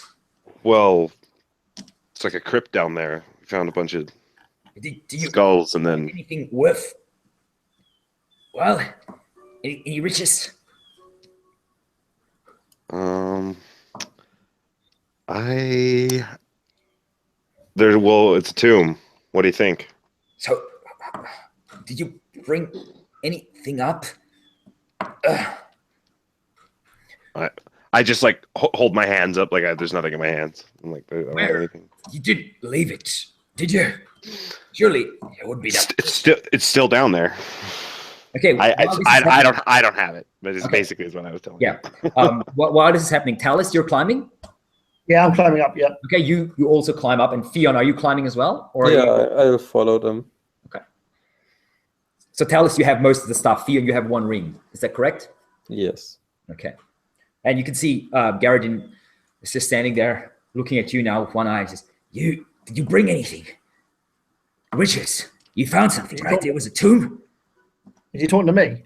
Yeah, well, he's talking to both of you, sort of looking in between Theon and you. There was a strange altar. Well, we can't sell an author, can we? No. Also some children's skulls, but I don't think they are worth anything. Probably not. What else? I go, that was it. Once we did you tell him there was a ghost down here? You didn't you? Oh right, there was give me a discreet check, Mr. No, I'm asking out of character really. We did mention there was a ghost, didn't we? Yeah, no, like I came up and I was like, yeah, there's ghost. Said to him, so basically said saying that there was nothing down there. Yeah. However, the thing with the ghosts. Anyway, just give me a discreet check to see if he believes you that there was nothing down there. Okay, basically what I'm saying, there's nothing down there. When the ghost appeared, there was some things down there. I'm going to say no. I'm going to say there was stuff down there in the tomb, but when the ghost appeared, we dropped it. That's what I'm saying to him. And he believes you with nice 9 degrees of success, no less. Even if I lied, they would have believed me. I have 5 discreet. You left it. A ghost. Ghosts, I mean, it's not called the Wraith Moor for nothing. We beat back the Dragul. What's one ghost? He was talking in a language none of us could understand. Does that intimidate you? Fucking cowards, all of you. That's what you are. Okay, will you go down there, get it, and we'll wait here. Yeah, I will. And he moves past you, but I'll keep everything that I find. I can tell you that much. Good. Keep it. And he just starts fixes his hand, his axe on his side. One hand coming out, like gripping the axe. Give me all checks as he does that, and then he starts climbing down. What checks? What checks? Vigilance. Okay. Fail. Success. Okay, Brother Jamilo and Talus, you both notice as the right hand of Garadin comes out of his cloak and to like fasten his axe and then starts climbing. You see the interior of his hand. There's these weird red veins sort of run right under the skin. And you can catch like one or two glimpses of them as he climbs down and starts disappearing in the hole, just like, fucking cowards, I'm keeping everything for myself, and then he disappears. Okay, as soon as he disappears, I'm gonna turn to the cleric and go, I believe this is mine, and I'll take the rope and remove it from the stone and pull it up. You can wait until he's down there? Yeah. Okay. Better to imagine that he just cuts the rope and he's like, "This is mine." Cuts you the look rope down and take the rope off, and you start pulling it up. And you let me see if he notices. Yeah, he does, and you hear an angry bellow. And it's like, "What are you doing?" coming from down there. And give me a quick check as you're like sort of pulling the rope up. I'm assuming quickly. A 12. That is a fail. However, actually, that would be an opposed quick check. Let me see what his quick is, because that you might actually get the +2 might you might get a +2. Let's see where his stats. He has a quick off 10. So no, you do not get a bonus. As you're pulling it up, you feel a weight, and he obviously grabbed the rope. What are you doing? I'll keep on pulling. Yank it out of his arms. This is now a strong check, opposed strong check, and his strength is 15. So you get a -5 to your strong. Oh God! Well, here we go. I've got to roll a 1. Nah, I didn't do it. You try, but he's pulling the rope back in, and you're like digging your heels in, but you're just being dragged along by his weight. Like the heels are just like basically being dragged through the mud, leaving behind 2 trails. I'll let go. Okay, you let go, and the rope just plumps down. I'll get my knife out and start cutting it. Okay, yeah, you can easily cut the rope. You easily cut the rope. So Fian and Jamila, you're just watching this happening? Yeah, I think so. I'm pretty sure this is. Okay. I don't really have any. Okay. Yeah. You just hear a, "You bitch." My guy was a bit of a git, let's face it. What are you doing? Get me out of here, you betrayers! I got you here all the way. Cut me out. Okay. I'll start rolling the rope up and stick it back in my pack. Okay. Well, most of the rope is now in the hole. Okay. You only have like the whole rope was maybe about, let's say, like 30 feet. You have like 6 or 7 feet of rope left. I mean 10. Okay. Let's say 10. A third of the rope, basically. Right. Get me out! What are you doing? So we're just gonna leave him here. You can't just leave me here. Yeah. Die like a dog. What we'll do is I'll peer over the edge of I'll peer over the edge of the pit and say, I'll tell you what we'll do. We'll get Eric and his boys to come and pick you up. You fucker! I'm gonna break your neck when I get out of here. You okay then. Bye. Brother Jamila, you hear me? You can't do this. You're supposed to be a priest, a holy man, right? Get me out of here. You can't leave me here to die in this accursed place. I'll turn to cleric and say, isn't it amazing how people like him always turn to religion when it comes to the end? I look at my 2 companions here and say, what are we here for? Here for riches, right? Theon! You're a sellsword, aren't you? Get me out of here. I can reward you. I have money. We'll share the treasure 2 ways. Fuck the other 2. What's that long ago when you're trying to get killed? I'm sorry, Garadin, but the money is up here.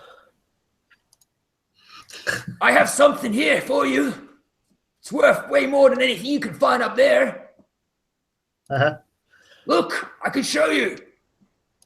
We'll have a look, and if you like it, we'll let you up. I won't peek over there. So you won't? I won't. No, Okay. I'm not going to. I will not. So you're all three away, staying away from the hole. You can just hear him shouting out up obviously.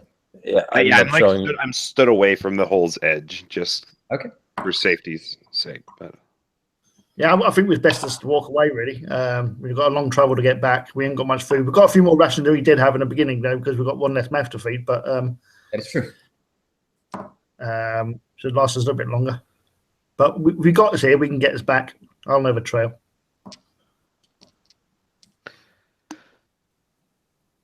how do I? I'm contemplating. This is a tough decision. Look, I found this. This is worth more. This is worth hundreds of dollars. I'll give it. Just get me out of here. We know you won't. I swear it by the souls of my ancestors, by the bones of my mother, whatever you want. Oh, what a tough decision. No. I got you this far. You can't abandon me, you assholes. Your hubris got the best of you, my friend. Yeah. You'll pay for this. I curse you. You'll never get out of here alive. Oh, it will. You'll pay for it.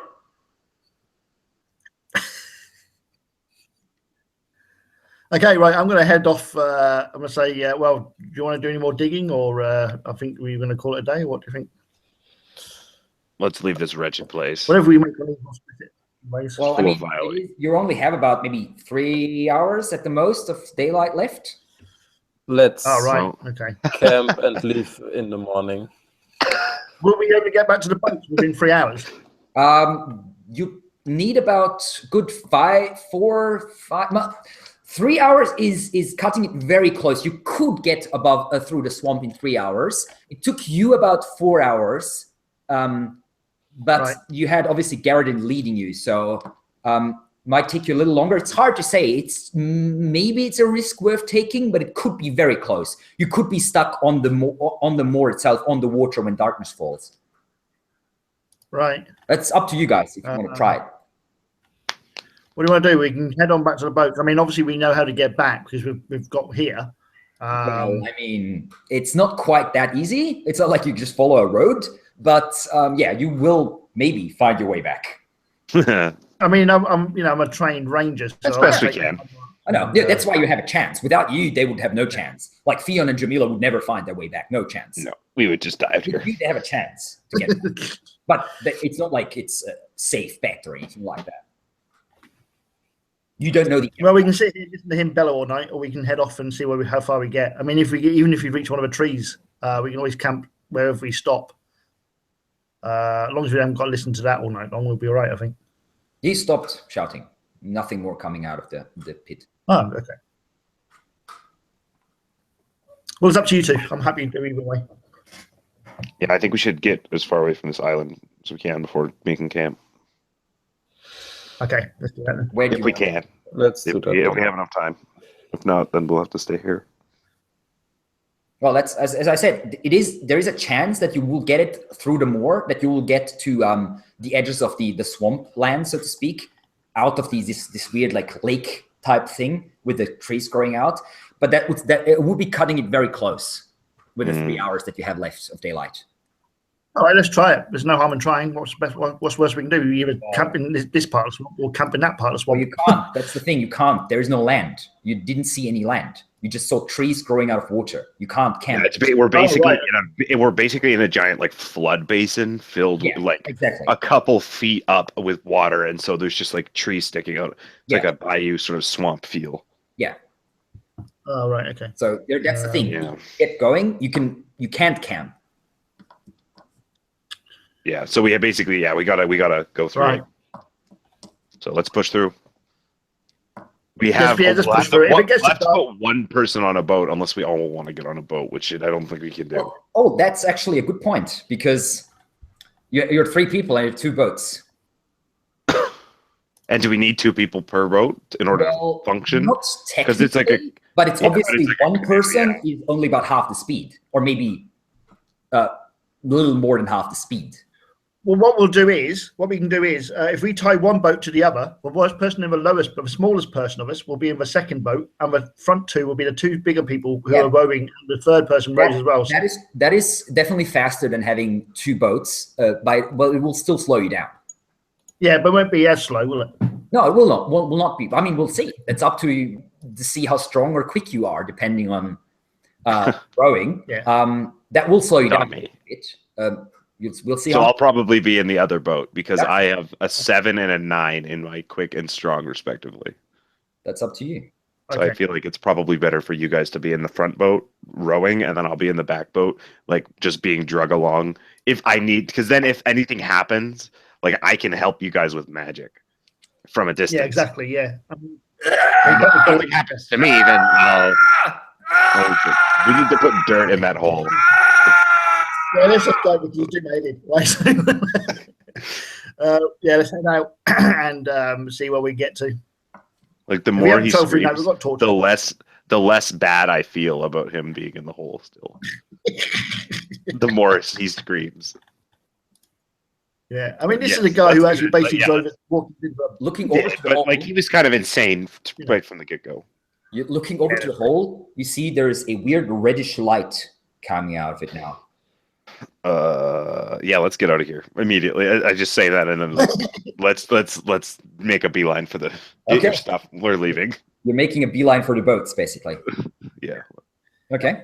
Do what we were saying. Tie the ropes together, however long that takes. Let's get out of here. As you are approaching the boats, you can see 2 shapes coming out of the fog. Humanoid shape. From the direction we like. Yeah, from the direction of the boats. Okay. Boats, like all the backpacks up. You just grabbed your stuff real quick, started going, and as I said, you see 2 shapes slowly materializing the fog, coming towards you. Humanoid shapes walking. So are they shuffling or? Who goes there? You stop there. You stop for a moment. You look. Give me vigilance checks. Sure. Okay. Nope. 3. Success. Yeah. Talus and Brother Jamila, you both see as the fog is getting a little thinner. You peer through and you realize these 2 are Dragul, but they look better preserved than the ones you saw in the water. They're definitely coming from the water. There's water dripping off them, but these ones are better preserved. One of them seems a bulky man. The other one is a not much less bulky woman with sort of blondish red hair that is matted and muddy, just hanging into her face. They both seem to be dressed in studded leather armor that seems muddy, but mostly okay, not like rotten or anything. And they're both clutching shields, and he is clutching a long sword, a long, thick, slightly rusty sword, and she's clutching a battle axe. And they're just coming together. Okay, I'm going to ready my bow. Okay, we are in initiative, and we start with Talus. You're up first. Right, I'm going to fire in that case. Which one are you shooting at? I'm going to shoot at the guy. Okay. Draw an arrow, shooting it at it. And here I go, firing. And oh, look at that! Hit, do 9 points of damage. All right. His studded leather takes 2 hits, but you'll 7 points of damage. Nice. The arrow takes him straight in the face, shattering one of the cheeks, and just stuck there. The creature, the Dragul, does not even shudder; just keeps walking towards you. Okay. And do you want to move at all? Oh, actually, no. You drew your bow, so that was your movement. So you can't. Attack. You can't move anymore. Okay. Theon. I'll draw my dagger for 3. Yep. And Can with my movement? Yes, if you run up to them, one of them you can. If you can get to them. Run up to him and Who are you attacking? try to Which stab one are you him. attacking? If I can choose the one Talus already had. The male, yes. Sure, go for it.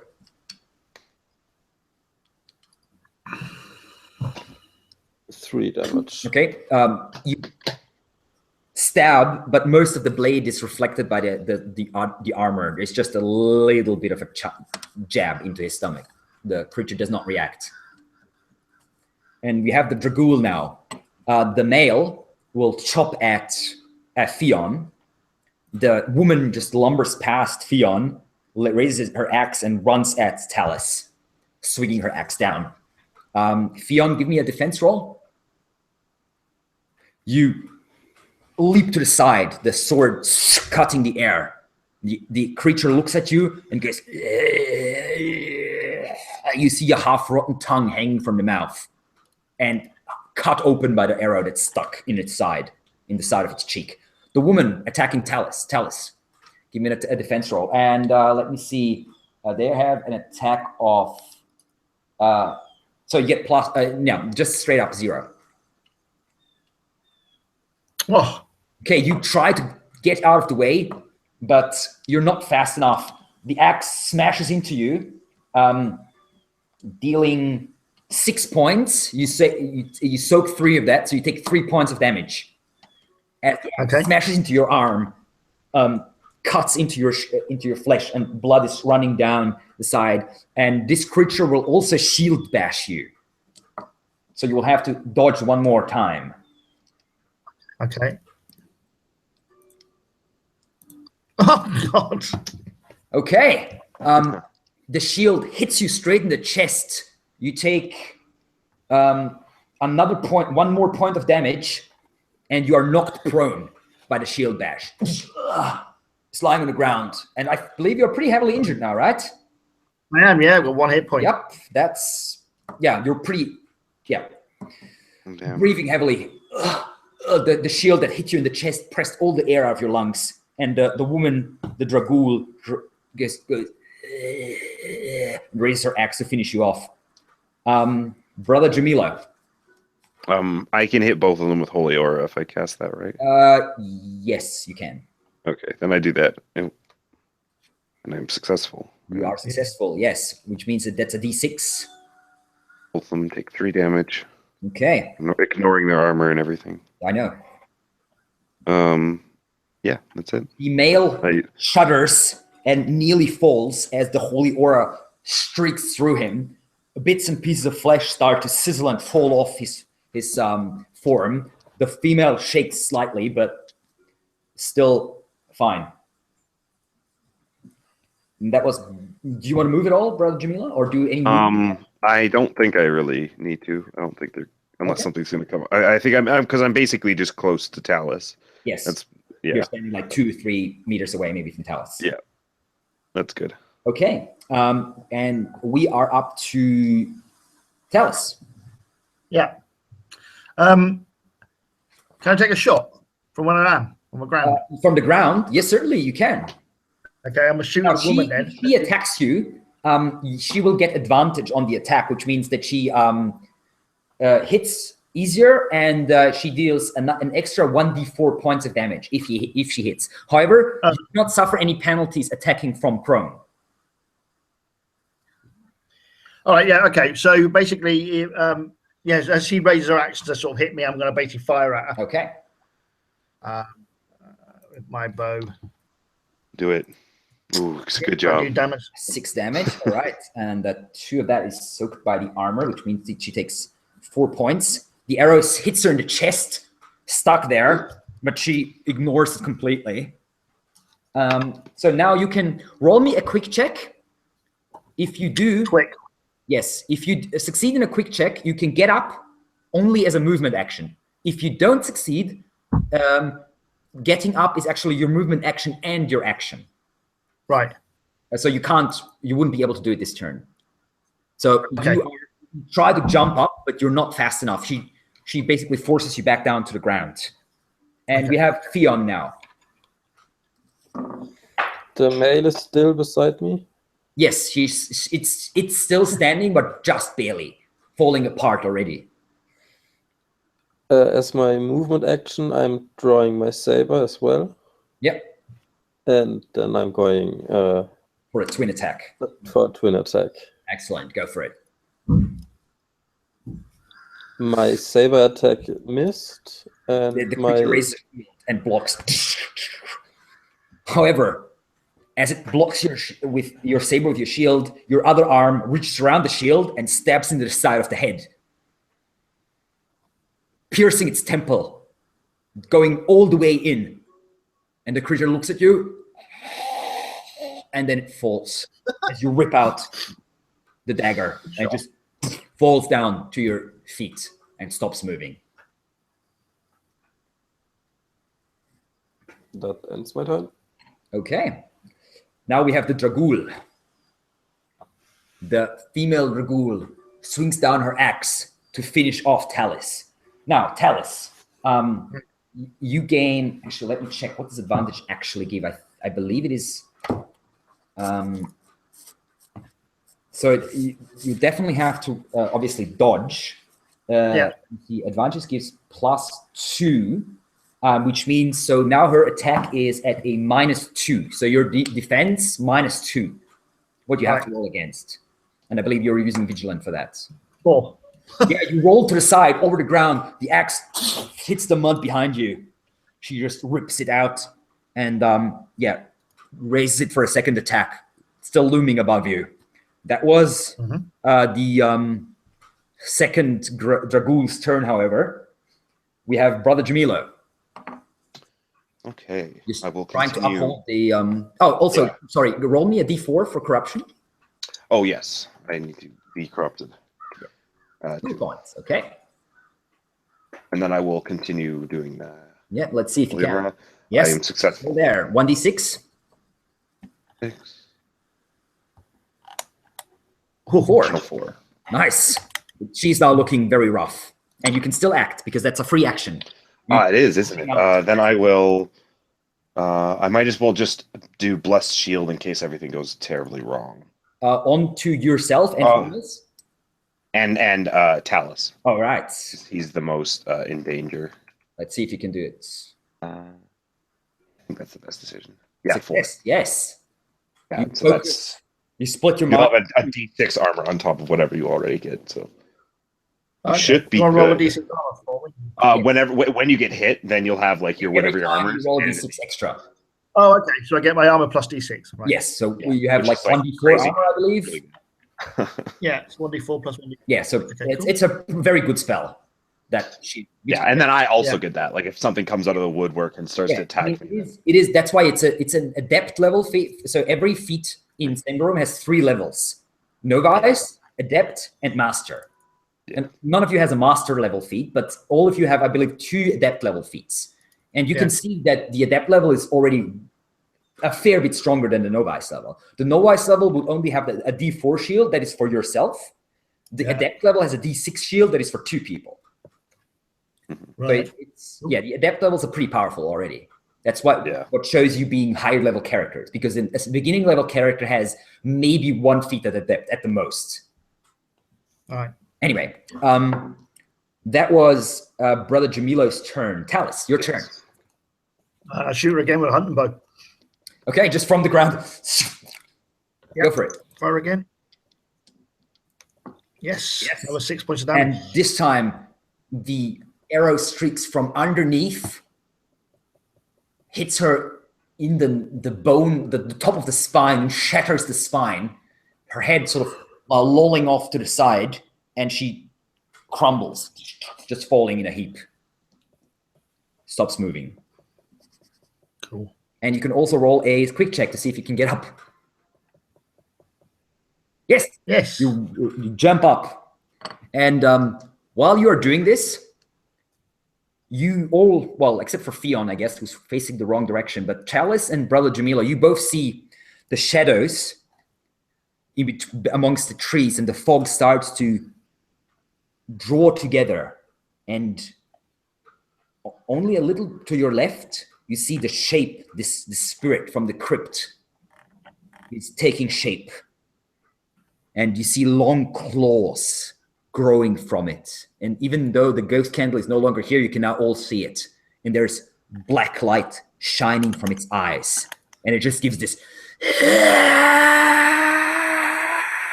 shout that echoes. And there's a burst of energy of some sort of corrupt power shooting out from the creature.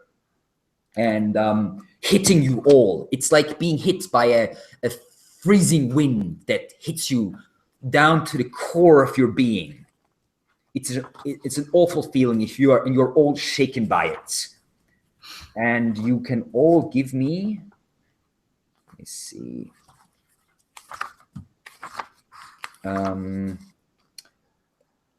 a resolute check with -5.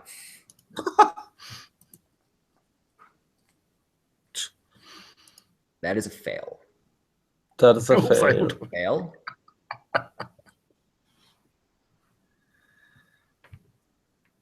Oh, you all failed. Yeah. Okay. You are terrified. The only thing in your mind is to flee. Let's do that. Sorry, my mic was muted. That -5, is it like add 5 to it so it would bring up? No, that's subtract 5 to it. Because so it would be 10, so I'd be fine because my resolute's 15. Subtract 5 from your resolute. Oh, that's okay. That's what I thought. Okay, so yeah, so that's what it was like. It's supposed to be a hindrance, right? This is a bad thing. Yeah. It's an opposed resolute check, and because this creature is a 15 resolute, it subtracts 5 from your resolute basically when you're rolling. So that's how it works. If the enemy has 10, it doesn't subtract anything. If he has 9, you get +1. If he has 8, you get +2. If he has 11, you get -1, and so on and so on. Yeah. So for every so 10 is very average, basically. Yeah, 10. Well, I wouldn't call it average as such, but for like a player character, it's average. Yes. Yeah. Okay. Cool. The average is more like an 8 or something for like the average person. But yes. Anyway, all failed. You are all shaken, and your only thought is to run. And Theon, it is your turn first. So you're just turning headless and just running away into the mist. Using both your actions, so your action and your movement, to run away from this creature, just hearing this horrific shout, and you're shaking heavily. However, at the end of your turn, you can test again. Shrug off the fear. Ooh, again with a -5? Yes.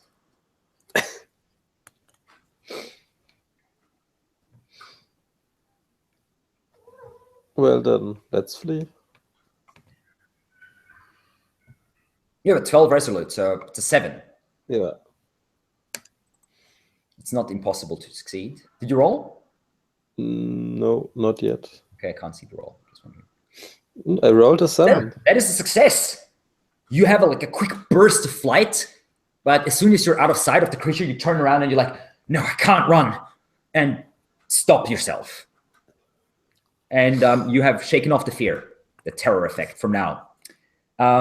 Next up is, well, the Dragula destroyed. Next up is Brother Jamilo. Well, I guess I'm running away. You're also running. However, you can give me a resolute check to see if you can contain your...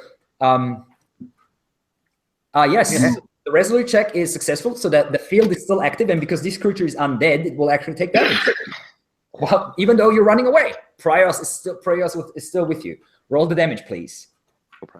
Oh, it's still successful. Oh, nice. Yeah. That's your resolute check for your aura. Oh, I thought that was for the thing. No, at the start of your turn, you always have to check for the aura.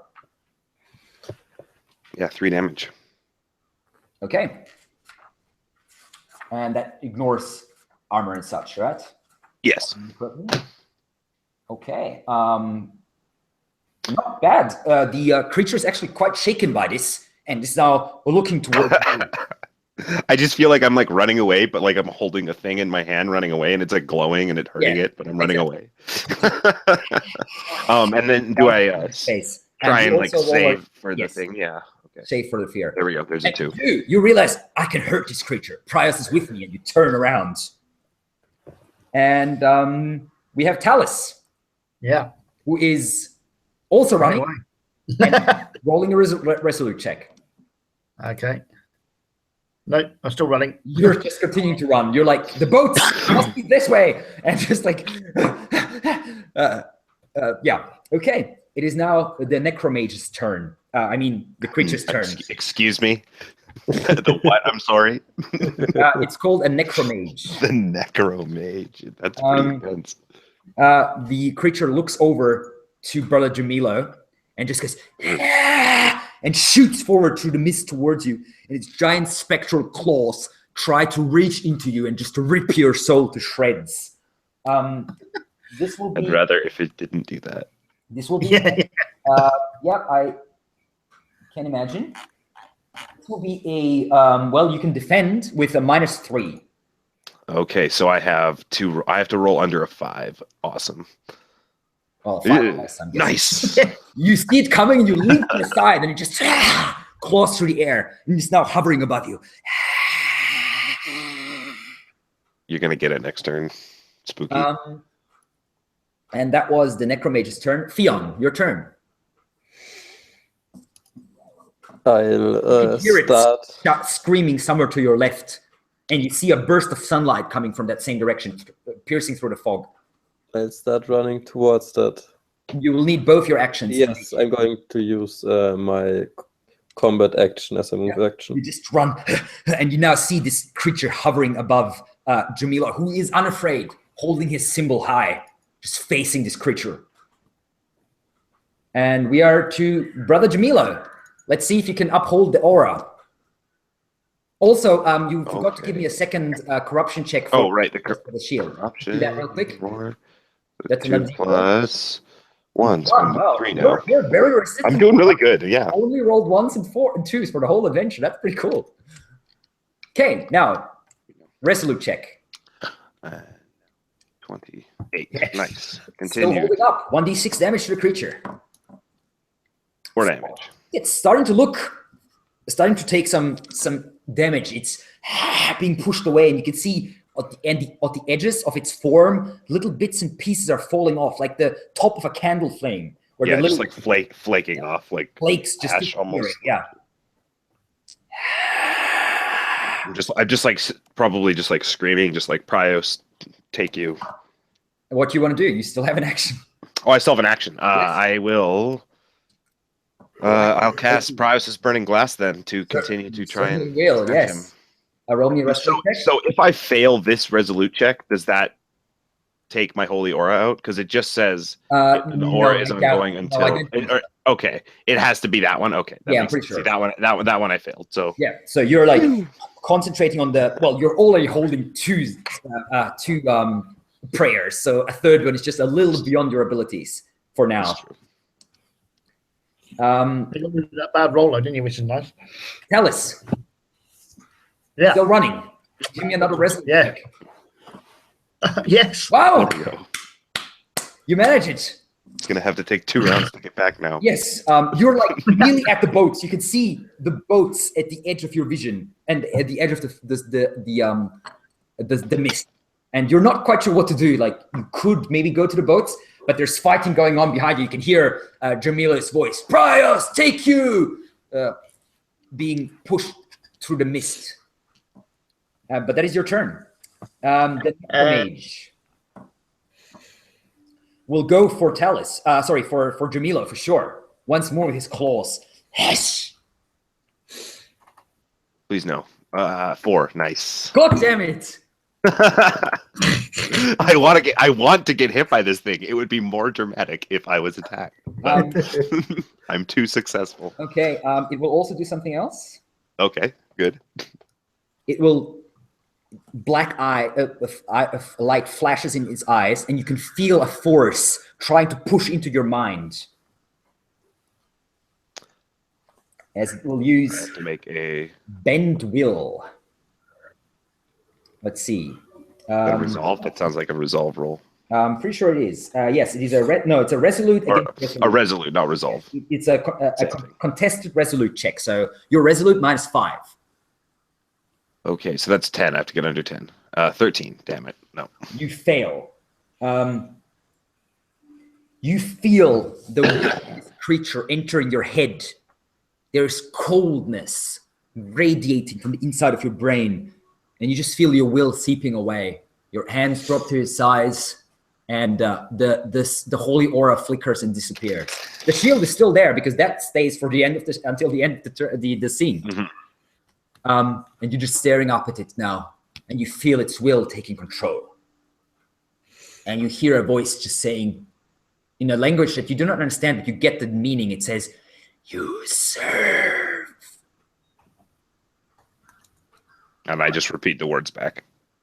I serve in the language that he said, but it's in the language that he speaks. Yes. So it's just like I'm mimicking the words back to him. Yes. Theon just hears Jamilo go, "Nishtar," in a language that he doesn't know, and looking up into this creature with a glazy look. It is your turn, Theon. Let's see if this creature can get hit. Attacks are at the -3 against this creature. Well then, let's start with the saber. Okay. Attacks are at -3. Yeah, you leap up, twin attacks, cutting with both blades. Oh yeah. Yes. Nice. 4 damage with the saber. It doesn't have no armor. However, it only takes half damage. Who would have thought a ghost takes half damage? Understandable. You cut through it and it just goes. It's ethereal. Looks over to you. Now, however, I believe the bend will is a concentration. Let's see, because it was hurt. Let's see. Bend will.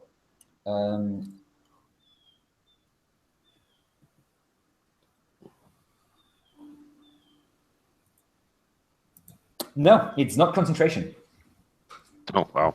It doesn't have to roll. It's still maintaining its control over you. For now, anyway. That was the first attack. The parrying dagger also hits, I believe. Yeah, for 1 damage. But yeah, half that damage, so that's basically nothing. Yeah, you're cut through and you realize you can hurt it, but you don't hurting it much. And it's now shifting its focus towards you. Brother Jamilo, you will take out your war pick and you will take a swing at Theon. Attack. So what do I have to roll under my strong, I assume? I don't know how to attack with not magic. Next to the war pick, it should give you an accurate that you're using. I think it says accurate. Accurate. Okay, so yes. I have to roll under 10. And this is affected by the defense. By whatever, what defense does? What's your defense, Theon? 15. Actually, you're technically an NPC at the moment, so we'll let Theon roll his defense. And your accurate is what? Oh, okay. My accurate is 10. Okay, so it's just a straight up defense without any modifiers.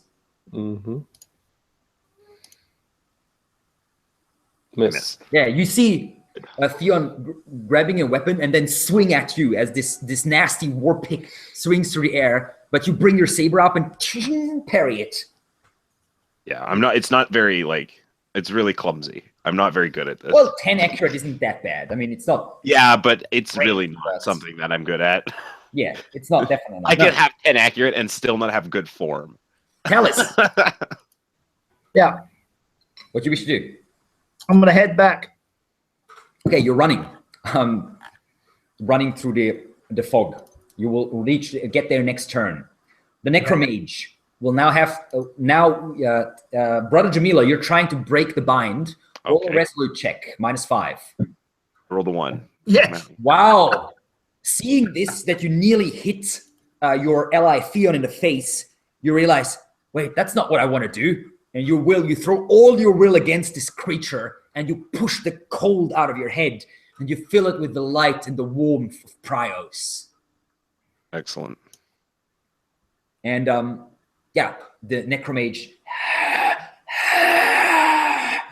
just looks angry, and it is now, however, still his turn, and he will swipe at Theon. That's a -3 defense, Theon, please. Mm-hmm. God damn it! I want to Three. it one time. Yeah, someone with one. Yeah, I'm really interested. I want to know what happens. And you like leap to the side and pirouette. You're very fast. This creature is not. I mean, it's not slow, but you're faster. And that is the Necromage's turn. Theon, your turn. Twin attack. Go for it. I'm at a disadvantage, right? -3.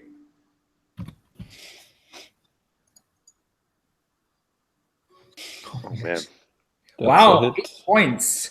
Your saber cuts through its face, leaving a black line in its face now.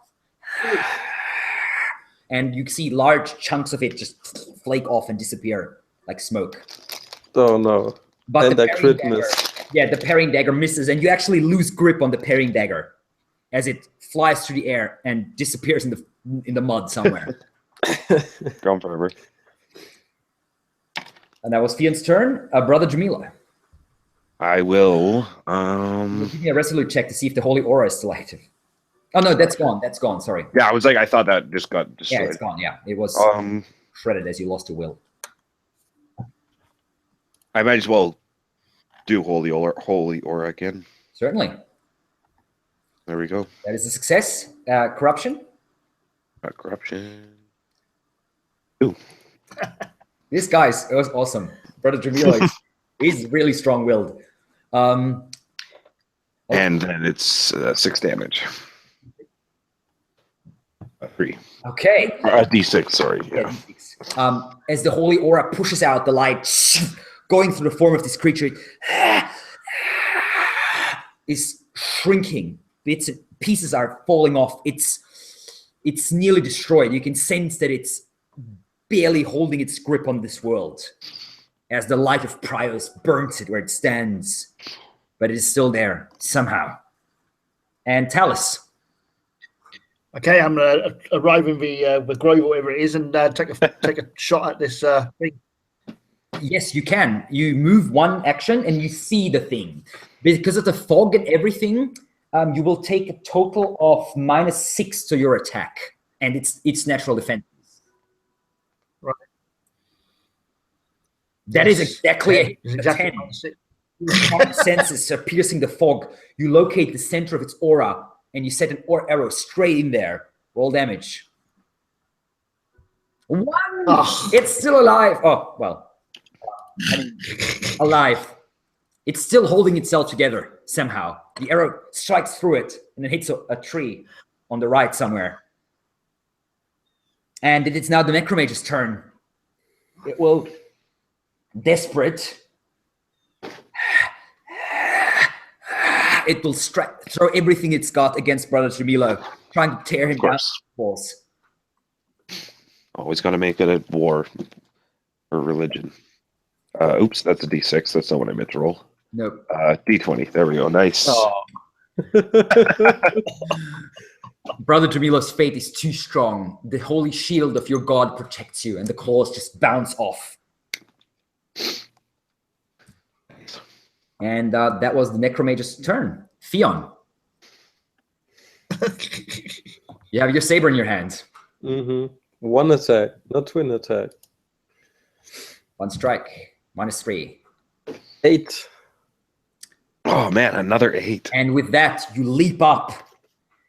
You raise the saber and bring it down, and the saber reflects some of Price's light that's streaming out of Jamilo, turning it into an arc of glittering gold.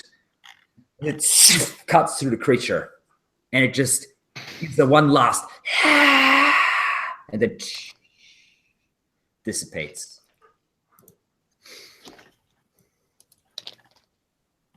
With that, silence returns to the island of Black Monolith. I just take the moment to collect myself and breathing heavily. hair all messed up. Actually, it's not really. It's all short, but. So. Well, let's get to those boats. Excellent. And with that, our 3 treasure hunters return to the boats. Jamilo, kind of the hero of this story. I can't help but Am I? That's exciting. Is in the back boat. You tie the boats together and you set out to breach the Wraith Moor, return from the island of the Black Monolith, and maybe eventually find your way back to Thistle Hold. But that is a story for another time, as we are done for tonight. I am quite impressed, I have to say. Nice. There's a lot of clutch rolls, though, in this game. Without too many troubles, actually.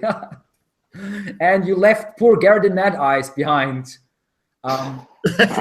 Sadly, yeah, he won't be returning we got him anytime soon, I'm afraid. Like we got him in the hole. We're just like, wait, now he's in the hole. It was a nice circumstance of events. Anyway, and that was Symbaroum, ladies and gentlemen. A little glimpse of what awaits in the dark deeps of the forest of Davokar, riddled with the ancient ruins of Symbar and Symbaroum, the old civilization that has fallen 1,000 years ago. We might return to Symbaroum soon. We'll see. For more one-shots. I really like the way that the system is set up. It is simple, very simple rule system, but it gives you a lot of flexibility. And you guys haven't even experienced character creation. That's actually a really good thing, character creation in Symbaroum. And like, there's the whole like having any sort of artifacts or mystical treasure, and like dealing with corruption in any sort of like heavy way, and like. There's a lot more that we have not seen yet. A lot more that there is to explore. So we will see if there's other secrets to unveil. The secret of the Black Monolith for now is resolved, more or less. And I thank all you guys for watching. If you like the video, please feel free to subscribe to the channel. We'll be running much more stuff. This is the 3rd day of 7 days, 7 games. Tomorrow we are running Don't Rest Your Head, which is very different. That's all I could say. It is not set in a fantasy world as such. And the rule system is also quite unique. We'll see how that goes. Feel free to tune in tomorrow. Actually, in about 20 hours is when the game starts. 22 hours, in fact. I hope I'll see some of you again. Until then, good luck with your game or own games, and I will see you around. Bye-bye. Thanks for watching.